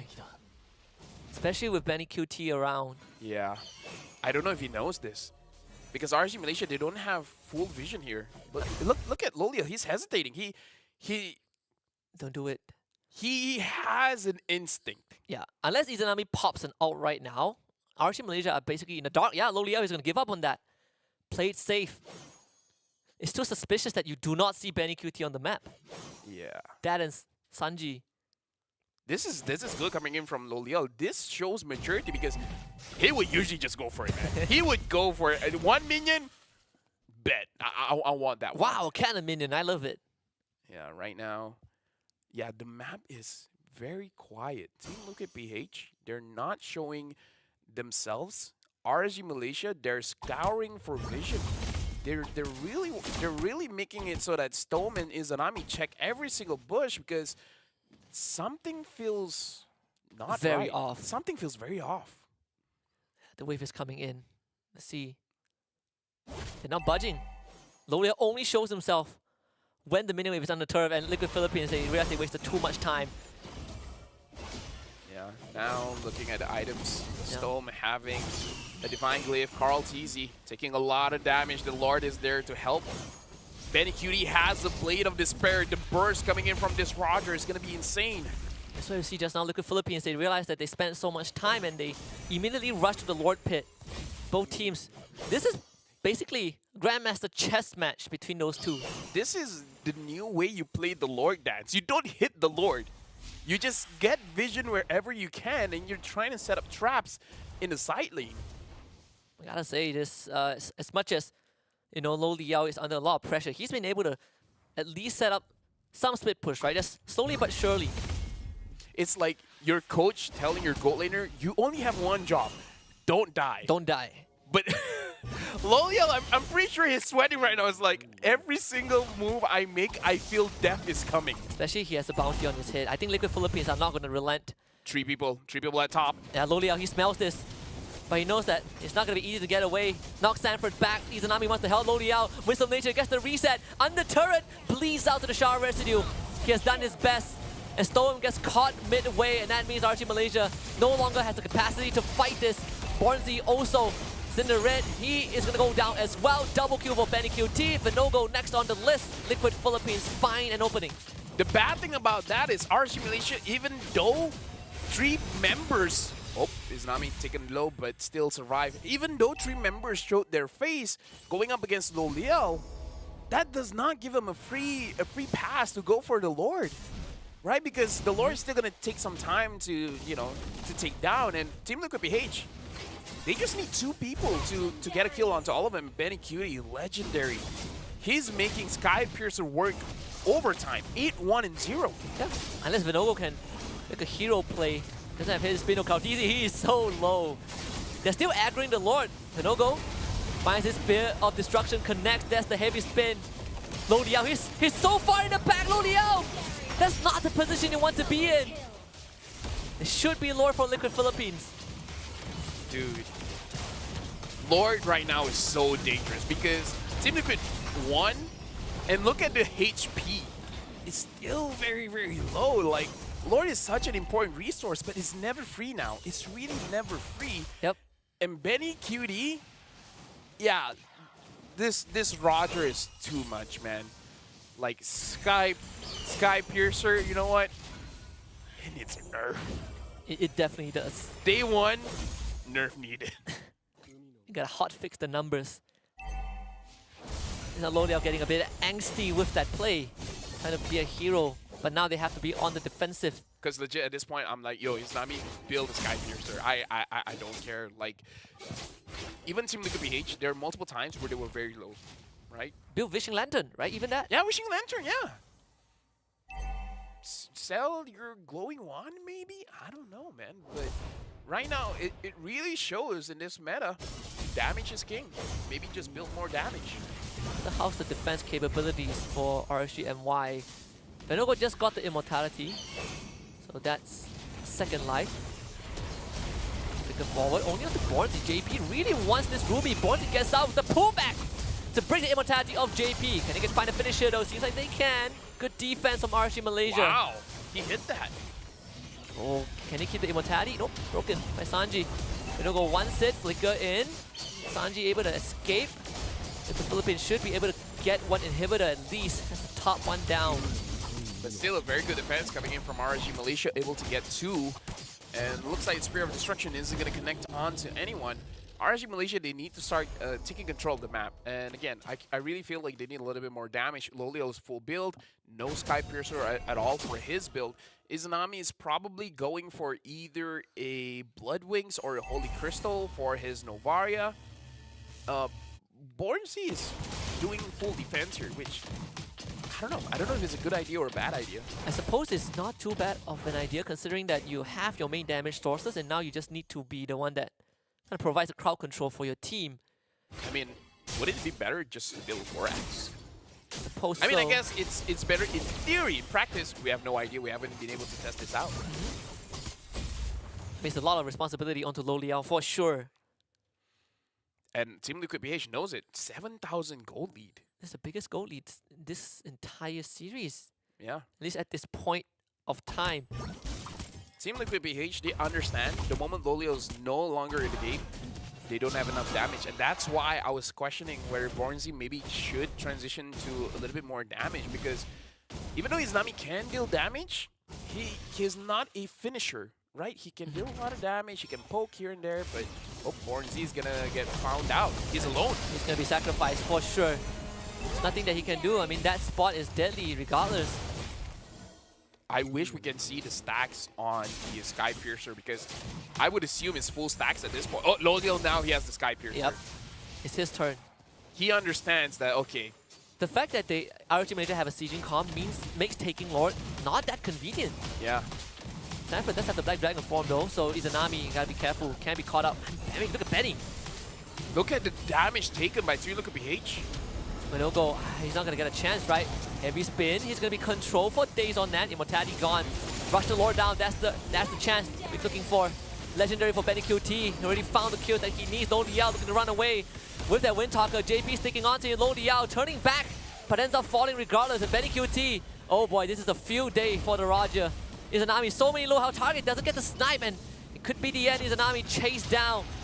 And Sanji finds the snipe.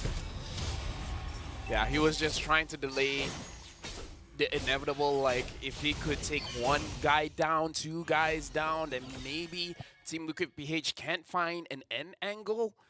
Either way, RSG Malaysia, I feel like this is a good run coming from them. But Team Liquid PH, they just, Benny Cutie just overwhelmed them. 12-1-0. Yep. Roger is reinvigorated in this meta with the Sky Piercer. This is an OP-er Roger. Definitely is. Bornsy, that's the pull. Winter Truncheon and Sanji finds the snipe. This is Liquid Philippines making the statement to stand their ground. They will proceed in the lower bracket. But I gotta tell you, RSG Malaysia gave them a heck of a fight, made them work for it every single step. Look at how excited Team Liquid PH was. Like, you know that was a hard game judging by their reaction. It was like, yeah, we got the win. And Benny Cutie MVP, right? Yeah, 100%. 100% Benny Cutie MVP, because if it's not, then I'm flabbergasted. But yeah, Sky Piercer first item, Roger, as OP can be. Yeah, I mean, if you ask me which Malaysian team would give our Liquid Philippines a hard time, definitely wouldn't say RGMY. But after this series, my opinions have changed. You know, RSG Malaysia, they're 3rd place in the previous MPL. Yes, sir. Looking pretty good. Looking pretty good. Looking fantastic. Like, it makes them 3rd place spot look, you know what? Respectable. And I believe after watching that game, we have learned a few things about the meta. Sky Piercer Roger, too much to handle. Way too much. Sky Piercer in general, right? But on heroes that can execute you, way too much. And also, it's too cheap. Yeah, no, because we have to put in the context where the Roger, he can go in, get the burst, and then go out. Because you want to stay alive as long as you can with the Sky Piercer. Roger does that very well. Absolutely. But I would say, at least, for this series, and then on a high note, right? Regardless of who wins, this is one for the history books. I feel like through the PH, they had to show more of their hand, more than they wanted to, because we know if they could help it, they want to keep a few things a secret, right? Yeah, considering how, to be fair, the entire series, Liquid Philippines had the lead, right, for the majority of the time, but still, it wasn't easy, right? Having the lead doesn't allow them to win automatically. This one, of course, is the ultra late game, the biggest lead we had this series, but still, RCNY make it look even as they could. Okay, I have a question here. Carl TZ uses the Winter Crown, and he has the Blade Armor. Now the question is, when he's frozen, does the Blade Armor passive activate? You might think this is a silly question, but do you know why it's not a silly question?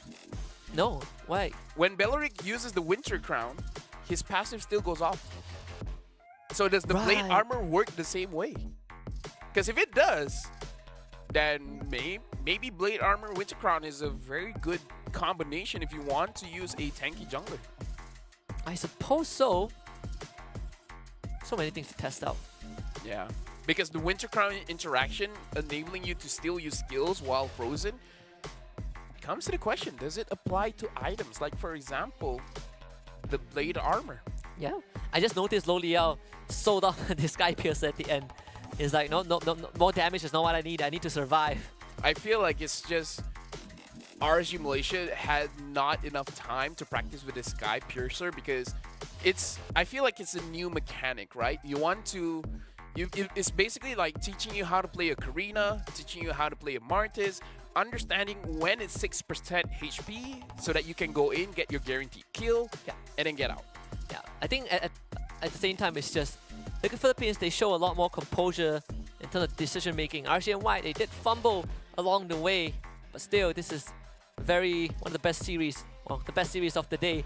The stats themselves, Hall of Famers, you have Benny QT, highest GPM, Sanji, highest DPM, Crowd TZ, highest damage taken per minute, and JP with the most assists. So basically, it's the Hall of Fame for Liquid Philippines. Right now, I feel like RSG Malaysia, even though they have to bow out of the Snapdragon Pro Series, I feel like they can go out with their heads held high because if this is an indication of how their performance is gonna be for their upcoming tournaments, I feel like this is a good start, right? Yeah. You just have to figure out the meta, that's number one, and then develop this lineup to have better chemistry, better shot calling, and then it's all good because they put up a fight against the champions of Philippines. Yeah, and you look back, like a month plus ago when they played Laurel back at finals against Homeboys, they pushed it to 5 games. They almost kind of pull off the craziest reverse sweep we have ever seen in the NPL finals itself. So hats off to RSG Malaysia because this game itself, it was Liquid Philippines in the lead the entire time. But RSG Malaysia managed to keep it together for almost 20 minutes. Yeah, I feel like, if anything, it shows that, honestly, Vinogo on damage dealers does a lot. And I don't know if this is specifically just for this series, but it's something for us to look out for. Is the new meta more about damage than sustain? Because in the previous patch, sustain is king because you want to stay in the Lord fight for as long as you can, but maybe nowadays you don't need to survive all that long. You just gotta kill the other guy as fast as possible and then move on to your next thing. Because think about this. You want to get the Lord. You cannot get it when even one person can slow you down. Yeah. So maybe have more damage, get as much kills as you can, then go for the Lord. Because if you're a sustained build, you cannot sustain the Lord anymore. Even the new items introduced, all 3 of them are damage items. Yeah. Wishing Lantern, Malefic Gun, Sky Piercer. Of course, MVP is Benny QT, 12-1-0 on this Roger. Completely uncontested. Won the lane by himself. he was one level ahead of Lo Liao the entire time. I feel like the moment he had the Blade of Despair, it's pretty much over because I feel he got the maximum stack. So the maximum stacks is 12%, 12% HP left. I feel like even with a single Lycan Pounce, it deals around 40% damage onto anyone from RSG Malaysia. So as long as they're 50% health, he could just one-shot them. And how can you deal against an enemy that can one-shot you at 50% health? You Don't get 50% health. You curl up and cry, I guess. Yeah. You see him come, you put down your phone. The moment he shows up on your screen, it's already too late. Look at this. Even Vinogo's having a hard time, and he's the tank jungler. And look at Lo Liao, he's frustrated. But we got to talk about the turning point is when Team Liquid PH was able to get Lo Liao at the top lane. Yeah, I think afterwards you start to feel a bit of the jitters for RSG Look at Malaysia, this. right? Half HP. Okay, he was 30% HP and then instantly gone. Yep. So Benny QD needs to drop you 30% HP and then you're gone. Like, even how do you sustain to the point where you have more than 30% HP? It's very difficult. Lo Liao, I mean, it's not easy, right? Moscow doesn't have the longest range, and at the same time, you can feel the jitters for RSG Malaysia. Team Liquid Philippines, they split the fight up so well and to get this win. So again, congratulations to them. They have earned a rematch with CFU in the lower bracket, whereas for RSG Malaysia, the journey ends here. Well, I feel like this will determine how strong is CFU. Because if they can beat Team Liquid once, that's amazing. If they beat twice in a new patch That seals it. that favors fighting, wow. CFU better be ready for this one. Dude, that's the match that I want to see. That's the match I want to see as well. Right? Either ways, the entire day has been amazing. We've seen very one-sided matches, except for the final series that we have here. RSG Malaysia going up against Team Liquid. It could have gone either way. Yeah, I showed up today and I was like, I think Smart Omega and Rebellion Esports going to give us the most intense match. But expectations were defied. It's Liquid Philippines and RSG Malaysia, so I'm going to go home a happy man. New hope for the, well, not new hope, but it does show that we are also progressively improving. I mean, my wife just texted me. She bought me burgers and takoyaki. Wow, So I'm happy. that's nice. I just got word that we have free food in the cafeteria, so I'm also happy. In pantry. I mean. Big boy needs to stay big. But now we got to look at the play of the day. And of course, it has to be this one. I don't see any... But you got to rewind a little bit. It has to be Joe, right? It has to be Joe. I don't see... Honestly, this one is pretty good too. It's pretty nice, the snipe from Benny. But overall, I don't see anyone topping the Joe one. Well, maybe this one's a close second. Let us know what you think. 2 from Smart Omega, 1 from Team Liquid Philippines. But of course, this one for Benny QT is a lot longer. Look at this one. Craziest thing is, it reminds me of what Lo Liao did 2 seasons ago. Yeah.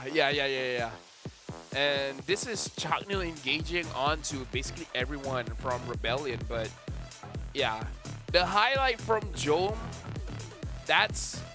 Okay, let's put this into perspective, right? Benny Cutie, Chaknil, is good individual plays, but is off of great team plays. Yes. Jome, he's just like, I'm gonna 1v5. Joem is the team. Jome is the team. Joem is the team. So cast your votes. Let us know which play out of those 3 is going to be the play of today. Because I know my vote is casted for Joem. The moment I saw that play, that's it. That's play of the day. Yeah, it's like we don't have to see the rest, but don't let us influence your pick. Choose who you want. It's just that for us personally, the Jome one was insane. Insane. I believe this could, if he gets voted the play of the day, it could be his second play of the day because he's been making plays the entire challenge season. I mean, Jome, I feel like he hasn't gotten the recognition that he deserves, man, because he is honestly an amazing player. I mean, used to play in MPL Malaysia, right? So look how far our kid has grown. Yeah. Either ways, that's it for today. We have more action coming in for tomorrow, which I'm casting for tomorrow. I think you are. You were supposed to cast for tomorrow, but because I was supposed to attend a concert, right? So that guy, his name is called Alan Walker, right? And he walked on, not just me, he walked on all his fans. Imagine the fans that flew in, booked a hotel, took their annual leave for this concert. Well, with that being said, we have an interview set up. I believe it's with JP, so let's actually call him up. Oh, Sanford, JP and Sanford. Got my boys here, so we're gonna have interviews. So, hey, JP, how are you feeling, man? I'm good. Okay, first question, very simple enough.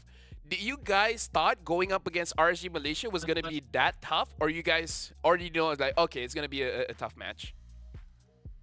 Yeah, it's a tough match because the new update of the Lord fight.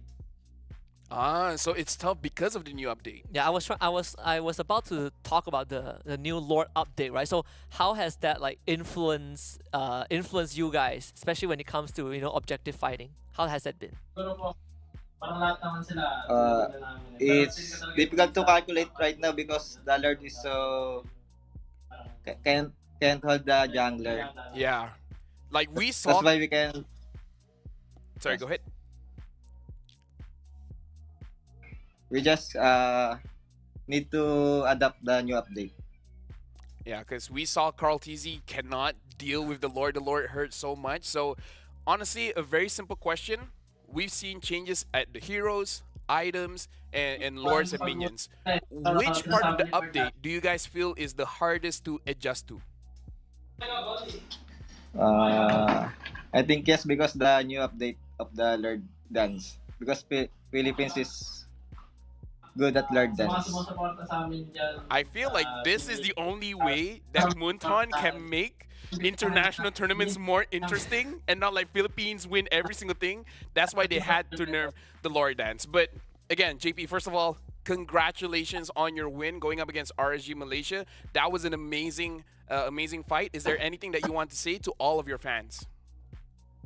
Thank you for the support and keep us supporting upcoming MSC. Wait, I have one more. Okay, JP, before you go. Tomorrow, well, not tomorrow, but you guys are going to have a rematch with CFU, right? So how do you guys think this is gonna go? Thank you.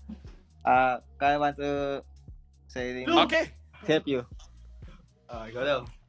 What is the question? You guys are going to have a rematch against CFU, which sends you guys down to the lower bracket. How do you feel about it? You think you're gonna beat them 2-0 this time?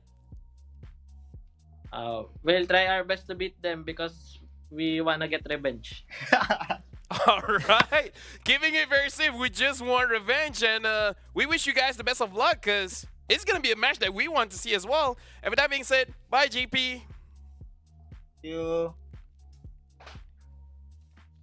I feel Carl wanted to say something else. I feel like he has a lot more to say, but he can only say when they beat CFU. I feel like Tic Tac as well as manager Mitch, they're like, Cut it.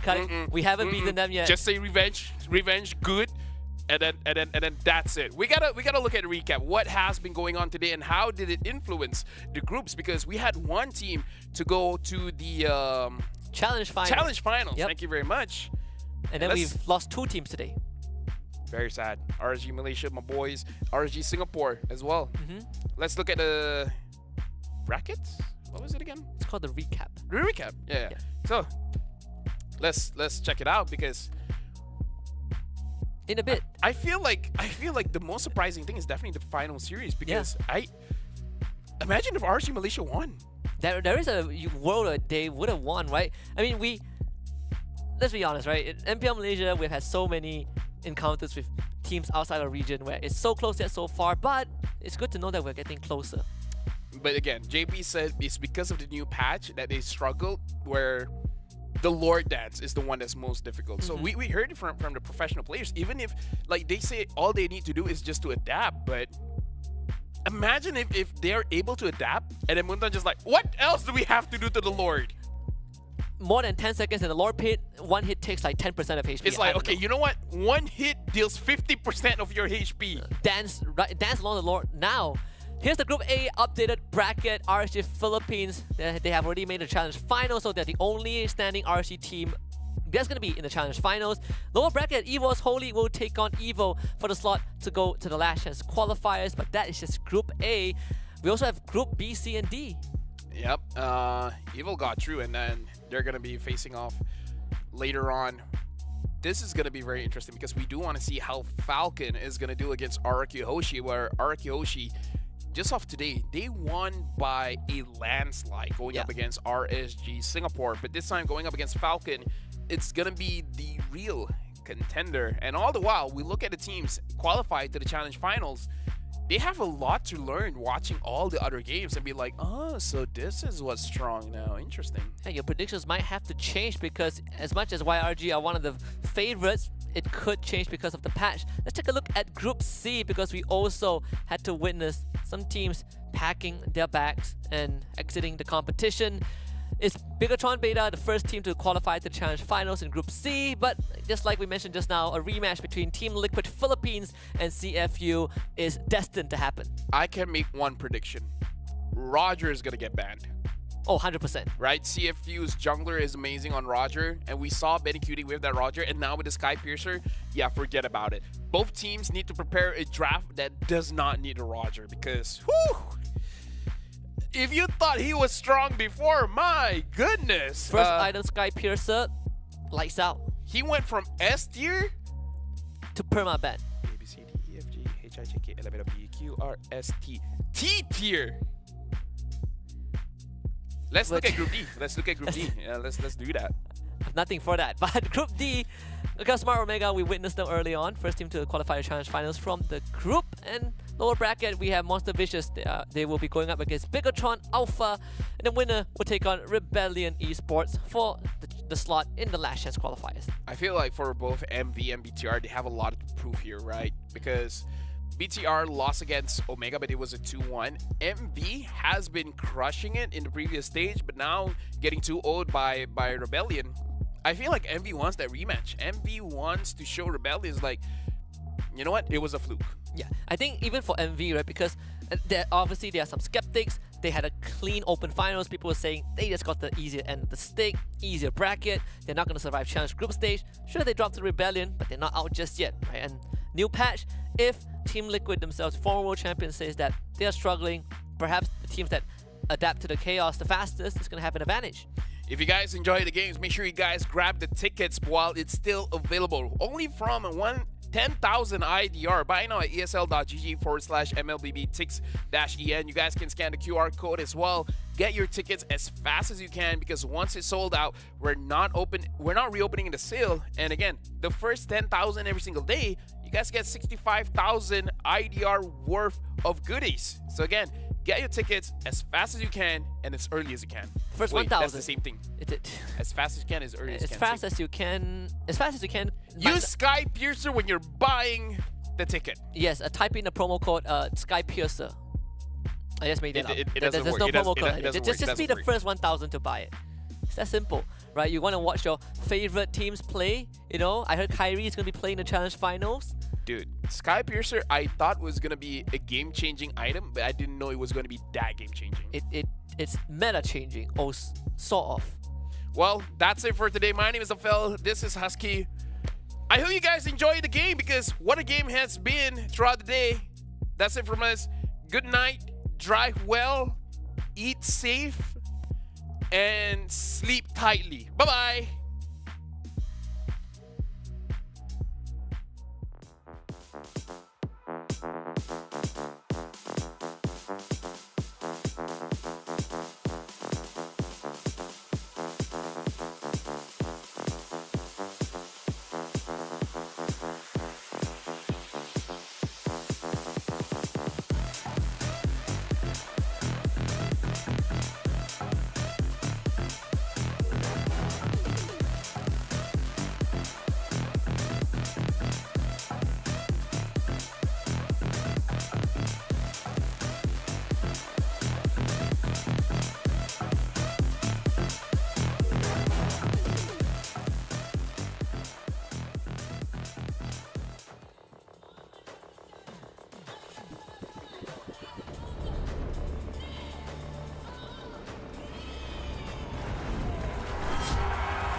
The Snapdragon Pro Series is brought to you by Snapdragon Elite Gaming, Monster Energy, and DHL.